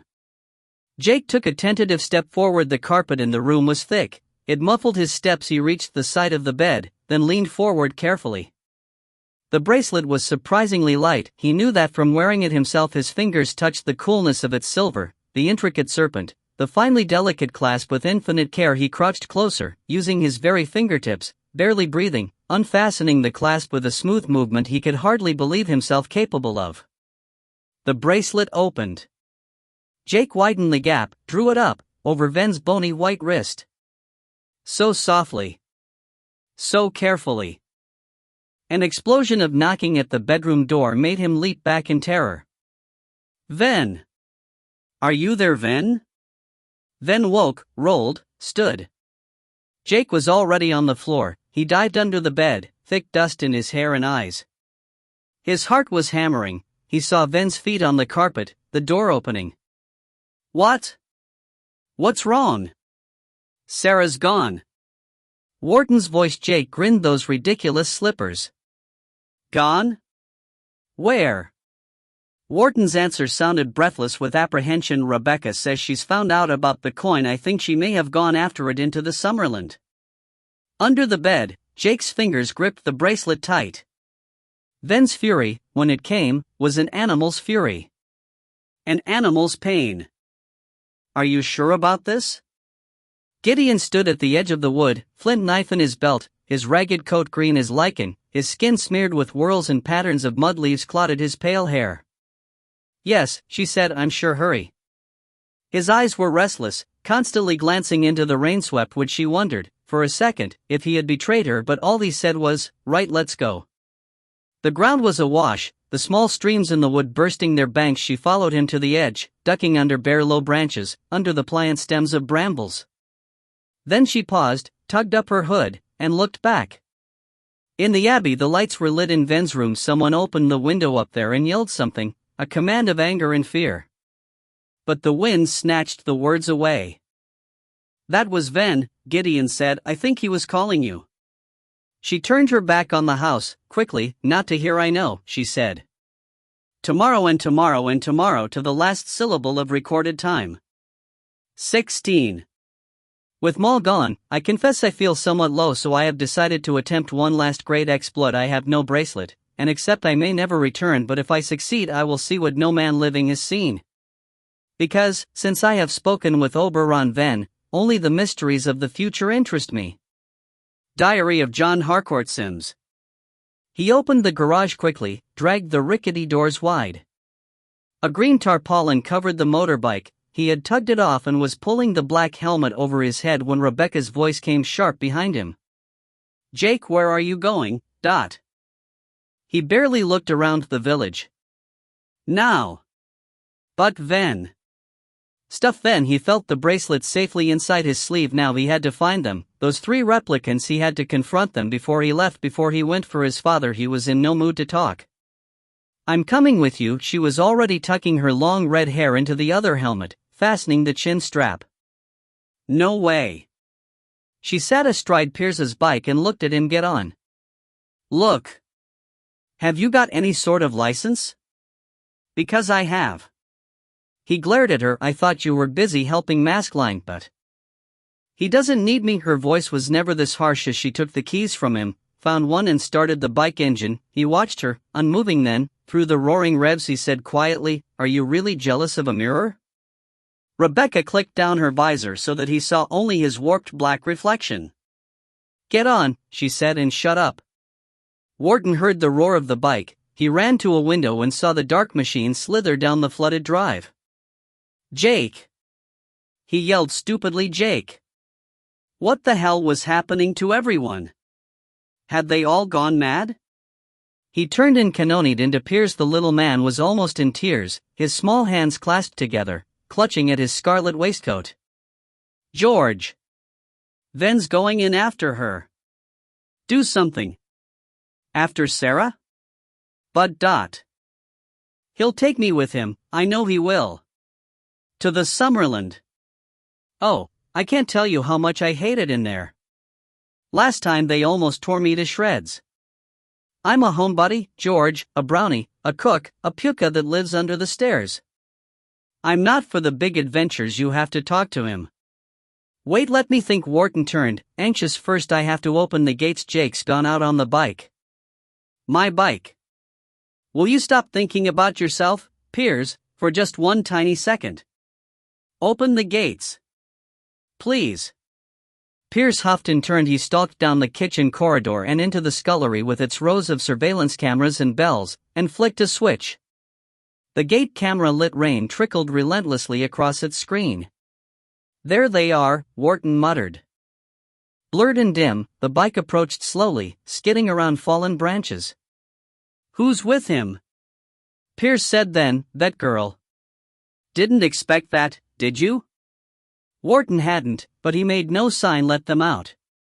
"But why?" "The replicants. He's going to find the replicants. He needs to know what they mean."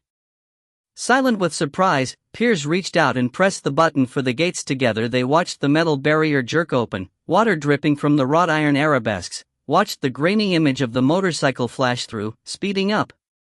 Faintly, Wharton thought he heard a yell of acknowledgement.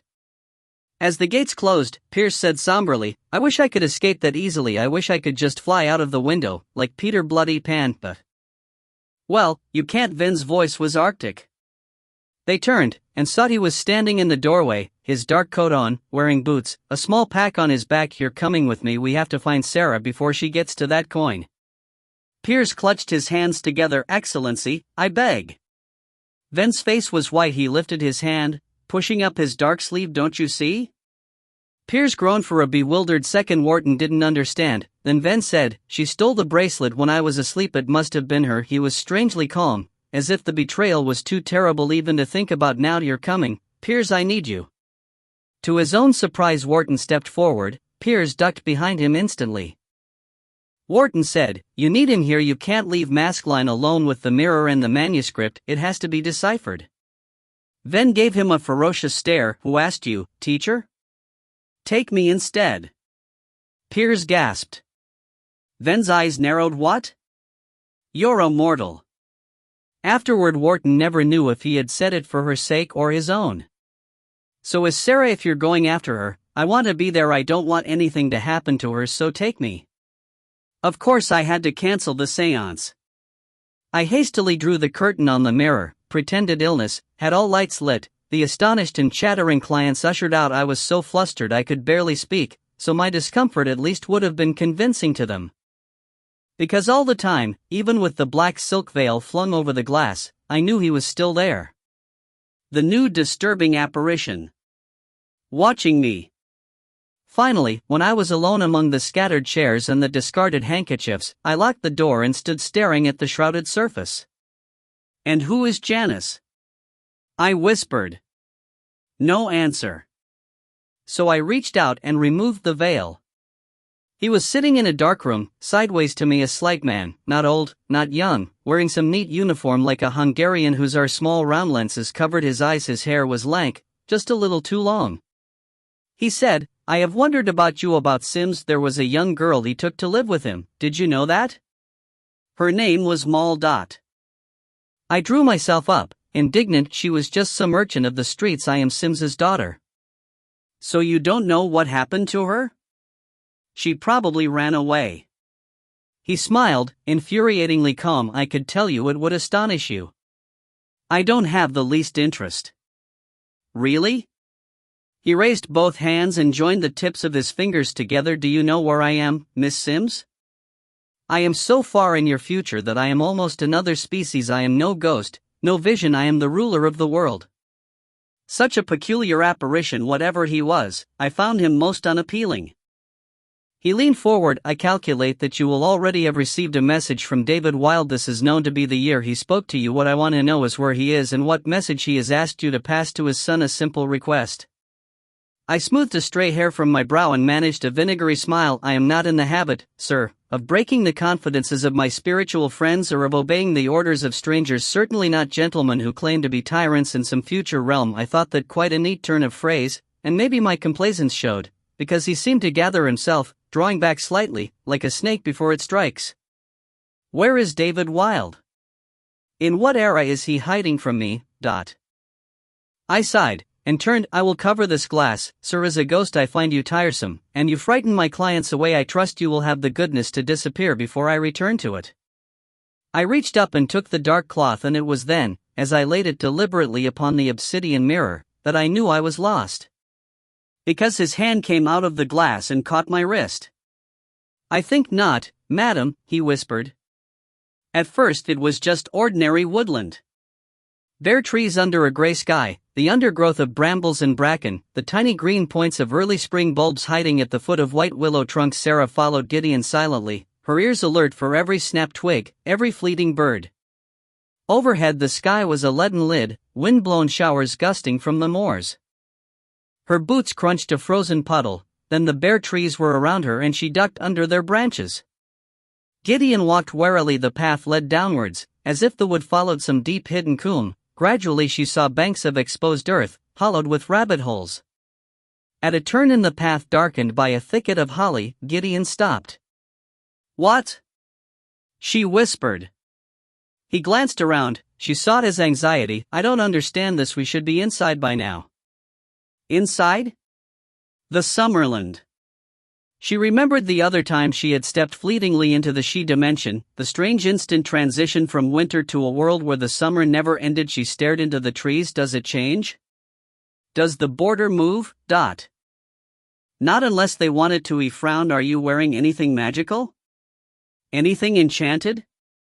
She shrugged. "No." "Leave the pack." "No. It has food and water in it. If I eat anything, you know they've got me forever." He hissed in frustration. Then he said, "Let's try this way. As the wood deepened, the trees seemed taller, their branches meshing far above the coombe. The sunken lane became a knee-deep trough of dead leaves, as if oak and elm and rowan shed thousands here each winter and they never rotted, accumulating through centuries. Sarah felt herself sink into their wet softness, deep, up to her waist, and for a moment before Gideon grabbed her she was afraid that she would fall and be suffocated under them all, like some lost wanderer in a fairy tale. And then the leaves thinned, and the path was a slippery incline of cobbles, rainwater gushing down it. Gideon's hair was soaked. He turned up the collar of his green coat in silent misery. "What's the matter with the world?" he whispered. "Might she know we're here?" Sarah caught his arm, stopped him. The thought turned him sick. "I don't know, it could be just that the Summerland has reconfigured. It's always changing, just like she is always changing but always the same, and since she got so angry with Van, the rain has dripped and soaked the whole wood as if she wants to drown all mortals." Sarah frowned. "Come on, we have to keep going." By the bottom of the coombe the path was a streambed. They waded through it, trickled into a green clearing, the grass lush and long, soaked with floodwater.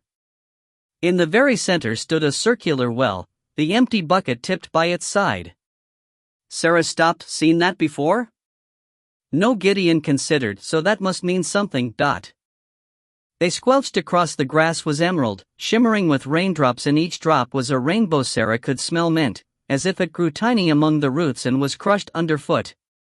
At the well coping, Gideon leaned over and looked down. A small stone stairway spiraled inside, into the dark beside him. Sarah stared at the smooth wet slabs, the tiny fronds sprouting from their cracks.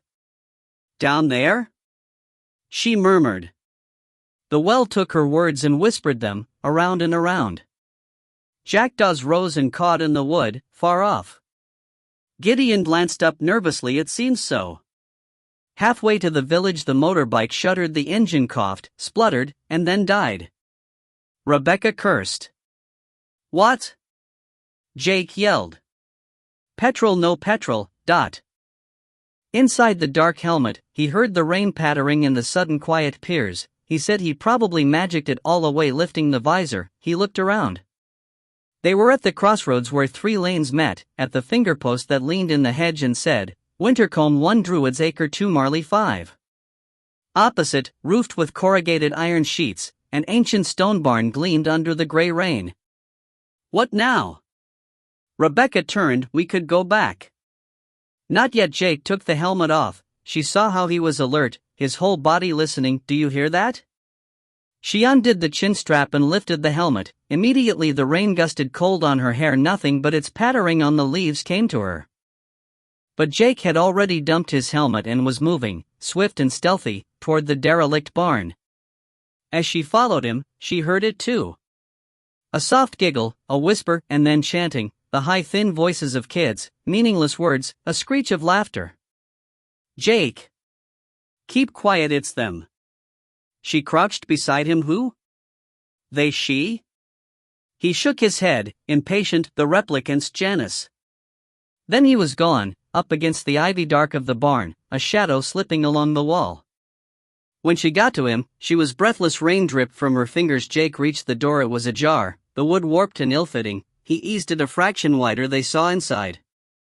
Three small children were sitting around a fire. They had dragged some kindling together and lit it on the cleared floor, and it crackled and spat, as if the wood was wet. The boys were identical, so that as Rebecca looked from one to another it was impossible to tell them apart. Their school clothes were grubby and frayed. They wore small black Wellington boots and duffel coats with broken toggles. One had his cap on backward. Another was stirring something in a propped tin can among the charred sticks. To Rebecca it smelled fishy, like some rancid stew. He was singing round and round the garden, like a teddy bear. Then he looked up straight toward the door. "Why not come in, Jake?" he said. Out of the rain, the third added, cleaning steam from his small specs. Jake swore under his breath. He stepped out, into the barn. Rebecca stayed where she was. Maybe they didn't know she was there. Seeing them now, she understood that these children were all replicants of Janice. Even at this age they had the calm menace she remembered, the considering stare through the round lenses, the unbreakable certainty of the small thin man who ruled Sarah's far future world.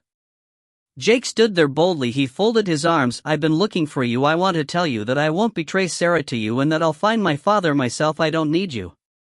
They gazed at him with a detached interest. "He's crazy. He believes it.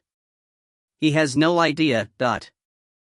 Jake stepped closer. He was much taller than them. He crouched, bringing his face down to their level. Close up he saw himself reflected in 3 pairs of round glasses. "And you have no idea about me, who I am, what I can do." They smiled, secret, closed-up smiles. "Pride, Jake. Comes before a fall, Jake."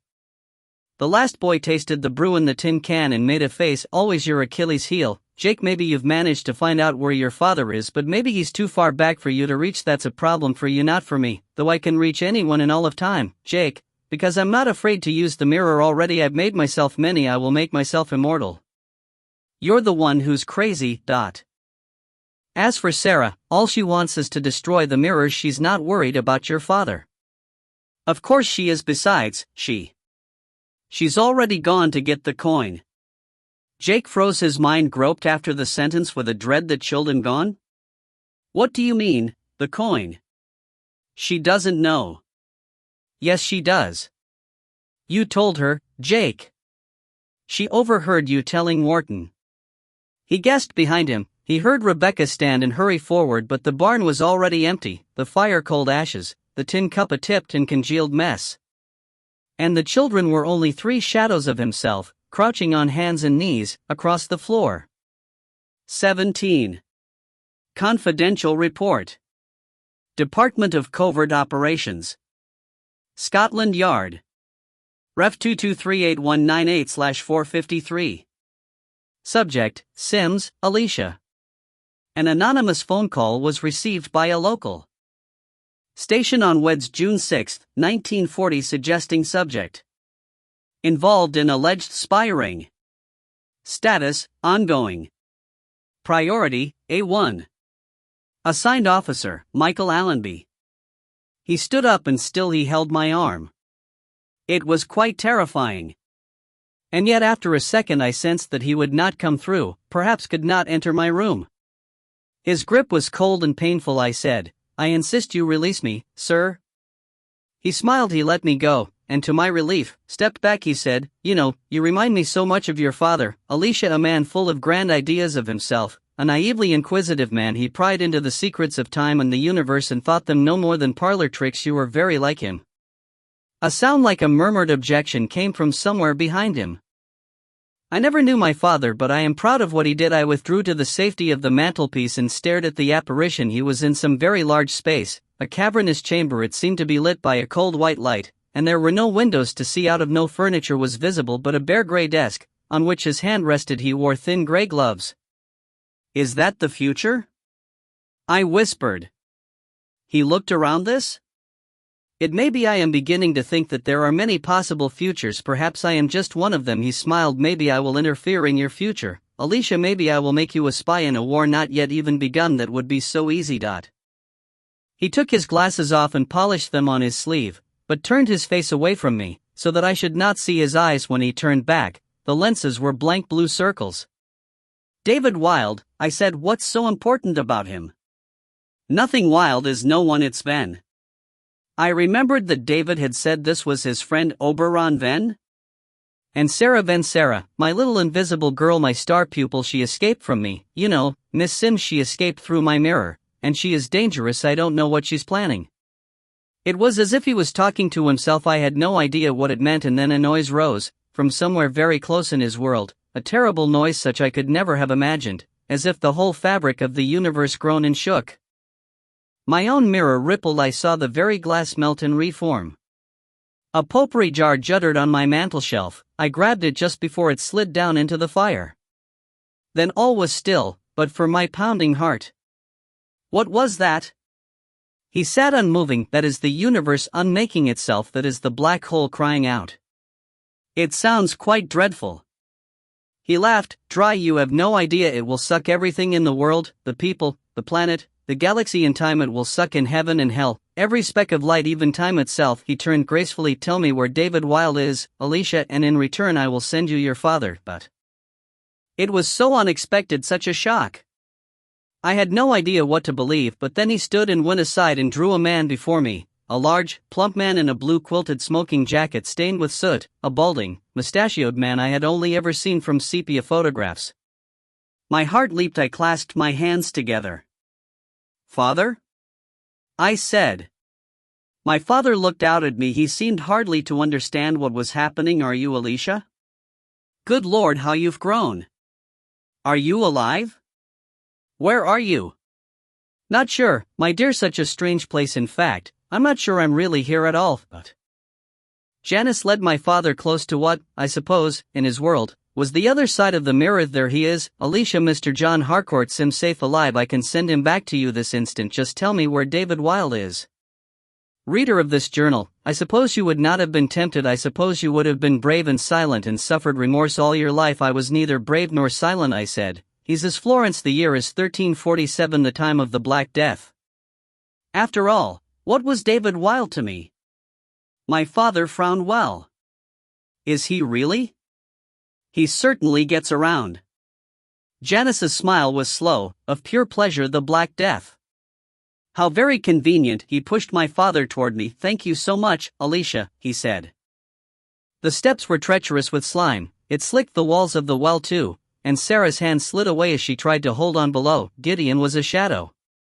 What's down there?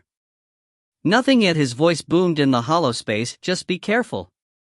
She spiraled down, step by step, faltering into darkness. The well shaft was black, as if it pierced deep into the earth. Once or twice she glanced up. The sky was a diminishing gray disk rimmed with ferns, and then there was something perching up there, a bird, perhaps a starling. As its silhouette flew off, small particles of stone dislodged and fell past her. Something plopped far below. Her father had told her a story, when she was small, about a country at the bottom of a well. She tried to remember it now. As the black wall swallowed her, there was some witch, and two girls who each went there to be her servant. The good girl, when she came back, had gold coins fall from her mouth every time she spoke. The bad girl had toads. Sarah grimaced. That was the part of the story she had always hated. The toads. Something soft grabbed her foot. She almost yelled. Don't stand on me. We're at the bottom. As she jumped down into a squelch of thick mud, Gideon was already feeling the walls around them. His green frock coat was streaked with slime, his fingers lichened with emerald. Sarah stared up. There was a bird watching us. Did you see it? Yes. He stopped here. Look. Her fingers groped. It felt like an arch, so low she had to crouch down to peer in. A tunnel sloped away, its floor a mash of mud and leaves. She frowned. Are you sure? Gideon was sharp with listening. He held his face to the air that came out of the darkness and said, I can smell the summerland. It's down there somewhere. I can smell the grass and the gorse flowers. I can hear bees. He flicked her a glance from his eyes. Green in the dark, believe me? I don't think I have any choice. He nodded, crouched down, and crawled into the tunnel. She gave one last look back up at the leaden sky of the world, and followed. Maskelyne saw them go from a high window. He saw then leap down the front steps of the house and race into the wood behind. Someone else came running. To his surprise it was the big man, the teacher, hastily pulling a pack on his shoulders, wrapping a striped scarf around his neck. They disappeared into the trees. So now it's just you and me. Maskelyne turned. Piers stood at the far end of the long gallery, a cat sitting upright on each side of him, black as Egyptian sculptures. He said, just you and me, scarred man, but I'll be watching you. You may fool then, but I know you got back in here by some sneaking sorcery, and I don't trust the hairs on your head or the nails on your fingers. Everywhere you go, everything you do, I'll be watching. Maskelyne smiled, a little weary. Quite the three-headed dog, aren't you, Master Piers? But you needn't worry, I'm not here to steal the mirror, at least not yet. Piers's red waistcoat was striped with black. He scowled. Just so we understand each other. Then he turned his head, startled. Is that Roar the motorbike? Are they back? Maskelyne went to the window, opened it and leaned out. All I can hear is the river. Piers turned pale. Maybe I'd better check the cellars. You do that. When the little man had gone, Maskelyne stayed at the window. The river must be in high spate. Under the house the floodwaters were rising and they're out over the clustered trees of the wood. What was that? A gray cloud, rising and settling, splitting and reforming rain? Or birds? He watched them with a distinct unease. The she were flocking. Something was happening. Out there in that tangled wildwood something was disturbing the fairy people. Time and the world were drowning. The currents of the earth were streaming with strange energies. He could feel them in his very bones and veins, and deep below the house the black mirror pulsed like a pinpoint of dark silence, commanding him to come. All right, he whispered, I hear you. But still he stared out at the darkening sky. Where was Rebecca? What was going on out there? There was nothing wrong with the bike. Rebecca stared at the dial in bewilderment. It said empty. It was empty. Jake shook his head. Let's get back. I've done what I came for and now I'm going after my father. He grabbed the handlebars and as his sleeve lifted she saw a flash of silver, glimpsed the staring metal eye of the snake. My God. She stared. How did you get that? He climbed on and kick-started the engine. Get on, Jake. To bring it out here. Are you crazy? But she had to jump to get on as the bike roared down the lane, and as she gripped her arms tight around him, she knew he was as scared as she was, that the disappearance of the children had knocked all confidence out of him. They rode fast, down the lanes, under the deep banks of red earth, under tangled boles of hawthorn and ash, past branches that snagged and reached out for them. Wintercombe seemed strangely distant, as if they had come farther than they'd thought. Every time the lane twisted, Rebecca expected the ford, the pair of gates with their lion guardians, but there were only the endless hedges, until Jake stopped the bike abruptly, breathless. We're lost. You've taken the wrong turn. She wanted to scream at him. He said, No, I think the land is wrong. Summer has done something to it. They went on. More slowly she saw that the fields were plains of red water, that trees and gates stood isolated. Sheep had been moved to high ground, cattle were missing, and in the west the sun was already wrapped in great piling clouds. The gates, when they came suddenly upon them, were still open. Jake turned in and rode cautiously up the drive. He was more worried than he wanted to show because yes, it had been stupid to bring the bracelet out here if Summer got her hands on it. Even as he thought the thought, the engine died. The silence was terrible. They slid to a halt under a great oak that sprawled its boughs over the track. Jake dumped the bike, just as a starling landed on a branch with a bounce, its beady black eyes fixed on him. Move, he muttered. Quick. Rebecca was already running. He flung the helmet at the bird and raced after her, but now the host were coming down like the rain, wings fluttering, beak shrieking. He leaped a fallen log, crunched through leaves, glanced back, and then he heard the beat of the drum, deep in the wood, and his heart went icy with fear. Jake. Rebecca had stopped. He crashed against her. She grabbed his hand. The she were all around. They stood silent, an army of curious eyes, of heads tipped sideways with sharp attention, of intent greed. Every bit of it was focused on Jake. Could they sense the bracelet? Could they smell the silver, taste the amber? Did the snake speak to them in some secret hissing syllables? Keep walking, he breathed. Don't look at them. Don't stop. I can't. Rebecca seemed frozen with terror. What are they? Thought. He pulled her forward. They walked side by side down the track, between the clustering creatures with their silver hair, their beautiful faces. The she were assembling, leaping down from the trees, their wings becoming arms, their claws feet, their feathers fine clothes of dark glossy purples and green. As she walked, Rebecca saw them transform, a male with one wing still, a female face shivering from beak to sweet smiling mouth. Behind, in the thickets, shapes moved, slithered. Where's Summer? She gasped. Don't ask if she came now, they were lost. Hurry. But his feet stumbled. Rebecca slowed the baneful silence of the she was working on them. They felt tired suddenly, so tired, that all they wanted to do was stop, lie down, sleep, be covered in leaves by the birds. Rebecca, keep moving. The words were blurred in his mouth. He slipped, almost fell. Beside him, she crouched, her head bent. Can't, she whispered, too tired.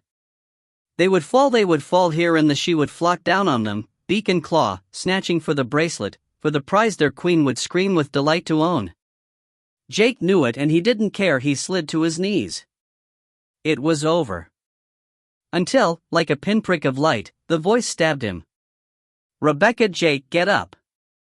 It was calm, but the shock of it jerked his eyes open. He saw Maskelyne standing alone on the flooded drive before the abbey. He saw Piers fidgeting with fear and anxiety on the steps behind. Rebecca! Do you hear me? She looked up dazed, as if he had woken her from death. Jake grabbed her hand, dragged her up. And as they stumbled past them, she stepped back, drew away from Maskelyne's voice and Maskelyne's very shadow, and from their angry ranks a terrifying and eerie sound arose, a hiss that made the hackles on Jake's neck prickle with raw fear. And then they were at the steps, and Piers had run down and was hustling them up, staring over his shoulder at the bird army that rose in dark swirling flocks above the wood. They fell into the hall. Maskelyne came last, and slammed and bolted the door. Jake turned. What the hell did you do? Why were they so scared of you? Maskelyne shrugged. Perhaps the scar frightened them. They hate ugliness. Rebecca stared at him. It was amazing, but... Lucky Piers seemed torn between relief and fury. You were just lucky because if Summer had been there. But she wasn't there. Maskelyne looked at Jake, and that's what worries me. A well? Wharton stared down at the black interior, appalled. You expect me to climb down a bloody well? Ven was bending over the shaft now. He looked up, his face pale with cold, his eyes hard and blue. You were the one who asked to come. You can see the tracks. They went down here. His gaze strayed anxiously to the wood beyond. Make up your mind that she might not let you back now anyway. They're hunting. Wharton growled in his throat. Then he knotted the school scarf tight, swung himself over, and spread a hand on the slimy bricks. I thought the Summerland was some paradise of a place. Already far below in the dark, Ven laughed. You thought wrong.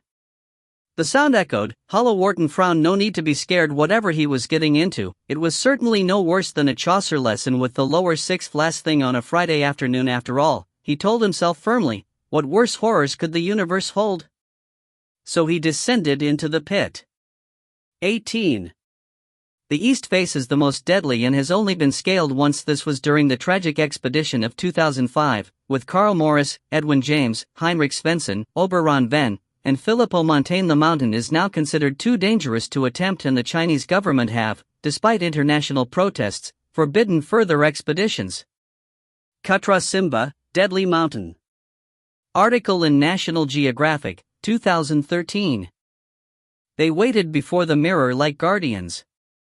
The black glass reflected them. 7 cats, some curled snoozing, some washing, one on its back fighting a tangled battle with a piece of the sticky malachite green webbing.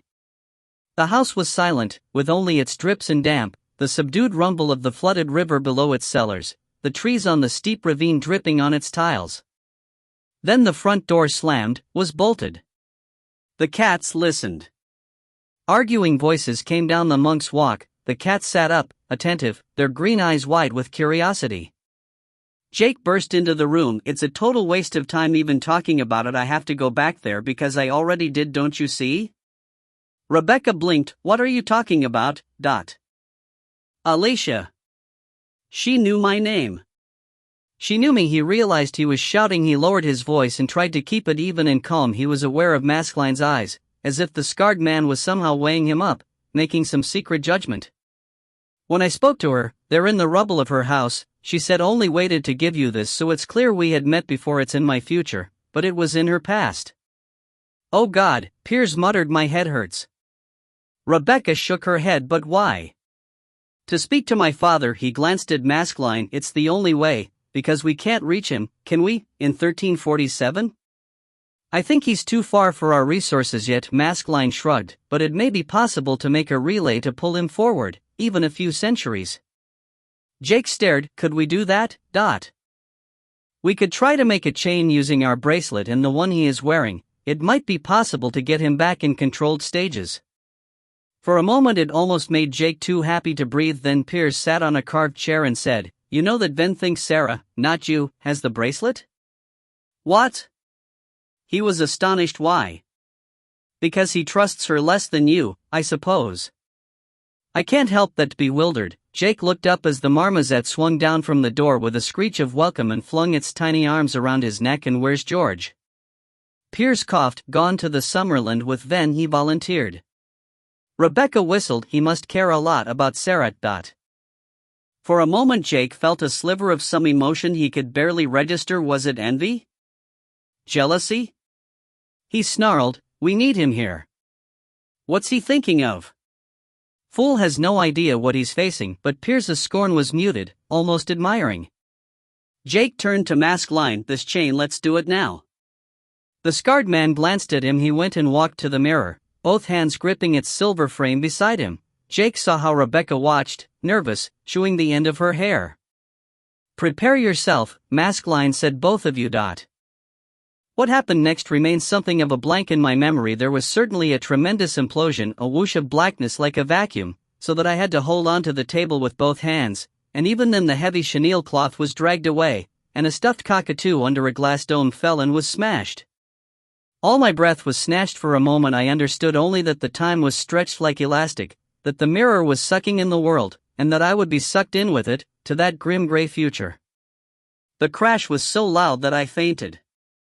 I came around to a sweet smell. Someone was holding a handkerchief soaked with drops of eau de cologne clumsily to my nose. I spluttered, gasped, struggled upright. "Father? Is it you?" He sat back. "Dear girl, who else?" I could not believe it. For a start, he looked no older than the last photograph I owned of him, which must have been taken only weeks before the tragic accident. "You died," I gasped. "No.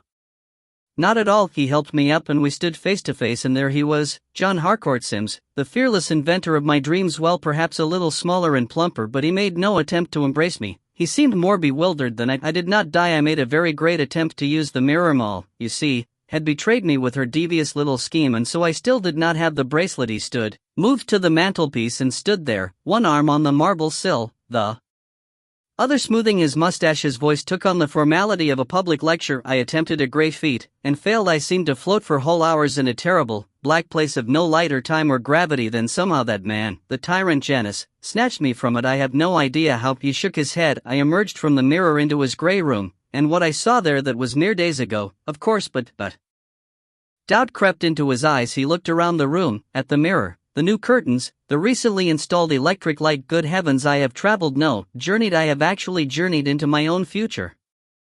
How many years? 31, I whispered. His eyes widened, and he almost ran to the window. There was a silence as he took in the changed vista of the street. I thought of the motor cars out there, the buses. I watched his back. His voice, when it came, was strangely subdued. "Good Lord, so the old queen is dead? And this is the future? A possible one." I thought of what Janice had said. Then I patted the sofa. "Come and talk to me, Papa. Tell me about this urchin." Mall. Wharton crawled on hands and knees in the dripping muddy tunnel. The pack on his back scraped the brick roof. Water ran down his hair and behind his ears. He sneezed. The sound rang like an explosion. He groped for a handkerchief. "For God's sake, how much farther?" Then was a dark mass ahead. His voice came back like an angry rumble. "Will you stop asking that?" He obviously had no idea. Gritting his teeth, Wharton slopped on. After all, it was no worse than the army assault courses he had sweated through and training they had come in useful years later, when he had needed to invent a fiendish exercise regime for the boys at the school. Wharton's workouts had soon sorted the wimps from the Irwell boys legendary in the staff room. He snorted a laugh. As if it was some signal, light blinded him. He raised his head and realized Ven had emerged ahead. A bright blue glow was emanating from the end of the tunnel, a cold, oddly silent glow. He pulled himself along, squelching and cursing, but even as he reached the end, he knew that the mud under his palms was hardening, becoming ridges of ice, and when he crawled to the end and staggered to his feet, he stared around with a mixture of dismay and delight. My God, where is this? It was a high Arctic plateau. The snowplain stretched down before them, blinding in the full sun beyond. Range upon range of mountains needled the sky, their brilliant tops dusting faint cloud into the pure blue air. He breathed deep, and the cold entered him like energy. It's fantastic. Even better than the Alps, but we must be so high. Is this really the Summerland? Ven was a dark shadow on the snow. He stood looking out, intent, his blue eyes cold as the ice. When he answered, it was not Wharton he spoke to. What are you doing? He whispered. What games are you playing, Summer? Wharton said, You know this place? Ven flicked a freezing glare. This is the Summerland. It's also Kutrasimba. As if the word was a signal far off in the mountain heights above them, something rumbled. Wharton whipped around, startled. What was that? Under his feet, the mountain vibrated. Is that an avalanche? Ven looked at him, his face white and weary. Let's hope not. But we can't really be there. He knew all about the mythical mountain deep in the lost lands of Tibet. It had never been climbed by Westerners until Ven's own hubristic expedition, and that had gone so disastrously wrong he couldn't remember the details now, but surely only Ven had gotten out alive. We're not. Ven seemed to rouse himself. We're barely half a mile from Winterbourne, and I will not be played with, Summer. His yell of fury made Wharton cringe. Above them the snow seemed to shudder. He fought the desire to crouch and cover his head, and said, Surely noise doesn't help wherever we are. Sarah must have been here first if we can find. Ven pointed. Those. The footsteps were deep, and there were two sets. They led down, and Wharton could see them as blue smudges far below, tending toward a ridge of exposed rock. Without a word, Ven set off after them. Wharton adjusted his pack, pulled out a woolly hat, and tugged it down over his ears. Then he trudged into the deep snow, floundering down the slope. Is Sarah in the same landscape? Or do they see it differently? But Van gave no answer. Sarah could not believe the cold. It was like breathing in arrows or nails. It hurt her throat and lungs. She had already lost feeling in her feet. Her hands were throbbing with pain. Frostbite. You could lose fingers like that. She thought of Ven's own left hand maimed by frostbite. Had that happened in a place like this? Gideon had slithered a little ahead. He waited for her, and when she reached him, she wondered why he was standing there grinning, in this white landscape. What? She gasped. Look at it, it's amazing.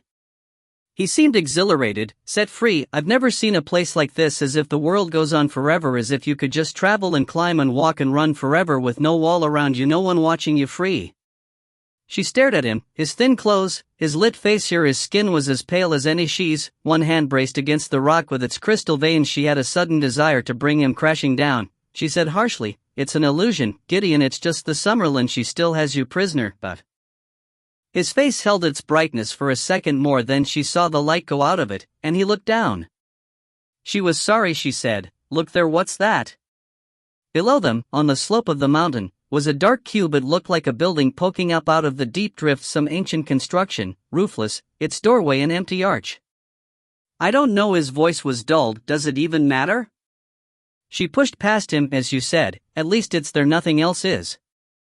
This time she led as they descended the long flank of the mountain. The snow thickened, it was waist-high now, and she was forcing her body through it, and she knew they were leaving a great scar down the white slope that anyone might see. The building waited for them, its empty windows watched them come. It was small, no more than a stone sheepfold, she thought, something like the ones you found up on the moor, centuries old, rebuilt and mended over the generations. It was certainly not the palace of the Queen of the Sidhe. When they reached it, something made her stop. A vibration trembled deep in the earth. Gideon glanced back in alarm. The snow's moving. Still she didn't move. Go inside, he shoved her on, at least there'll be some shelter. Is it safe? Safer than out here, surely. He glanced back again, screwing his eyes up against the brilliant light, the reflective snow. Sarah, someone's up there following us, I can hear their breathing, but... She turned, and stepped between the black stones of the empty doorway, and vanished. Gideon stared in dismay. Sarah? The doorway yawned, empty. He could see the snow through it. But he dared not follow her. Jake and Rebecca stood together at the mirror. He was wearing the same dark suit as before, now with a cloth cap. Rebecca's hair was caught up in a swirly chignon. She wore a long skirt, a white blouse with a brooch at the neck, a coat with fur trim. She fidgeted with the hat. Do I have to wear this? Totally necessary. Piers stood back. Every respectable girl wore a hat. Suits you. Jake checked the clasp on the silver bracelet. Nervous? He muttered. Absolutely terrified. She glanced at Maskelyne, who was adjusting the small monitor he had made. Why me? I mean, I have no desire to go traveling in time. He may need you. It was Maskelyne who answered, but he didn't look up at her, so she left Jake and walked over there, and grabbed his fingers. Don't you need me? Piers rolled his eyes at Jake. Maskelyne looked up. He seemed startled, his dark eyes wide. He said, Rebecca, you know. I don't know anything about you. I thought I did, because you've been here all my life, but for you it's different, isn't it? For you it was just a few seconds here and there, a flickering into existence, seconds, and then minutes that were really years apart. This is all you care about. The mirror, the wretched mirror. Maskelyne held her gaze. The scar that marked his face stood out against the whiteness of his skin. He said, that's not true. You are very special to me. Special? Yes, but I am older than you, Rebecca, centuries older, and more different than you could know. Don't trust me, don't rest your life on me, because one day you might wake up and find me gone. She stared at him, bleak. Jake said, we need to go, Becky? She didn't look at him or answer, but she turned and walked to the mirror and looked in, at the early 20th century girl that stared back at her. He thought there were tears in her eyes, but her voice was clear and steady. Well then, let's go. What's keeping us? Jake glanced at Maskelyne. What will be the date? We'll try for 1910, around the time she films David. He nodded, grim. Okay, do it now. The mirror hummed. The labyrinth whipped tight. The mirror opened, and he saw again the vacancy at its heart, the terrible emptiness that snatched him and devoured him, and for a moment he knew all the anguish that was in it, that it had swallowed his father and would swallow him, and that there was no escape from that. The mirror howled. Its cry made Piers crouch and clap his hands over his ears, and gasp. It made the cats flee like 7 streaks of darkness. Only Maskelyne was unmoved, his hands steady on the monitor until the blackness collapsed with a snap and the glass was whole and Rebecca and Jake were gone.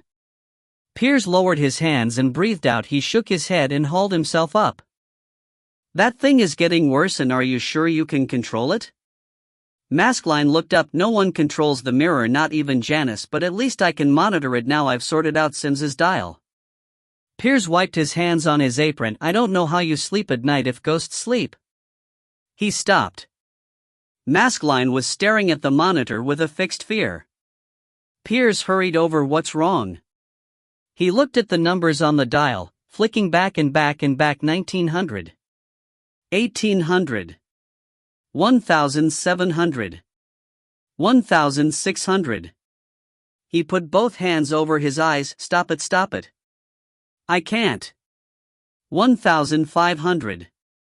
1400. Hell, Piers whispered. 19. My dark device is the portal into which my soul hath journeyed. I fear I have given myself up to its mercies, as to a demon, as to a dark angel. From The Scrutiny of Secrets by Mortimer D. He only realized he was standing in the middle of a road when the donkey reared up in his face and whinnied. In an instant Rebecca had hauled him aside, and they both fell into the gutter, crashing against the hot stone curb. Jake gasped, "Are you all right?" Bruised, she was rubbing her elbow. There was dirt smudged on her cheek. Then she looked up. "Oh my God," she said. "Jake." The heat.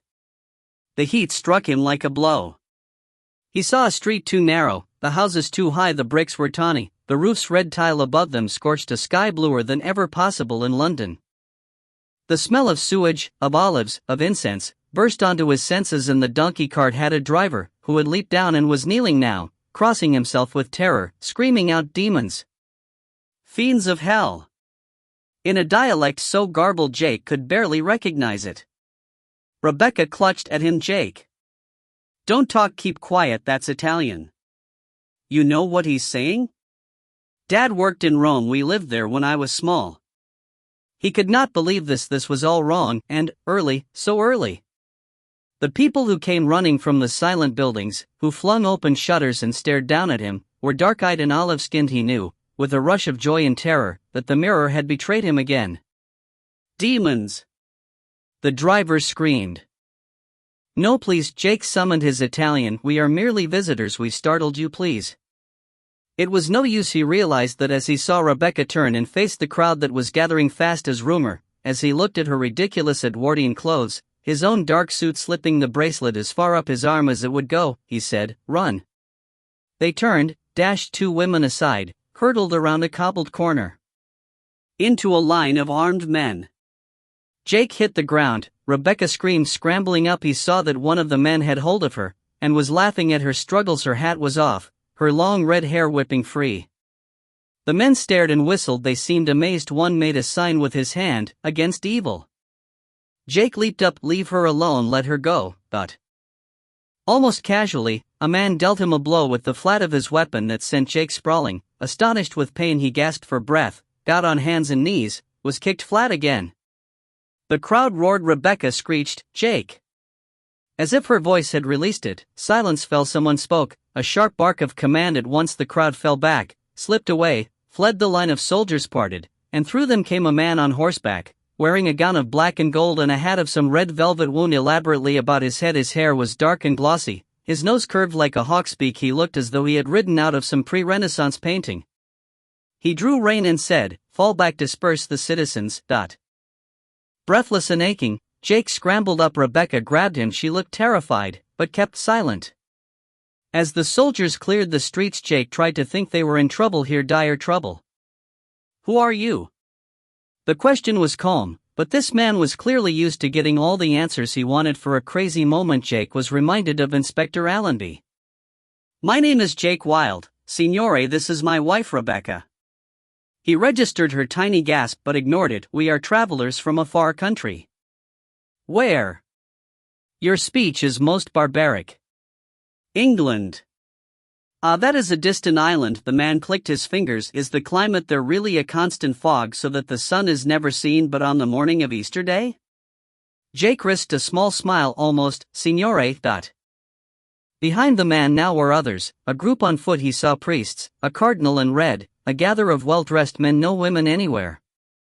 He said, "May I ask whom I address?" The horseman said, "I am Federico Altamana, condottiere of the army of this city. Why are you here? To trade?" Jake swallowed. Then he said, "In a sense we heard of a sickness that has come to this place. We've heard how it spreads."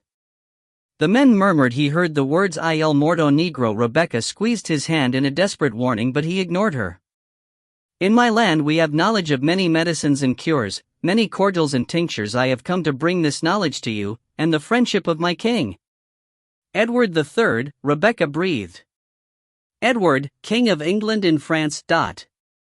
He was exhilarated. He was making this up out of half-forgotten history lessons, and both their lives hung on it, and yet the danger, the threat, as always, filled him with a wild, reckless excitement.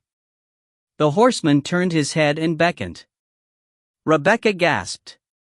Out of the crowd came a man in the strangest mask either of them had ever seen, of loose gray fabric. It hooded the face, was slitted for the eyes. Out of it hooked a great beak like some vulture, dark as a crow, sinister and bizarre.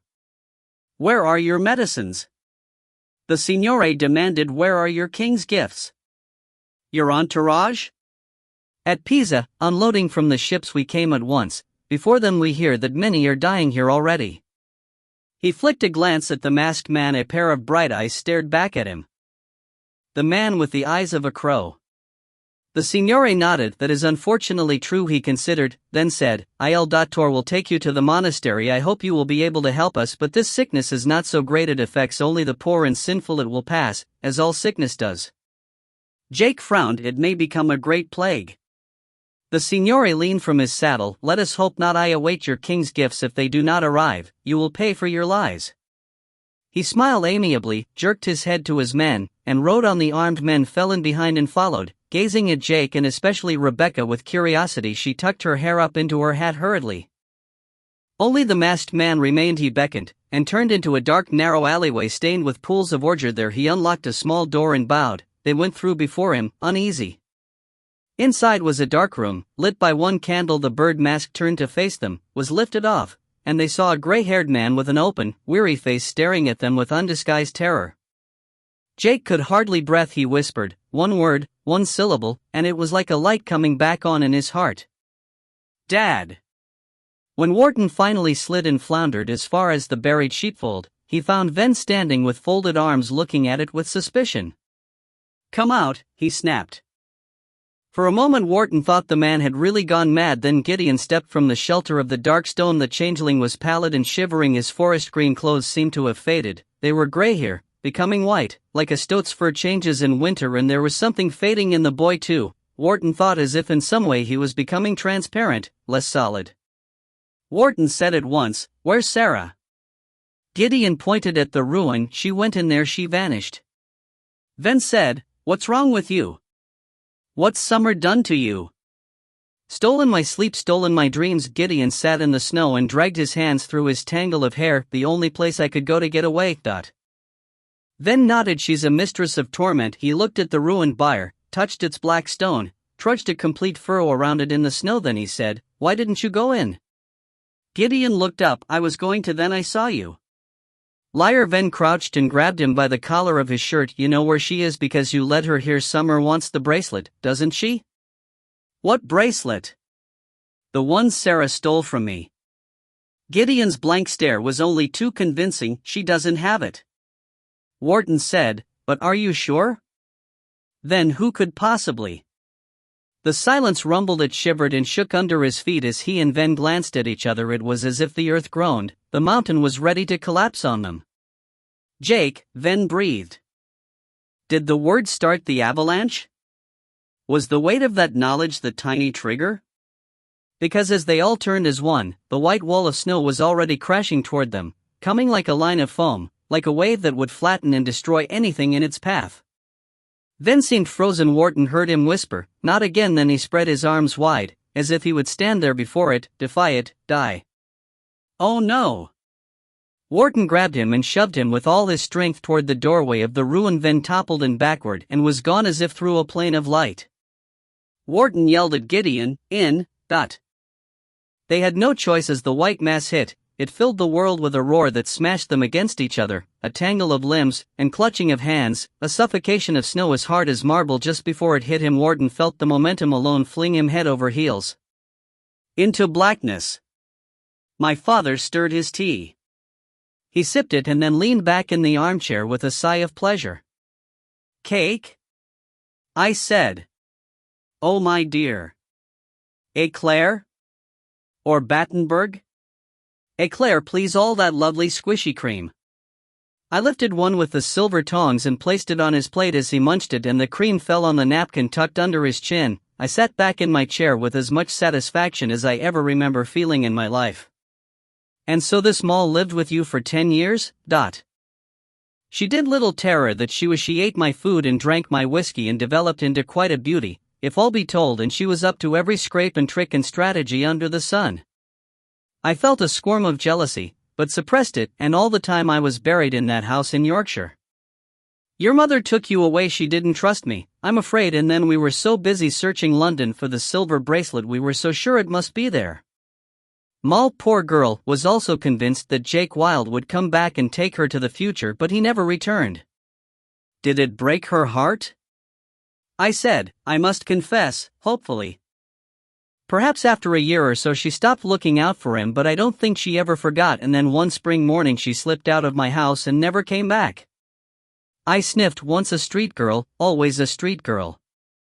Maybe my father looked thoughtful, but maybe not. 6 months later I received a letter with a roll of banknotes tucked inside it, £300 sterling, a mighty sum. The note said simply, "To JHS, for all what you give me." It must have been her. I dare not think how she got it. She could write?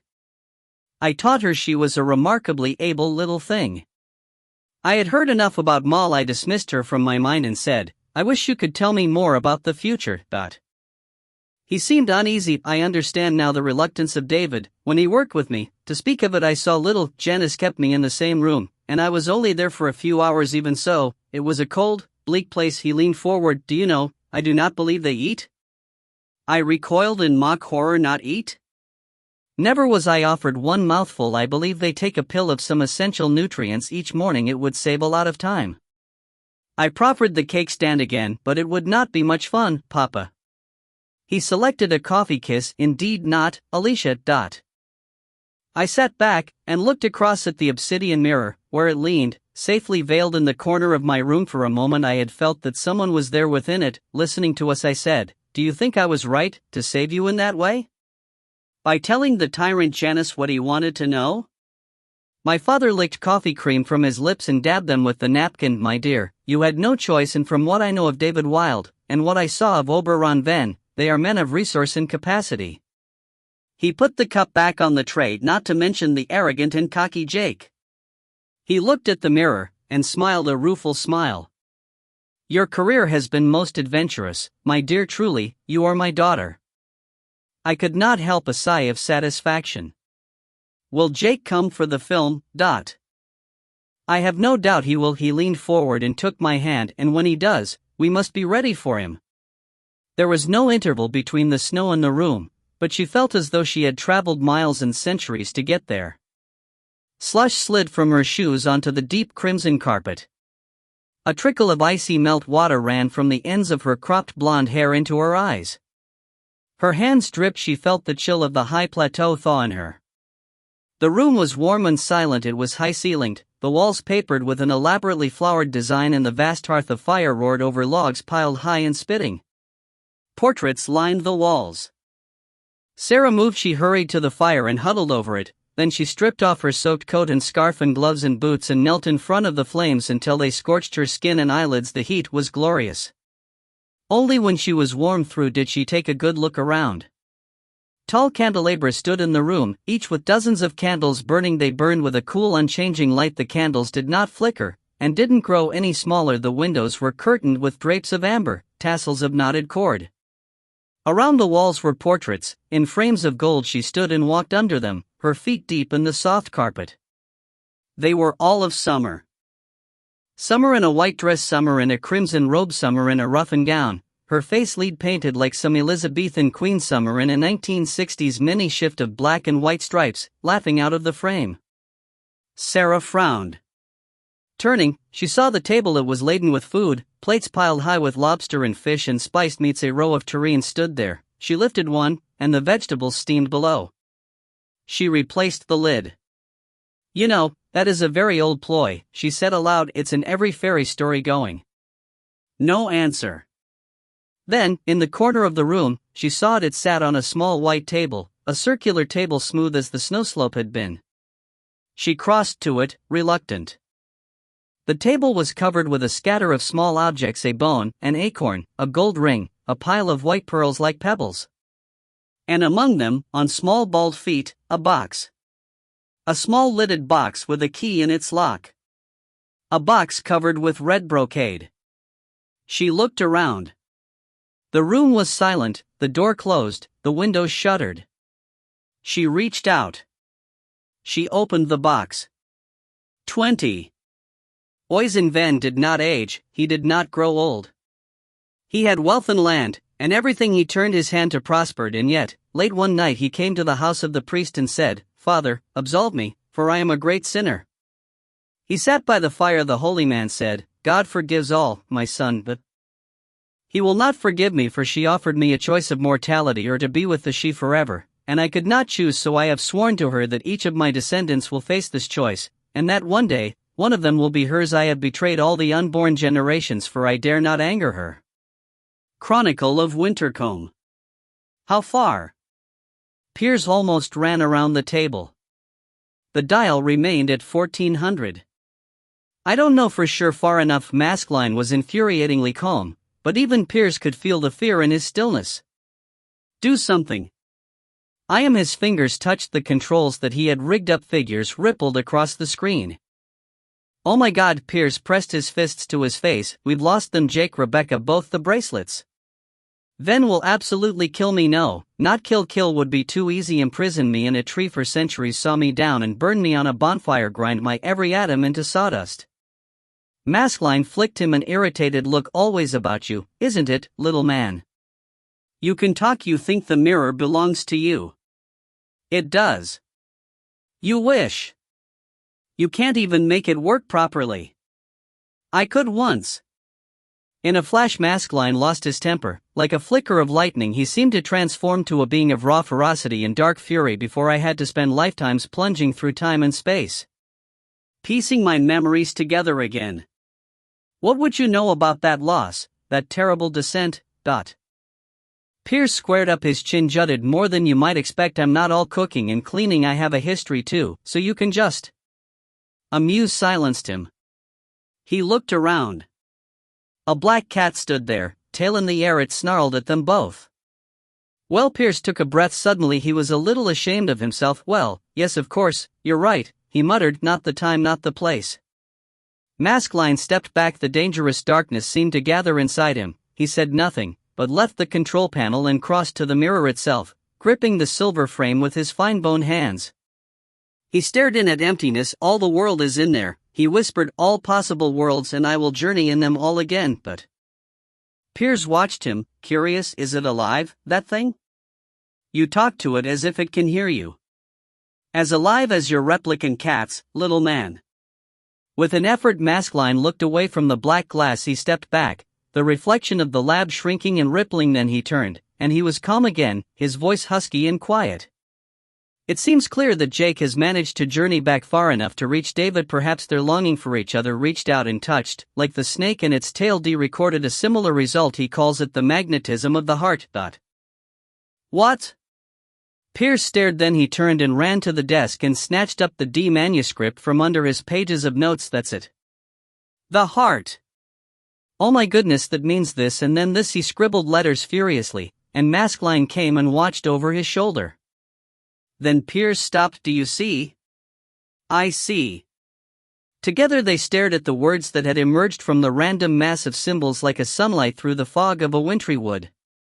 Let it be said, the mirror is a way from heart to heart, for time is defeated only by love. Like a man who finds a path in a dark wood, and follows it to a lighted window, so is the journeyman. Let the snake's eye open, let the hearts reach out. Piers looked up. Maskelyne nodded slowly. Yes, he said, his voice husky, I remember the snake's eye can be opened. What do you mean, remember? A crash made the cat jump. Then another. 3 separate crashes, as if a giant was beating at the door until the house shook. Like the slow rumbling thunder of an avalanche, movement in the roots and depths of the earth itself. What's that? Piers breathed. Maskelyne listened, alert. The wood is walking, he said. Summer's revenge. Dad. The word hurt. He couldn't move, couldn't breathe.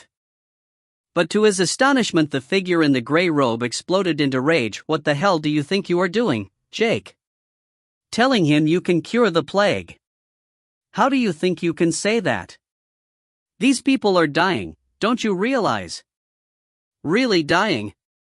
Babies, and women and little children, dying in agony of this filthy, endless disease, and there's nothing any of us can do, and you have the reckless, stupid arrogance to stand there and... Dad. Jake's voice was soft. Dad, it's all right, we're here now. He stepped forward, giving one glance to Rebecca, where she crouched on a chair, watching with wide eyes. It's all right. He reached out. His father's hands, thin and oddly frail, grabbed him, pulled him close. His father's face was muffled in his shoulder. He was sobbing, muttering, Oh God, Jake, I never thought I'd see you again. Jake closed his eyes. Rebecca bit her lip and blinked away tears. For a long moment in the dark room no one said anything, as if just that holding, that watching, was enough. Then, slowly, David Wilde pulled back. He managed a weak grin. Look at me. Stupid hysteria. It's all right. It's been so long on my own, so hard. You don't have to say anything, I get it. Jake gave a wry grin. God, you look awful.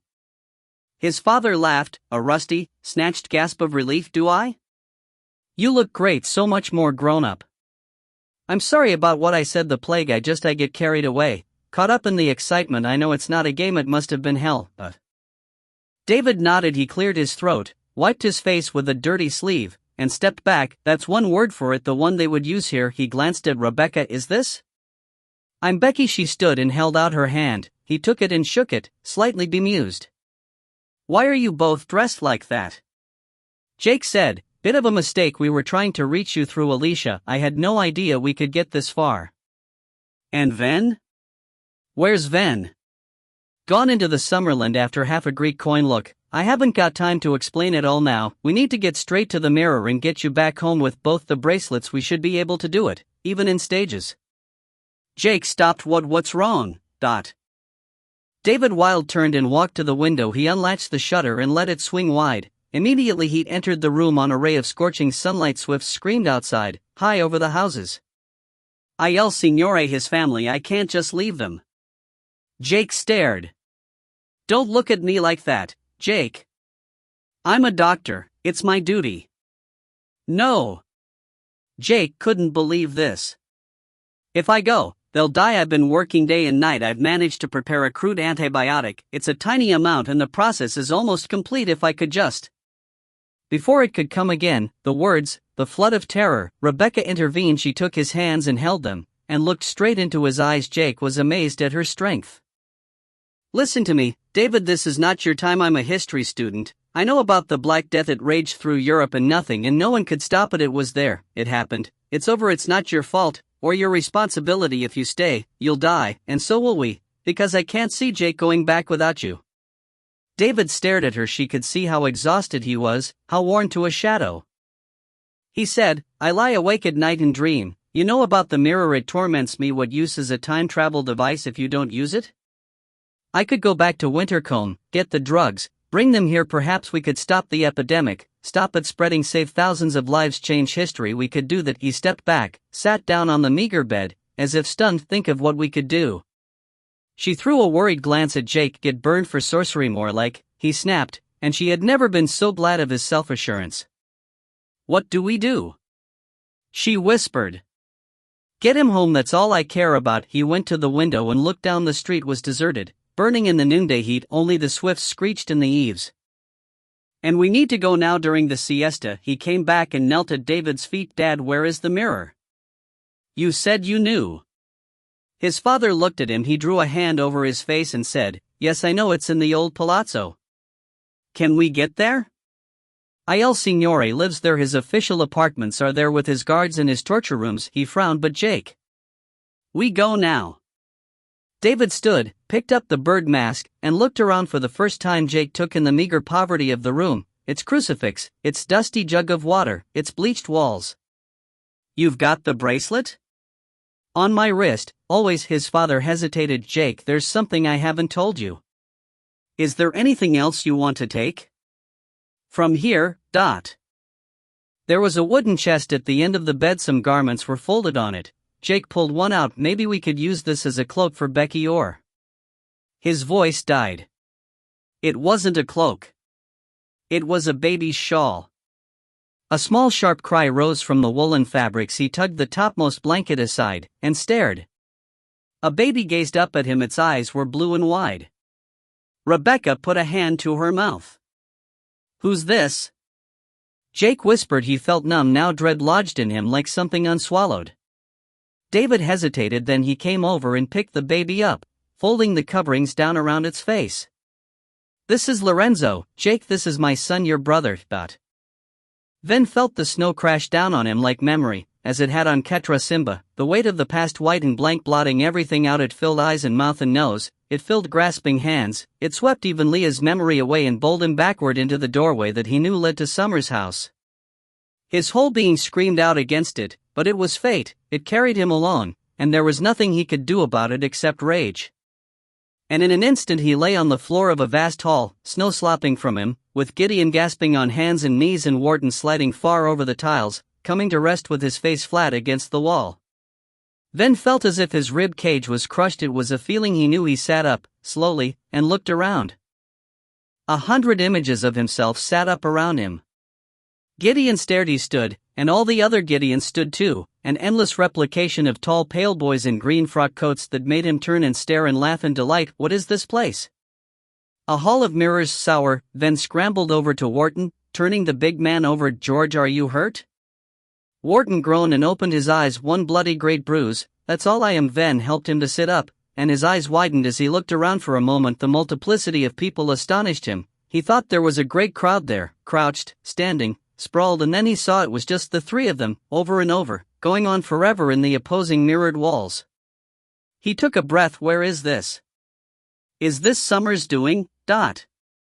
Then stared around, then stood, tall and icy among the tilted glass. There were mirrors of all shapes and sizes, elegantly framed, fixed to every part of the wall, even the ceiling, Gideon realized, looking up at his own crazily foreshortened head and feet. This is Summer's doing, Ven murmured. Wharton spread his hands. Then where's Sarah?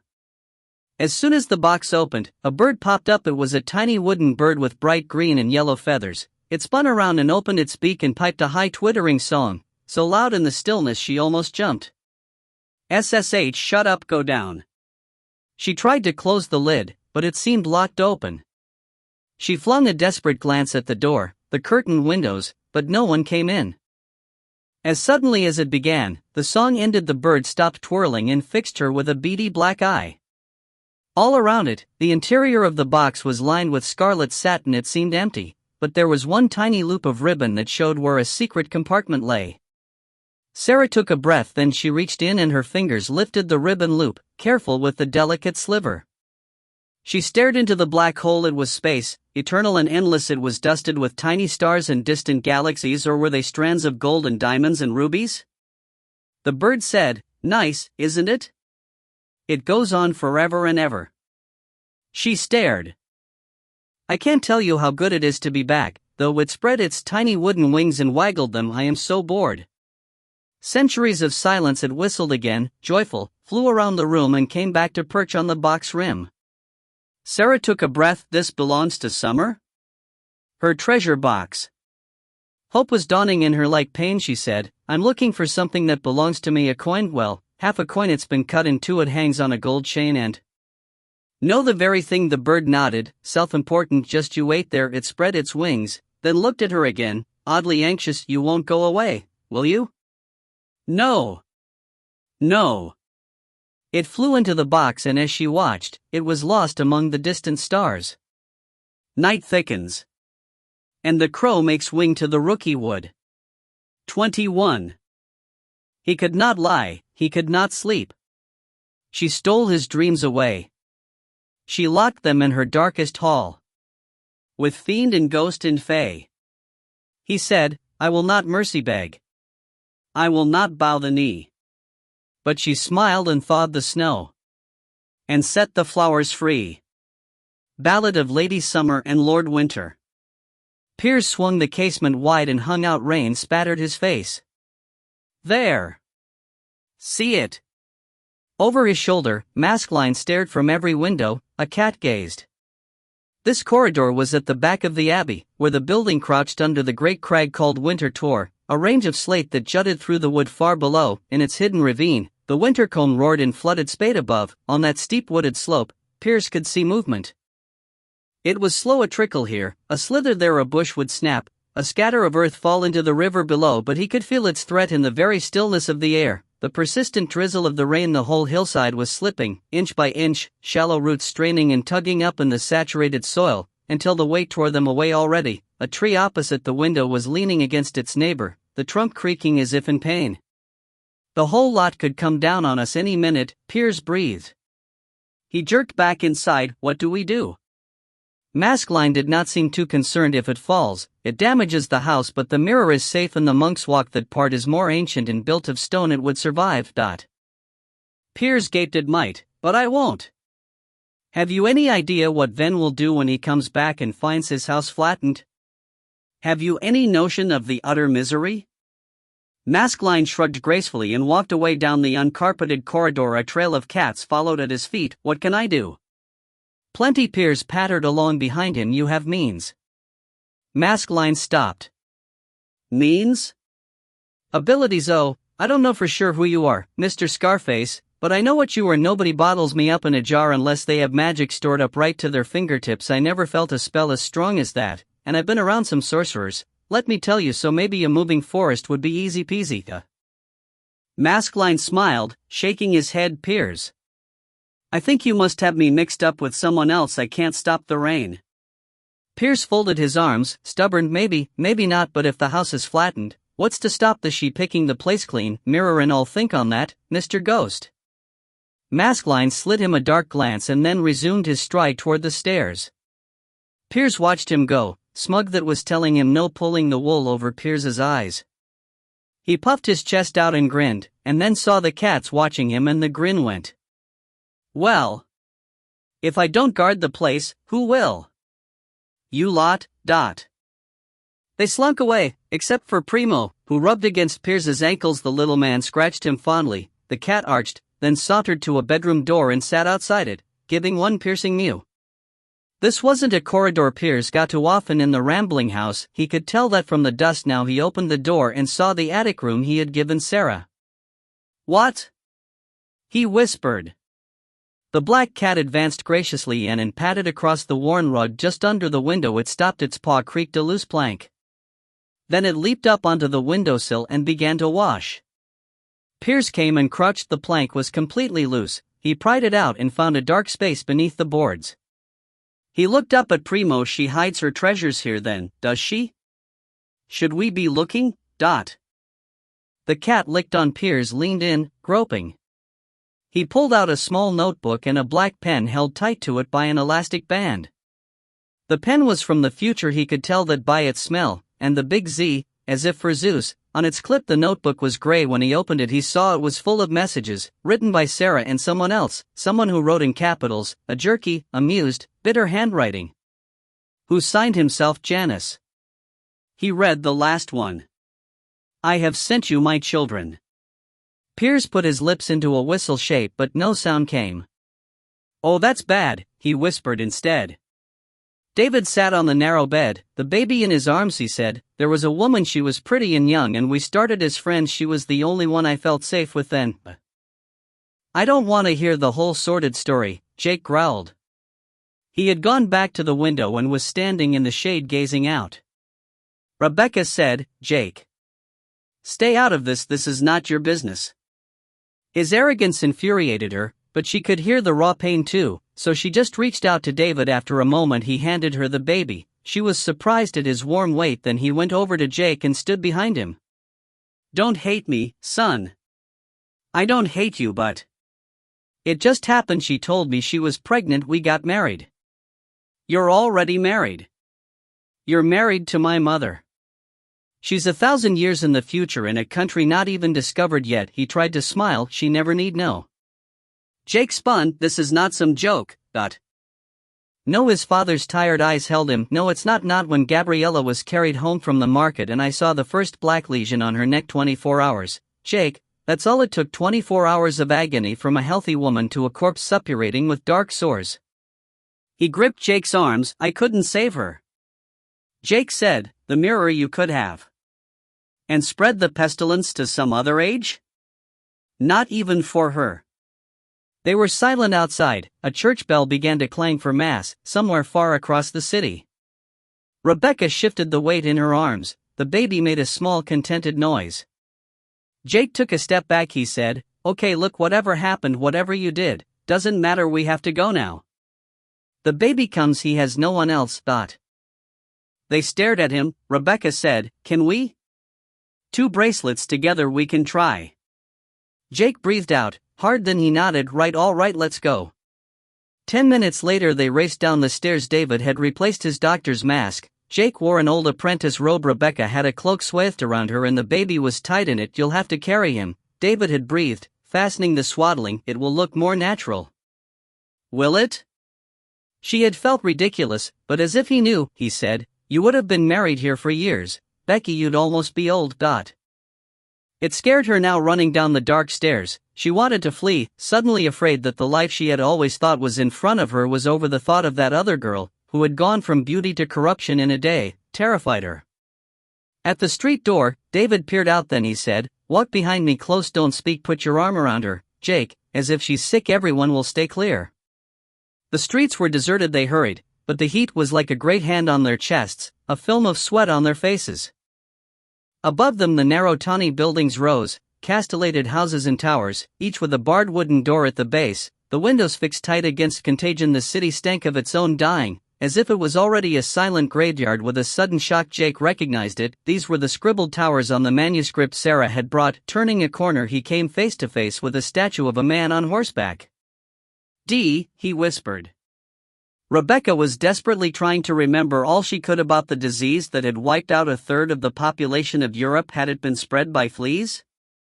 She held the baby tight and slipped between the pools of ordure and tried not even to breathe.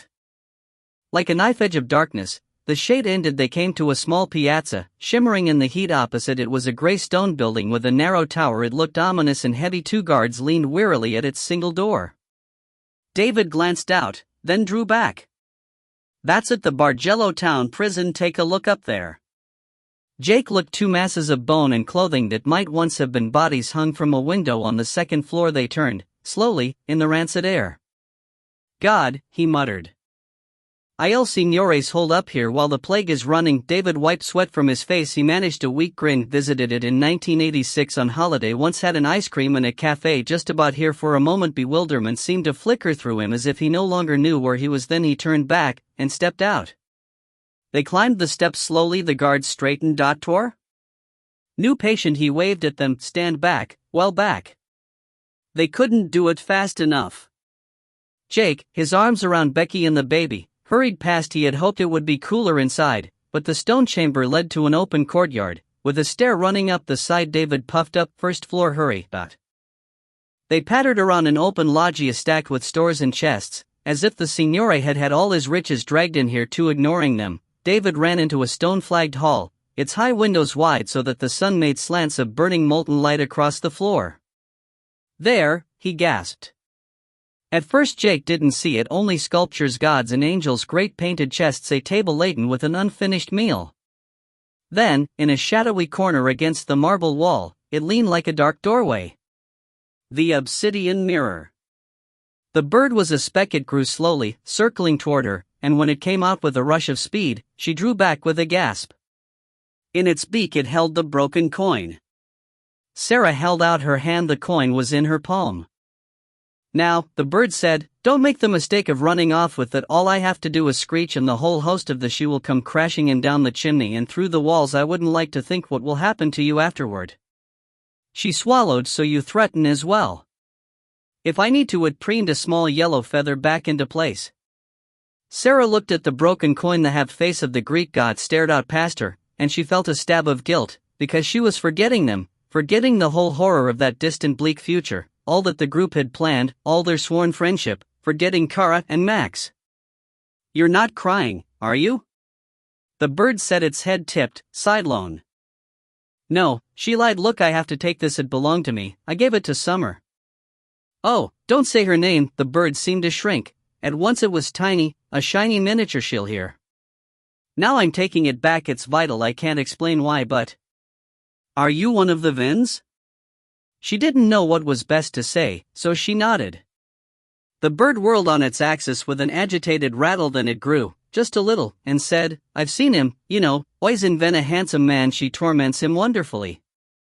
It's not Oisin anymore now, it's Oberon.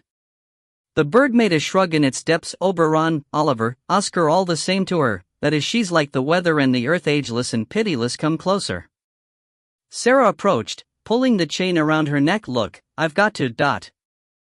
She did this to me. The bird fixed her with its bead of an eye, and she thought that deep down inside it, there was a spark, like a flame, imprisoned me in here, turned me into this contraption of twigs and feathers.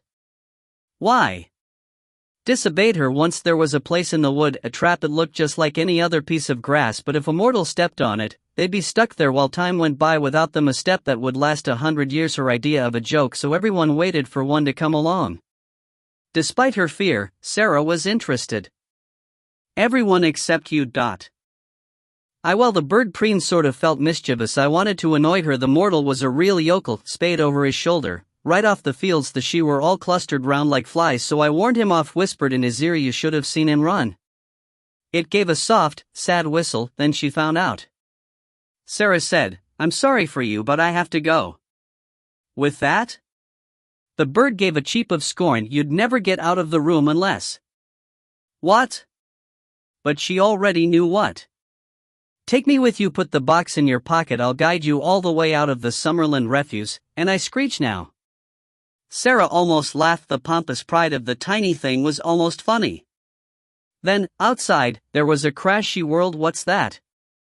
Nothing good, be sure.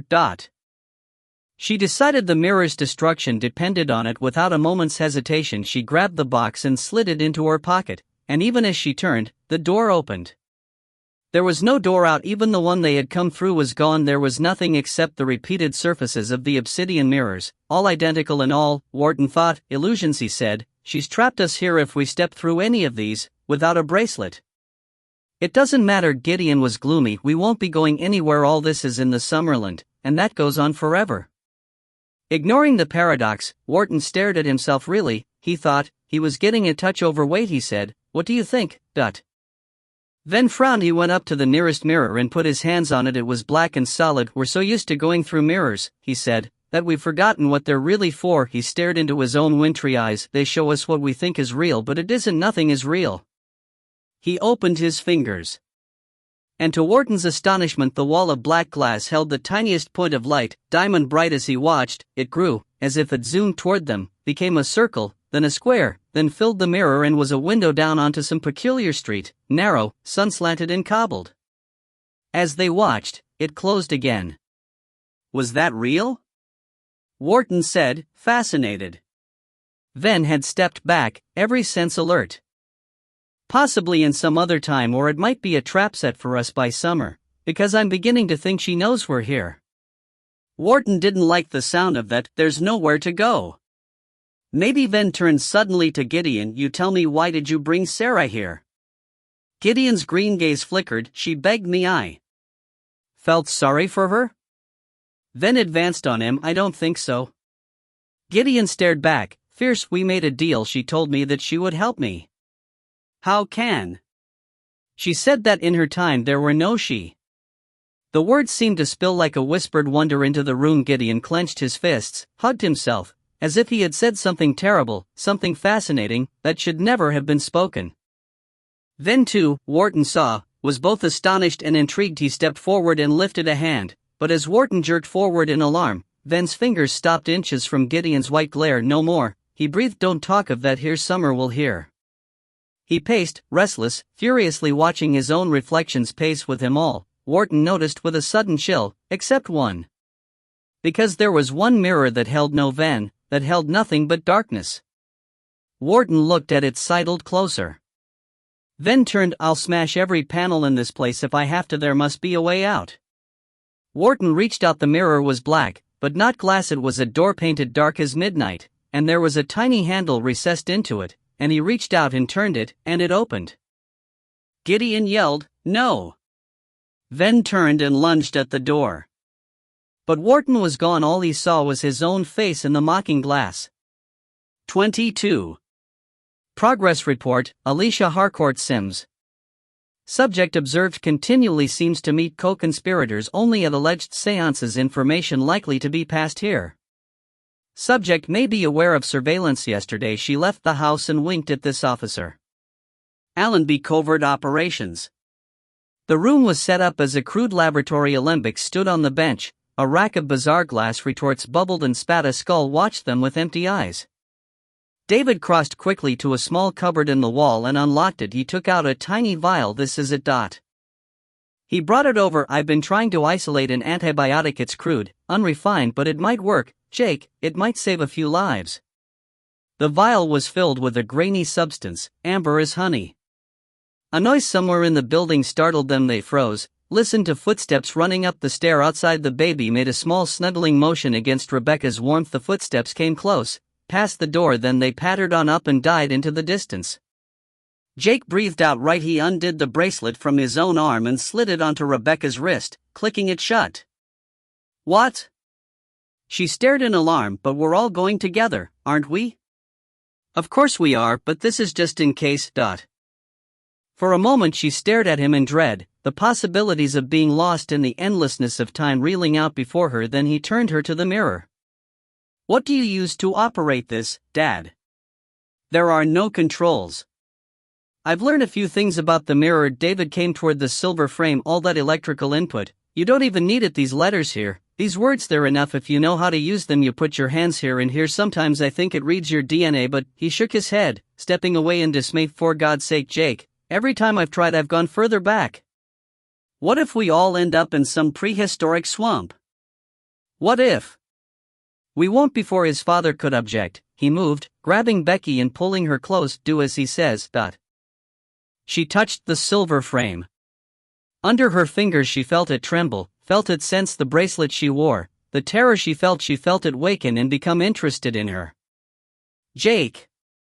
Jake grabbed David. "Now us, Dad." The mirror hummed. It shuddered. The air in the room gathered itself up. But what burst open, with an abrupt, shocking crash, was the door. The guards leaped inside, halberds at the ready behind. Striding tall in his robe of damask, the condottiere of the palazzo entered and stared. The mirror throbbed. It opened like a sudden vacancy in the world and took Rebecca and Lorenzo into a sudden roaring gust of emptiness. The guards fell to their knees, speechless with terror. A halberd clattered. All the retorts on the bench shattered. Jake was flung sideways, and in the seconds it took him to stumble up and get his breath back, the signore had a knife at his throat and one strong arm tight strangling around his neck. He saw his father stop in mid-stride, fling up his arms, yell, "Signore!" "No!" Jake gasped for air. His hands clutched at the warlord's arm, but it was firm as steel, and the man's voice was contorted with anger and fear. "What sort of filthy devilry have you brought into my house, Doctor?" "The very last ghost I ever saw was in January 1941. I really should have given up by then, but even though I was an old woman, I could not stop hoping my father had been so sure they would come. David or his son Jake, or their mysterious and rather thrilling-sounding friend Mr. Oberon Ven. I had taken to keeping the mirror covered, and all those years it had been a silent presence in my room. It had never shown me anyone again but for my own sadly aging face. Perhaps I had begun to wonder if David had ever existed. My father died, the world changed, another world war loomed over as food was rationed, London cowered under the Blitz. And then, on a cold spring morning when the daffodils in the square were splitting their papery yellow buds, Janice came back.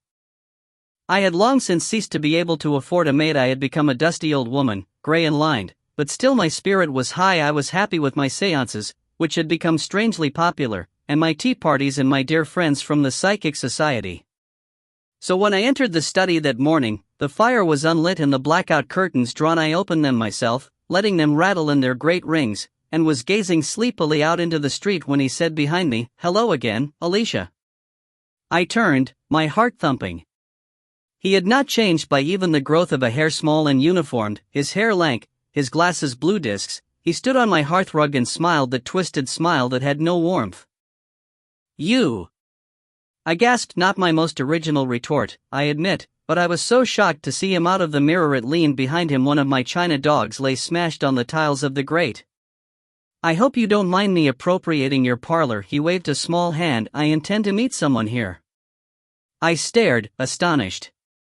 "In fact, they should be here any moment now." "Is it David?"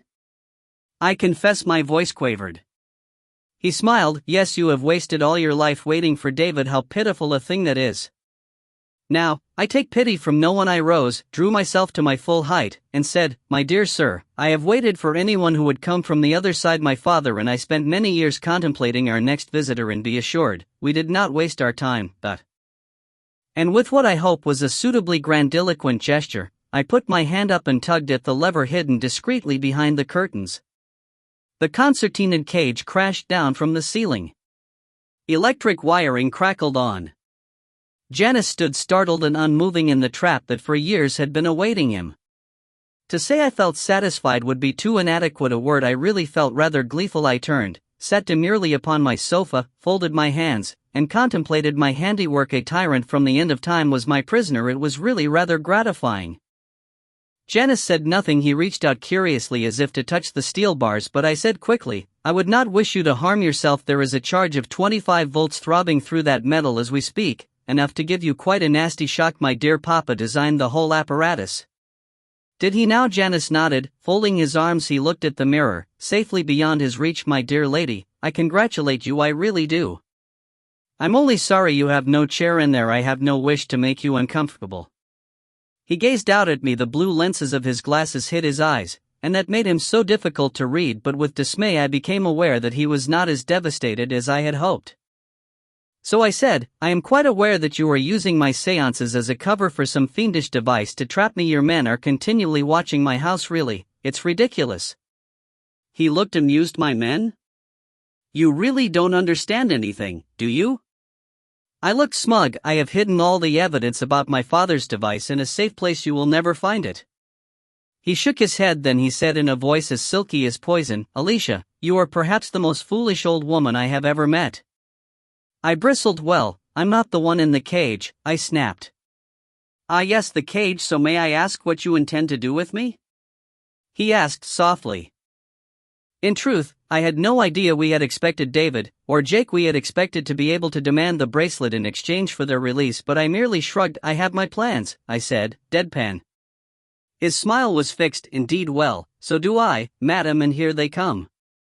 The mirror hummed. I leaped to my feet and stood well back, hastily grabbing the remaining china dog and hugging it to my bosom. The whole room seemed to collapse. A terrifying vacuum opened deep in the heart of the mirror. My hair was torn from its pins, my skirts snatched and whirled, my very soul enticed, and I saw, for one appalling second, the blackness that lies at the heart of the universe.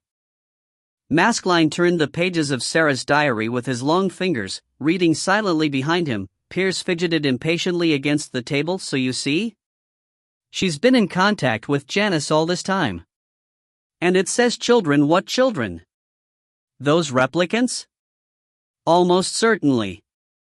"Well, we know what to do about that." Piers fished a great bunch of keys out of his striped waistcoat and hurried to a small wall safe. Opening it, he brought out a cellophane-covered package and carried it carefully back. Maskelyne, hearing the rustle of the plastic being unwrapped, looked up. Piers was holding the glass gun that could kill replicants. That's mine, Maskelyne said at once. He put the book down and took the weapon firmly from the little man's nervous grip. Don't handle it unless you need to, it's a very dangerous thing. Piers made an odd grimace. Don't want to, it makes my skin itch. He sidled closer, watching Maskelyne check the weapon, slide open a panel in it, adjust a small glowing dial in there. Is it still working?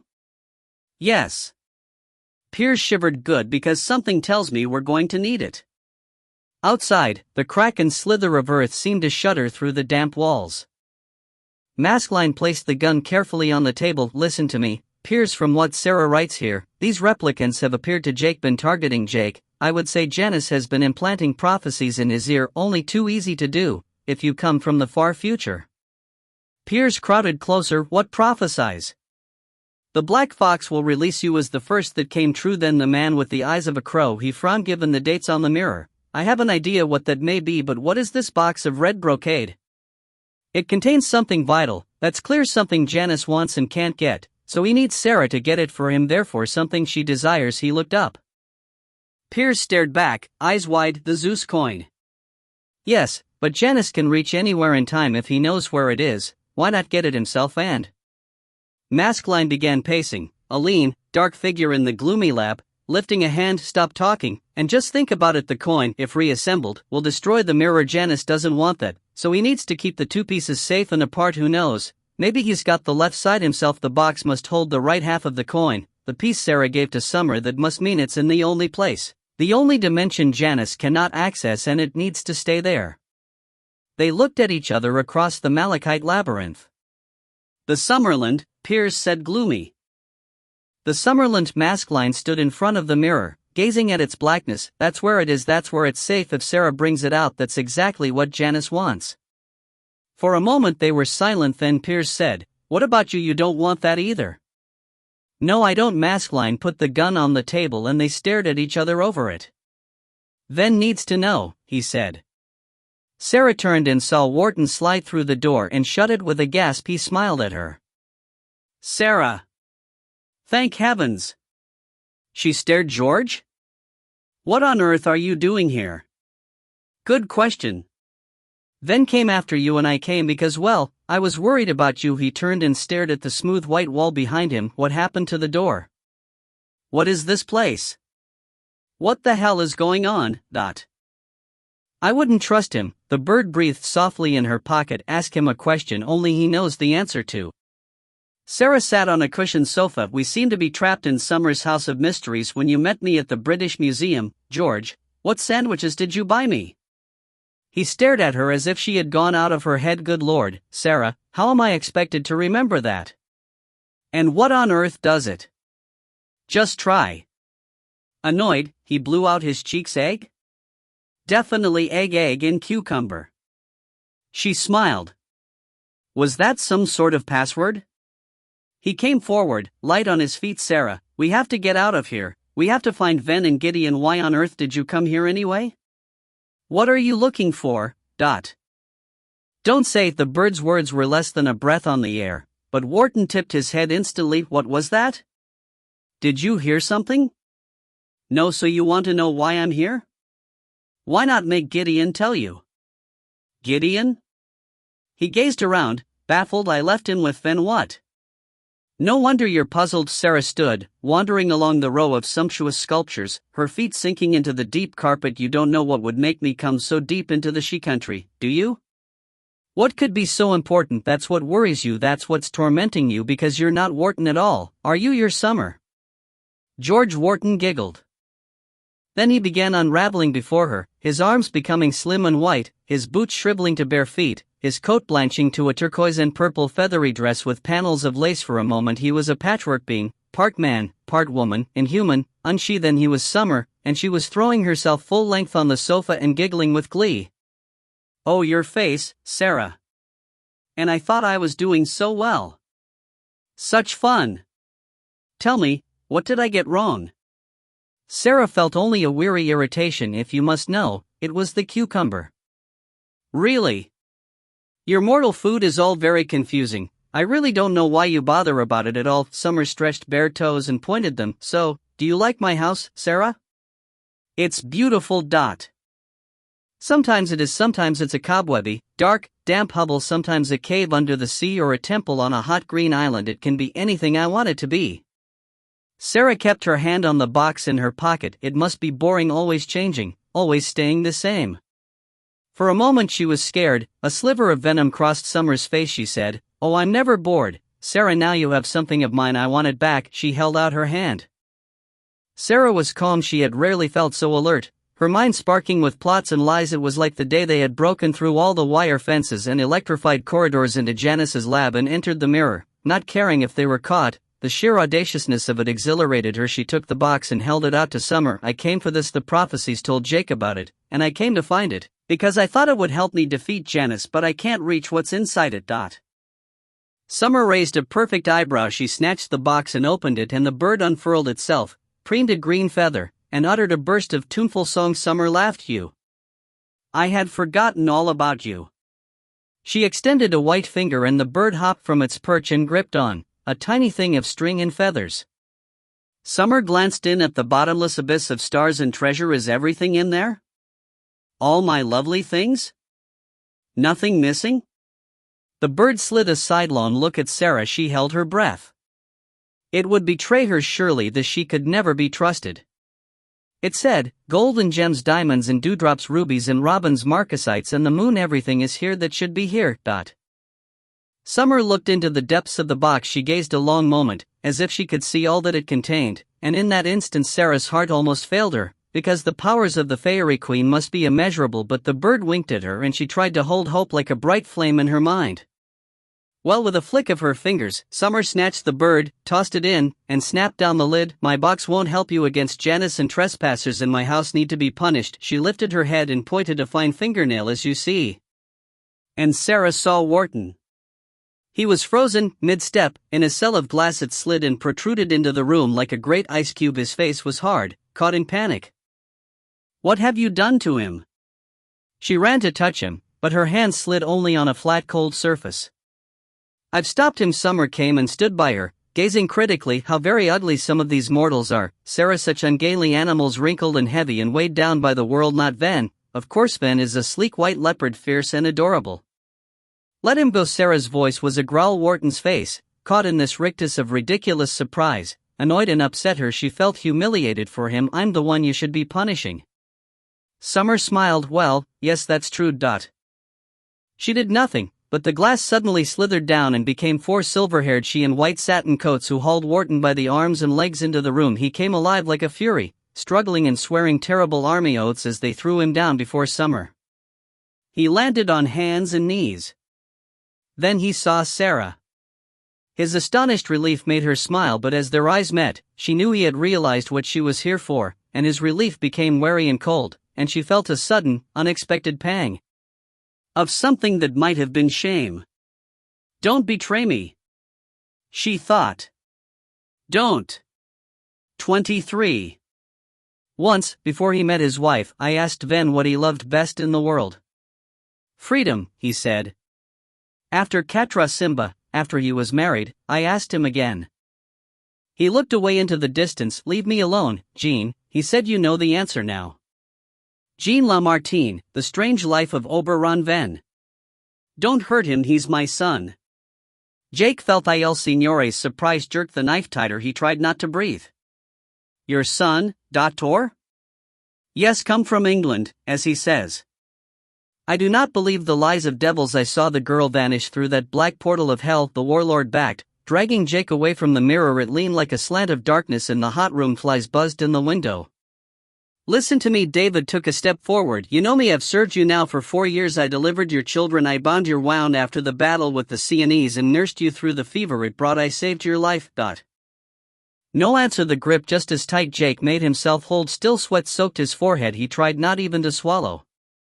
"If that's not enough, I have something to give in exchange," David said. "Something of great power, only you should know of it." In the silence a cry rose from far off in the city, a woman's scream of grief. It rang in the sweltering, shuttered streets and the pitiless blue sky. "Do you hear that?" David said softly. "Signore, that is the city crying out to you. That is the cry of death itself." For a second, nothing. Then the warlord turned his hawk profile on the guards. "You men outside. Allow no one in unless I call." They obeyed him without question, though one glanced back, catching Jake's eye with a murderous glare. The door latch clattered behind them. "Speak, il Signore," turned the knife against Jake's neck, "and be quick." David said, "Give me my son and let us both go in safety. We're no threat to you. In return I will give you this." He took the vial from the folds of his robe and held it up. The amber substance it held gleamed in the slant of sunlight. "Some sorcery." "Not sorcery, this is medicine. It may cure the plague. There is enough in this flask for you and your family. Should you need it, no more exists, not in the whole of this world." In the obsidian mirror Jake watched the warlord's face. Perhaps the dark glass magnified emotion, revealed its intensity, because he was sure he saw the man's eyes narrow with greed. Jake tried to pull away. The knife blade, sharp as a razor, jabbed into his skin. "How can I believe this?" Il Signore's voice was a rasp of doubt. "You have no choice." "No? I could have your son thrown into a pest pit infected with the plague to see if you can cure him, but take him and I smash the vial to pieces. Shall I do that now?" David held it high. "Because hear this, Signore, I am no demon, but a man who has scryed into the future of the world, and I know about this pestilence. You think it's bad now, it hasn't even begun. It will sweep Europe like a black rain. Men will die in the fields, at the table, men will drop dead in the counting house and the church. Their bodies will lie unburied, heaped in the streets, and even the rats won't touch them. 2 out of every 3 will die, kings and princes and dukes as well as peasants. Your citizens will be decimated, your army reduced to a clatter of empty armor. Trust me, Signore, this is horror, this is the truth." His urgency hung in the air like the murmured echo of his words in the high ceiling. Sweat ran in Jake's eyes. Il Signore did not move. Jake felt the heat of the man's body in the strangling arm as he said, "Go where?" "Into the mirror, back to the place we came from." "To England? Or to hell?" "This is hell. Seeing our children die is hell unless we help each other. I'm not offering you damnation, Piero, I'm offering you life." The vial caught the sunlight. It gleamed red now, red as blood, a warm comfort in the dim room. The warlord moved. In sudden, powerful decision he forced Jake forward. "Very well, put the flask on the floor and step back from it." "No." David held the man with a steady gaze. "First you must release Jake." But they faced each other, pinned between them. Jake felt the struggle of their mutual defiance. He dared not move now, because the knife was a razor's edge between life and a sudden, slashing death. He kept his eyes on his father. His belief was fierce and blind. Suddenly he was shoved forward, a violent release that sent him sprawling against David with the lithe speed of a snake. Illinois Signore snatched the vial and thrust it deep in his own robes, and without even pausing lifted the knife and stabbed. "Demon!" he snarled. Caught in astonishment, David froze. The blade whistled. Jake hauled him aside with a great yell and grabbed the warlord's arm. He was flung away like a rag. Something red and scorching ripped down his shoulder, his side. Then David had hold of him and they were falling backward, back and back, into the exploding, enfolding embrace of the mirror. And the last thing he saw before darkness was the warlord on his hands and knees, staring dumbfounded at the opening in the wall of his world. Rebecca burst out of the dark tunnel of the mirror with a scream of terror, straight into a mass of malachite green webbing. Crushed against her ribs, the baby screamed too. The webbing caught her like a fly in a trap. Its mass of sticky threads bounced with the shock. She picked herself out of it, breathless and confused. She felt as if she had been torn apart and reassembled, and that all the pieces were in the wrong places. Mask line? Piers? The laboratory was empty. Strangely dark small lights winked on the monitors. Her breath smoked in the damp air. "Where are you?" The chill silence unnerved her. She stood, turned, gasped in a deep breath. The mirror reflected her bedraggled anxiety. And where was Jake? Why hadn't he followed? The baby cried again. She unwrapped the small heavy bundle and uncovered a white face that contorted itself in misery. "Shush," she breathed. The abbey seemed more silent than she had ever known it, and the lab darker. There was something else wrong, a new stench of damp and decay. Something slithered and fell. She turned in terror, her heart thudding. The far wall, a dark patched surface of medieval brick, was bowing, swelling outward into the room. As she watched, a brick cracked, a patch of plaster fell off, as if some great unstoppable force was building up behind there, the whole weight of the hillside forcing its way in. She stepped back.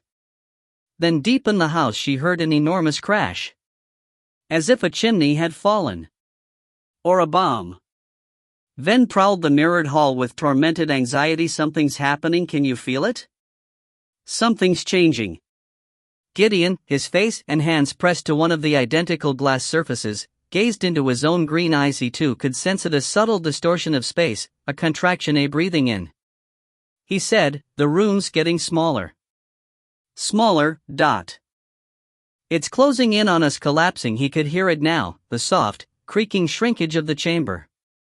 Ven turned with sudden purpose to the mirrors. Then we smash our way out. He tore at the carved frames, but the gilded wood fell away as if it was rotten, desiccating in his fingers.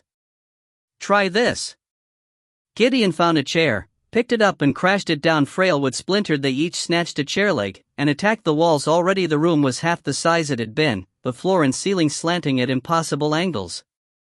Ven smashed the nearest mirror. It starred into jagged fractures. For a moment Gideon was reminded of the crevasses out in the ice field. He leaped back as the pieces fell in great slabs at his feet. But there was no opening behind the first. Another identical mirror showed them their own despair. Furious, Ven smashed that too, and found only another. Gideon dragged him back. That's no use. Think. You must have some power here. The Vens are half-she. Everyone says summon it. Use it. Ven's cold stare chilled him. No. But if I start that, where will it end? He stared at the collapsing room. That's what she wants, for me to give in to her, to enter the unhuman world, and it would be easy, so easy. He took a deep breath. You above all know that you've heard their music. You went with them. Gideon nodded, but panic was growing in him. I know, but if you don't, we die here.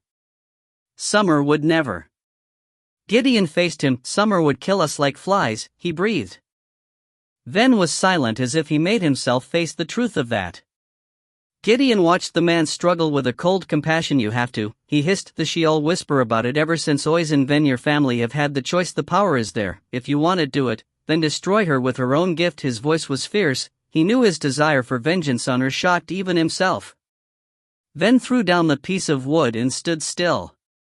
Gideon waited, breathless. The room was so small now that he could reach out and touch both sides of it, as if the very cube of the world was dwindling to a point as minute as infinity. Ven looked up.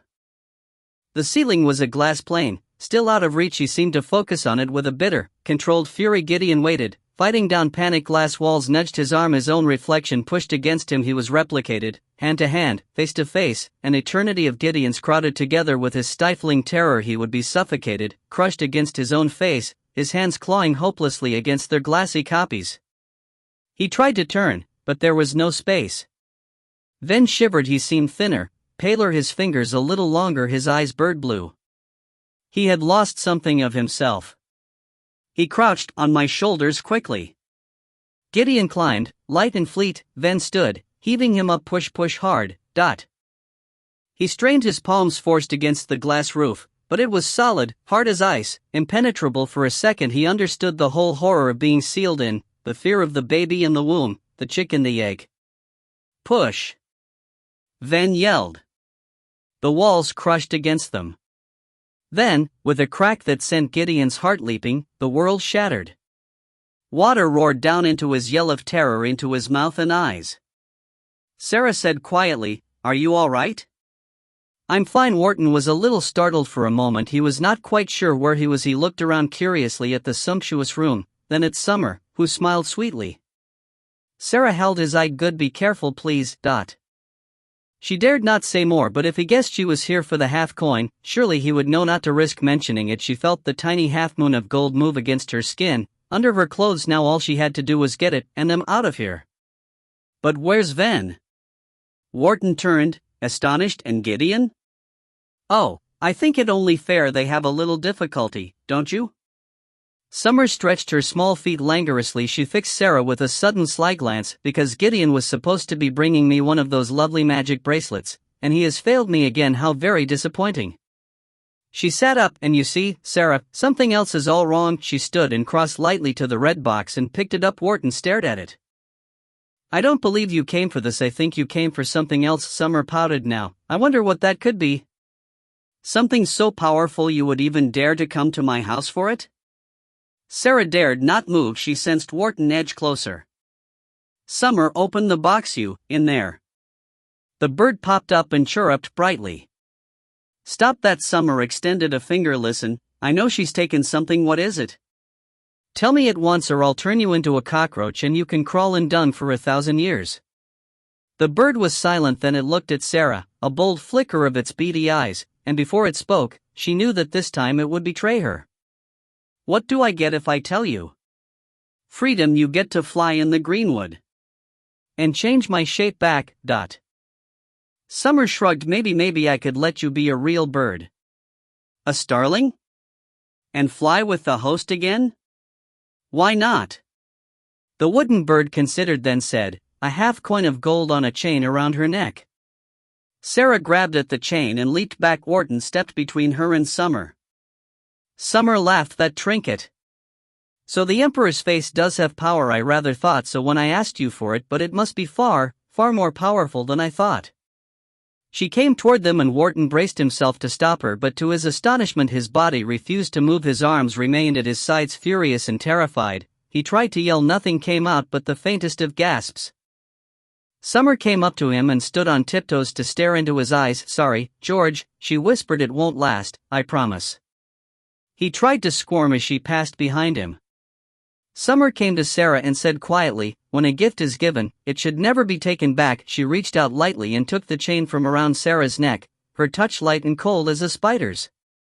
Furious, unable to move or even access her invisibility, Sarah saw the glittering broken coin held before her eyes. The key to the mirror's destruction dangled like a taunting toy before a child.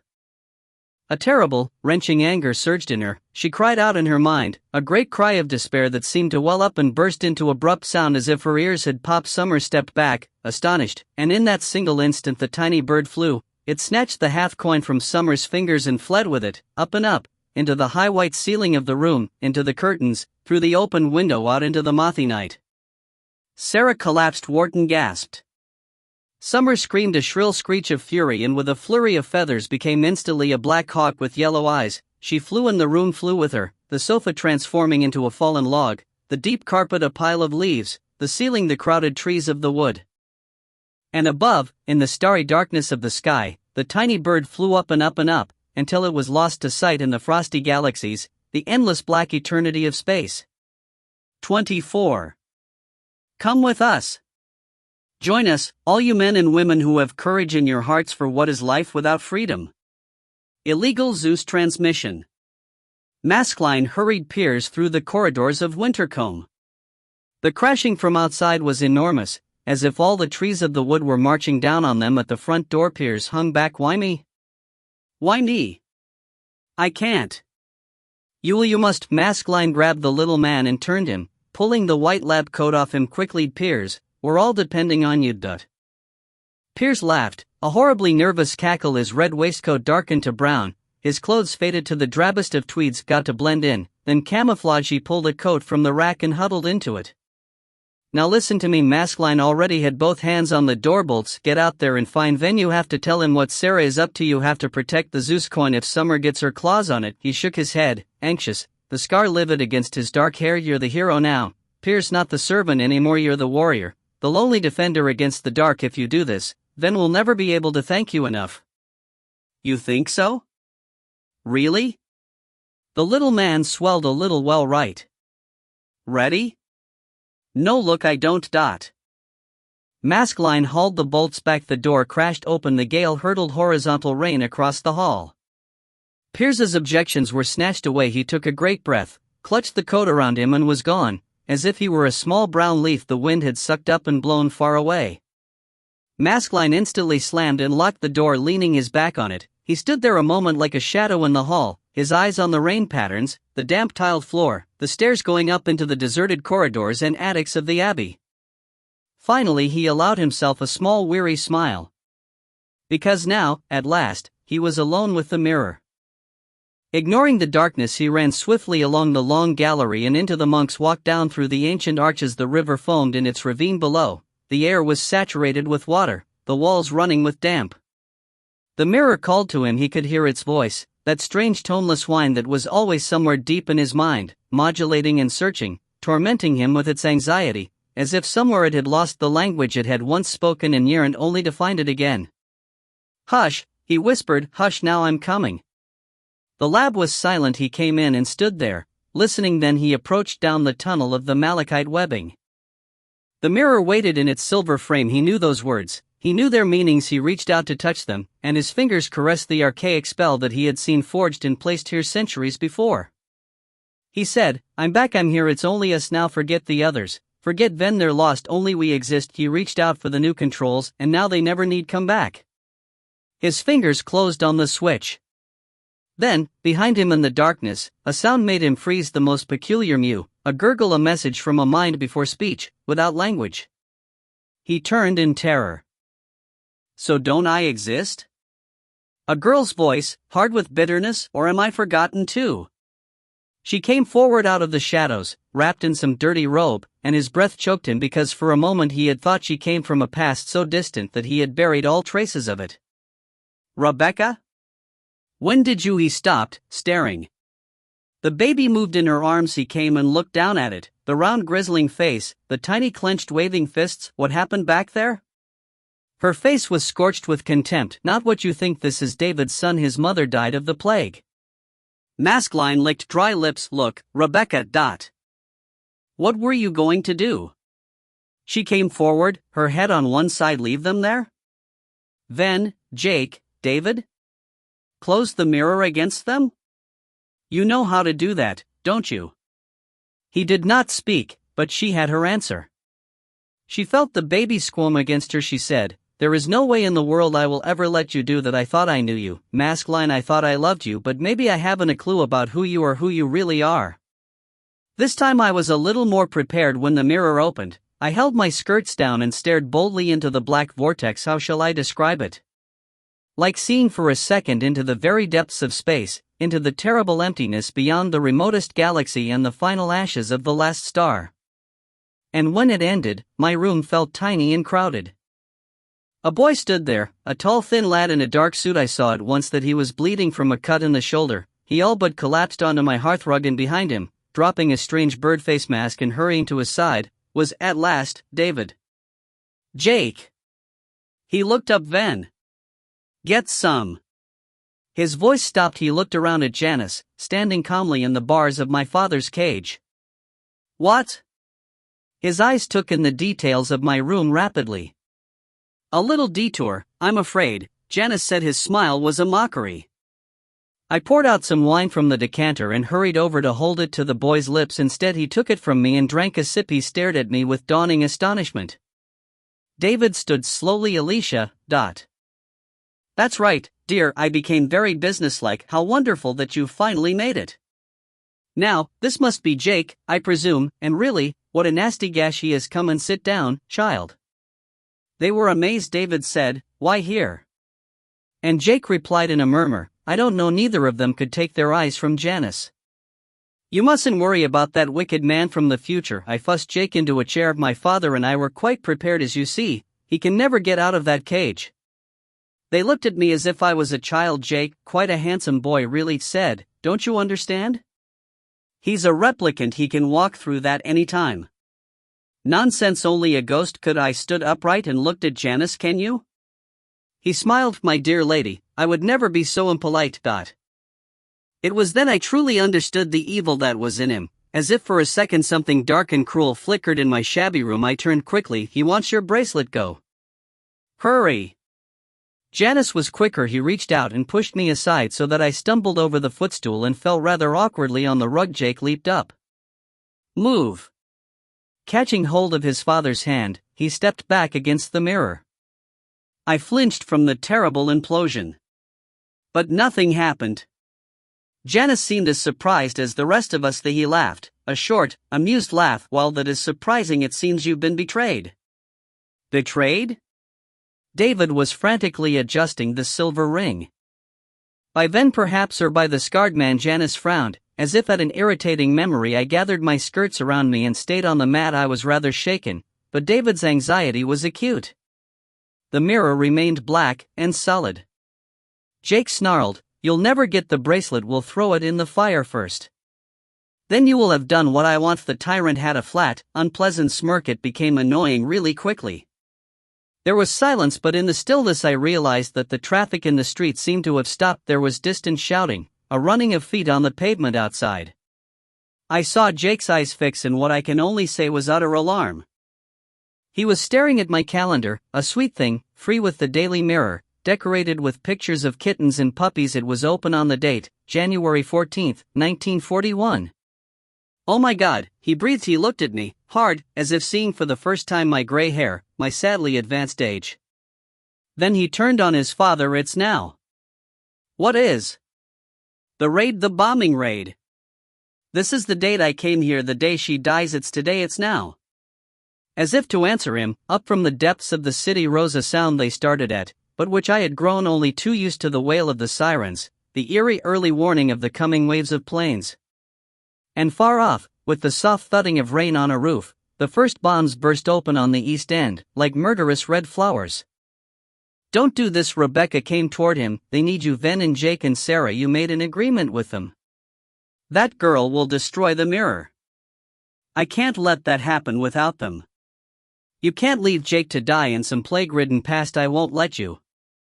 Maskelyne stood like a shadow between her and the obsidian glass as ever. It showed no image of him, as if he had never existed, as if he were only the product of her dreams, unseen by anyone else. Sometimes she felt she had invented him, created him, but now she realized that he was some mystery beyond anything she could make.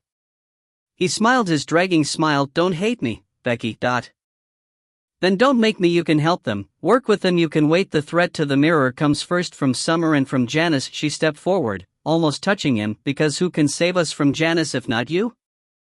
I don't know who you are, but I know you're more powerful than any of us, maybe even than Summer herself, and I trust you.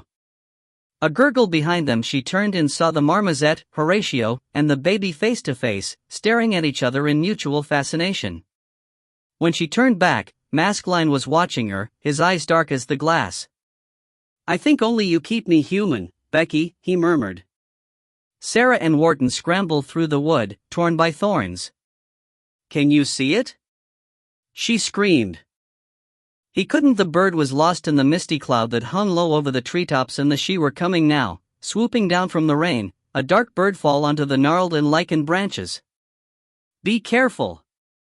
Her yell warned him just in time. The wood fell away at his feet into a deep ravine. In its depths the river roared over stones, hurtling toward the gray shimmer of the abbey through the trees. He skidded to a stop, sending soil and pebbles rattling down. Ancient gravestones rose from the saturated soil, leaning crosses and a languid angel with folded wings. Where is this? He gasped. The green chapel, some ancient part of the abbey. Sarah stared up hopelessly at the gray sky. The bird had fled, but Summer would surely find it, fall on it, tear it to bits with her fierce beak and talons. And take the coin. She wanted to howl with fury and despair. Instead she said icily, I suppose you're pleased. Wharton backed from the crumbling edge. He said, of course not. Not if Summer knows the power of the coin. What a weapon against Ven. They looked at each other, while as she fluttered down around them in a glittering flock as each starling alighted, the trees were weighted with wings, rows of bright eyes, beaks pecking and squawking and fighting each other. And now you know it too, he said. Who told you? That changeling. You did. George the First overheard you and Jake talking. He grimaced. Oh great. The soil slid. She turned, to cover her odd feeling of shame, then stared. The whole hillside is moving. The graveyard shuddered. It slipped down toward the abbey as if the weighted trees would crush the building, as if it would scatter stones and bones into the raging river. Sarah gave a yell of fear. With a flicker of green coattails, Gideon had risen up from the water and was being hurtled along down there, slammed against boulders and snagged timbers, then up again, gasping. We have to get to him. A tiny trail running with rainwater led over the edge. Without hesitation she was slithering down, grabbing brambles and gorse, ignoring the stings and scratches. Wait! Sarah! Wharton scrambled after her, desperate at being so clumsy and breathless. As his feet slipped he looked up and saw Ven. The man's blonde hair was slicked by the current. He was swimming strongly. As Sarah reached the shore and raced along it, leaping flood debris, he slid under the brown waters and dived for Gideon. For a moment there was nothing but foam. Wharton crashed down beside her. Where are they? I don't know, can't see there. Then surfaced and he had Gideon with him in a tangle of limbs. They hit a half-drowned tree and hung on in moments. Sarah was there. She grabbed Gideon and hauled at him and he scrambled quickly out, collapsing on hands and knees on the bank, spitting water. Sarah turned back to Ven, their hands gripped, his eyes, blue as ice, met hers, but he was heavy, the current dragging at him, and she knew as his hand slid from hers she didn't have the strength to hold him. She screamed. Instantly Wharton was there, pushing her aside, solid as a rock in the water. Ven grabbed him and Wharton dragged, and through the terrible suck of the water hauled him out, sleek and soaked as an otter, and quite abruptly she knew he was safe, and sat down, weak with relief. Beside her came a bitter, soft laughter. Gideon was pushing his long hair from his face. "What?" she whispered. "Did he think they would let me die? No chance. Maybe for a moment she forgot about you," Sarah snapped. "Maybe other things are more important." She watched Ven and Wharton climbing up the rocks. All at once her failure came and crushed her. All her energy seemed gone, all her hopes lost. Gideon stared at her. "What's wrong?" Her voice was numb. "I didn't get the coin and Summer knows it's all over." The words seemed too weak for the weight of her despair. Judging by his silence, Gideon was appalled too. "At least you still have your dreams," he muttered. Before she could say any more, Ven was there, water dripping from his hands and clothes. She saw at once that something had changed in him. His skin was pale, his hair held a strange new silvery shimmer.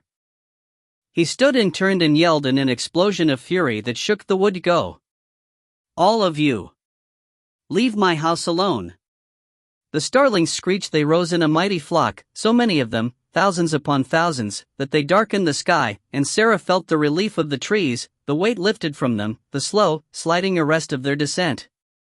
Janice watched as plaster crashed from my ceiling. Then, as if deliberately enjoying my obvious terror, he walked straight through the bars of the cage. He stood face to face with David. "Give me the bracelet," he said calmly, "only I can save you now." "Dad!" "No!" Through the ache of the stab wound, Jake watched his father anxiously. David stared Janice down. "But I thought he was quite defeated," he said. "We have no choice, son, none at all, but..." His fingers unclicked the silver snake. But in that second the mirror pulsed, and out of it stepped a stranger, a dark-scarred man. He too wore a bracelet, and carried a most peculiar weapon, made of glass. He leveled it straight at Janice. "Yes you do," he said quietly. All down the street, the bombs began to fall, one by one, and now I knew that under one of them, I would die. 25. And since that day, in every generation, the eldest male of the Ven family has faced the fearsome choice. Some have died in strange circumstances, others have fled the land, others have marched recklessly to war and been killed in the front line, as if each had a terror of what awaited him in Wintercombe Wood. But one day, a Ven will re-enter that dark forest forever. And its queen will be waiting. Chronicle of Wintercombe. Piers ran into them as they straggled back to the house, Ven striding ahead, Gideon at his heels, Wharton trailing behind with Sarah. "Oh, Excellency!" Breathless, he clasped his hands to his hips, doubled up. "So glad I found you." "Message Sarah, she's after the coin, knows about it." "Message from who?" Ven stared at him. "Piers, who the hell have you left looking after the mirror?" "The cat's in Maskelyne." "Are you insane?" Piers looked uneasy. Ven swung on Sarah. "You promised to help me," he said quietly. "Instead you went after the one thing that will destroy me. How can I ever trust you now, Sarah? If my own family betray me, how can I trust anyone?" She was silent. She wanted to say something to ease his pain, but no words came. "So where is the broken coin?" His voice was bleak. "Did you get it back? Did you let Summer know the one thing she should never know?"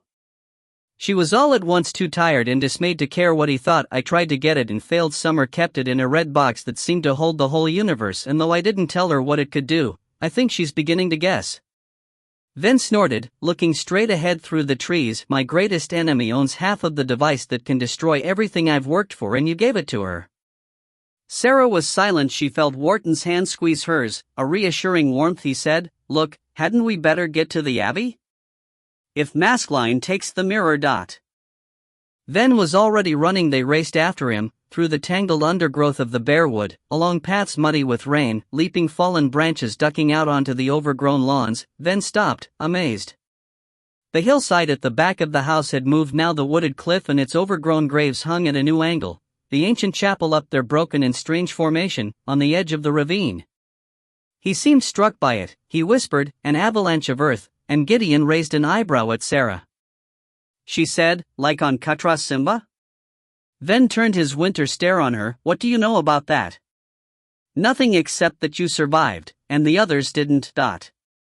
He nodded. "And how I wept for them, Sarah, deep below the ground, buried in that terror of whiteness, digging my way out with my own hands. How I cried out for them, but the mountain was inexorable. The mountain spat me out and ordered me away. There was nothing I could do." He looked away, then said, "The rain has stopped." She nodded. Far away, up beyond the grey lid of cloud, the sky was lightening. As they hurried through the cloister, she felt as if something around them, something in him, was dissolving, cracking, opening wide. It scared her. At the monk's walk, all 7 cats were sitting outside the lab. "What's this?" Piers ran among them in dismay. He opened the door of the lab and tumbled in. Rebecca turned. "Thank God," she said. Then hauled her roughly back from the mirror. "What on earth has he done to it?" For the mirror was not black, it was clear as ice, and through it they saw Jake. And David. And Janice. Janice gazed at the weapon. He raised the blue discs of his spectacles to Maskelyne. "I am beginning to suspect you made that especially to kill me over and over, because of course I am just a replica and a copy of myself." Maskelyne nodded. "For now, but one day I'll find my way back to you. You took my mirror and used it for such evil." Janice's blue glasses caught the light. "We used it. You yourself experimented with darkness. My friend, you taught me everything I know. You were Blaze to my Merlin. I am simply the pupil who surpasses the master." Maskelyne's aim did not flicker. "Fire!" Jake growled. "No need." The scarred man jerked the weapon toward the mirror. Leave us alone. There's nothing for you here." Janice shrugged, a piqued distaste in his face. He bowed sarcastically to Alicia, who drew herself up stiff with dislike. "Are you just going to let this man go?" she demanded. "He's nothing." Maskelyne stepped aside. "The original is a thing far in the future. Ask Sarah." Janice turned to David. "Tell then he will never succeed. Time is too much for any mortal. It will destroy him." He turned to the mirror, and to his astonishment, Jake saw that it was a window now, completely transparent, and that they were all in there: Piers, Sarah, Wharton, Ven and Rebecca. Her gaze on Maskelyne, dark and troubled. Ven came close to the silver frame. "No, it won't. "Oh, you think you're so different?" Then Janice nodded. "And maybe you can evade time, but that will have its price, and one day soon, you'll really have to choose between being human, or being something other, between bone or bramble, flesh or feather, love or liberty." He smiled, coming close to the mirror. "Who knows, maybe you'll forget your beloved Leah. Maybe you're forgetting her even now." Ven's eyes narrowed, but before he could snap out an answer, Janice was gone, walking into the clarity of the mirror. For Jake it was as if the man strode quickly down a long tunnel of square rooms, diminishing into the vanishing point like a figure in some optical illusion. But for Sarah, just behind Van, it was as if Janice walked toward her, growing huger and huger, so that she wanted to step aside, out of his way, but he passed through her, through the room, widening over ceiling and walls, becoming a gray shadow, a cobweb, a smudge. And, following at his heels, 3 small shadows of himself, 3 small grubby schoolboys, who grinned at Jake as they passed, the last one swinging a yo-yo like a pendulum from his outstretched finger.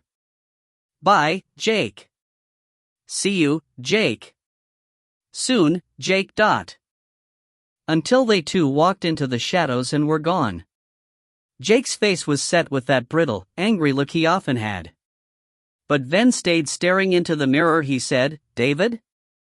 Sarah saw Jake's father. He looked exhausted, his eyes red-rimmed, his face dirty and ill-shaven. He said, "Yes, it's me. Oh, I'm coming back to you. It's just..." He looked up quickly at something she couldn't see. "There might be a tiny delay, that's all. Is Lorenzo safe?" "Who?" "Yes," Rebecca said, "behind him we're both safe." "What do you mean? What delay?" Ven gripped the silver frame. "David?" Somewhere a deep boom sent a ripple through the mirror. "What's that?" "David! What's happening there?" Jake looked up, anxious. "We're under.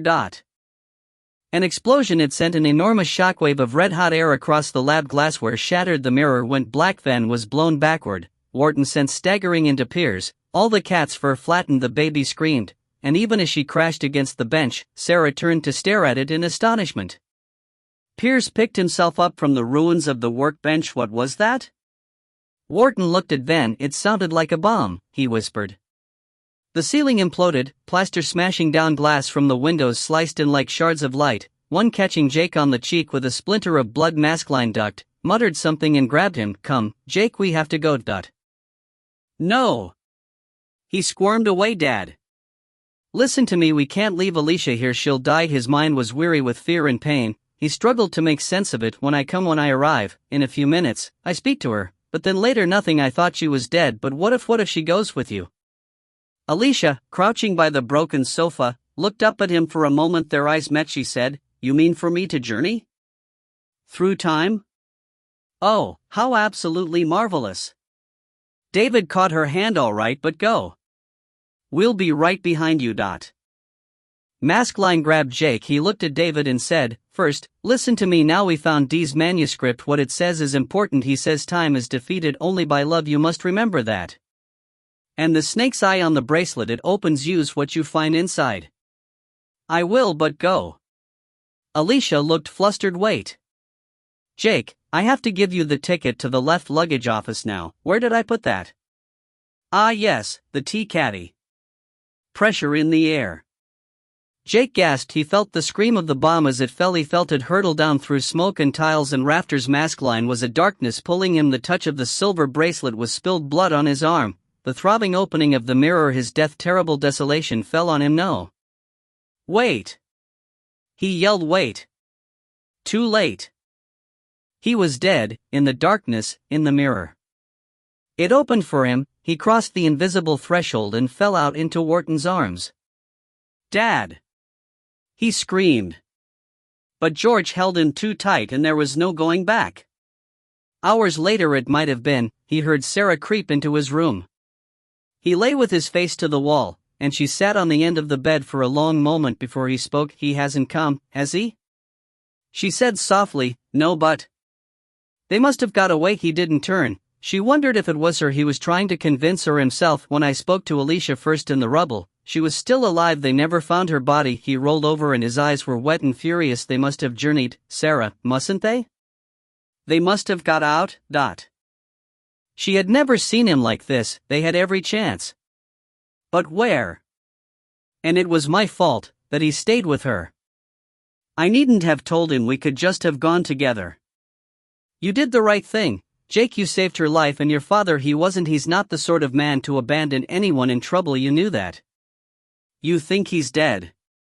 She sat without looking at him, her bleak gaze on the scuffed carpet. At last she said, I don't know what I think, Jake, not anymore. I found him, Sarah, just for a few minutes, an hour. He was there, with me, and now he's gone again. But there was nothing she could say. How could she say that she knew that loss? Because for a few moments the golden crescent of the Zeus coin had been in her hands, and now it was gone, and maybe her parents' lives and all hope of saving them were gone with it. Maybe he guessed. He said, You did what you thought was right, but Ven won't forgive you. I'm not asking him to. We have to be able to trust you. Sidelong, she glanced at him, her blue eyes as cool as Ven's. Do you know who the enemy is here, Jake? Not me, not Summer, not even Janice. The mirror is the enemy. The mirror, and what it offers, it has us all in its power. We already all but worship it. He was silent then. To her surprise he said, We need to work together, you and me. Promise me we will know more secrets. She laughed, then she nodded. Deep in the house a gong rang. Piers's yell came up the stairs. Supper. Jake rolled off the bed. I'm surprised you can eat, she said. I'm not giving up, he grimaced, feeling the strapping Wharton had put on the knife. Not on my father. I know him. He'll be back any time. He went out and ran down the stairs. She wondered if the glint in his eyes had been tears, or sheer determination. Either way, she envied him. Instead of following, she crossed to the window and opened it, leaning her elbows on the sill. The night was calm over the dark branches of the wood. The moon was a thin crescent. Below her the kitchen light spilled out across the lawns. She could see the shadow of Piers and then maybe Wharton cross the window. She stood still, listening, as if the evening called her. It was the last night of April. And it was strangely warm. Small yellow flowers were opening in the aisles of the wood. Cowparsley stood ghostly, its white umbels white. She could smell the May, and even as she watched, the undergrowth seemed to ripple into the soft greenery of spring, as if summer had forgotten her anger, lost interest in her revenge. Smoke from the abbey chimneys rose straight in the calm evening air. A bird chirruped, high above. Sarah breathed in the sweetness, and despised herself. Jake had failed, she had failed too. Whatever he said, it was over unless. A cheep called her, a last lonely whistle in the twilight. She looked up, alert. It fell from high in the blue and purple sky. It dropped like a small crystal raindrop, a solitary snowflake, so small she could barely see it at first, and then it was a tiny blue and gold bird of wood and feathers, giddying down to land on the windowsill with a broken gold coin in its beak. Sarah stared in disbelief. The bird put the coin down carefully on the stone sill there. It had lost all its tail feathers. One eye had been pecked away, but the other, beady and black, fixed on her. Of course, there's no going back now. I'll have to live in the dwelling. You'll have to swear to protect me till she forgets. Sarah reached out for the coin, her fingers trembling. She touched the face of Zeus and turned it around, the ancient god with his hooked nose and bold eye, gazing at her through the night. The bird fluttered past her into the room. I can stay anywhere, a cuckoo clock, jewelry box, anything like that, as long as they don't find me. And if I were you, I'd hide the coin under a stream of running water, because Summer won't be able to get it there. It perched on Jake's wardrobe. Sarah held the gold piece tight. How did you get away? She breathed. The bird gave a puzzled whistle, and tilted its head on one side, not quite sure. Really, she was on me, caught me, had me gripped in her talons, all ready to tear my head off. Then she just dropped me as if something else caught her eye. Wharton gulped a spoonful of the hot garlic and tomato soup with relish. Totally fabulous. Piers, one of your best home-baked bread? Of course. Piers wore a chef's hat at a jaunty angle and new checkered trousers. Happy, he surveyed Horatio chewing a banana, the 7 cats licking from identical named bowls, Rebecca and Wharton eating, Jake picking at his bread. Lovely old food, he said, nothing like it for cheering everyone up. Jake flashed a look at Gideon. The changeling sat in the ingle-nook bench, hugging his knees, brooding into the fire, his patchwork clothes steaming dry. What will you do? Jake asked. Gideon shrugged. Stay here, refugee from the wood. He was pale, as if the thought of Summer's fury chilled him, at least until she gets back in here. Have some soup. Wharton pushed a bowl across the table. I don't need to eat. Then maybe you should start. This is not the Summerland. After all, maybe if you eat, you'll feel more like a mortal and less like one of those unpleasant creatures. Gideon uncurled and came over curious. He looked down at the hot liquid, smelled the savory aroma cautiously. It won't bite you, Wharton said. Actually, you bite it.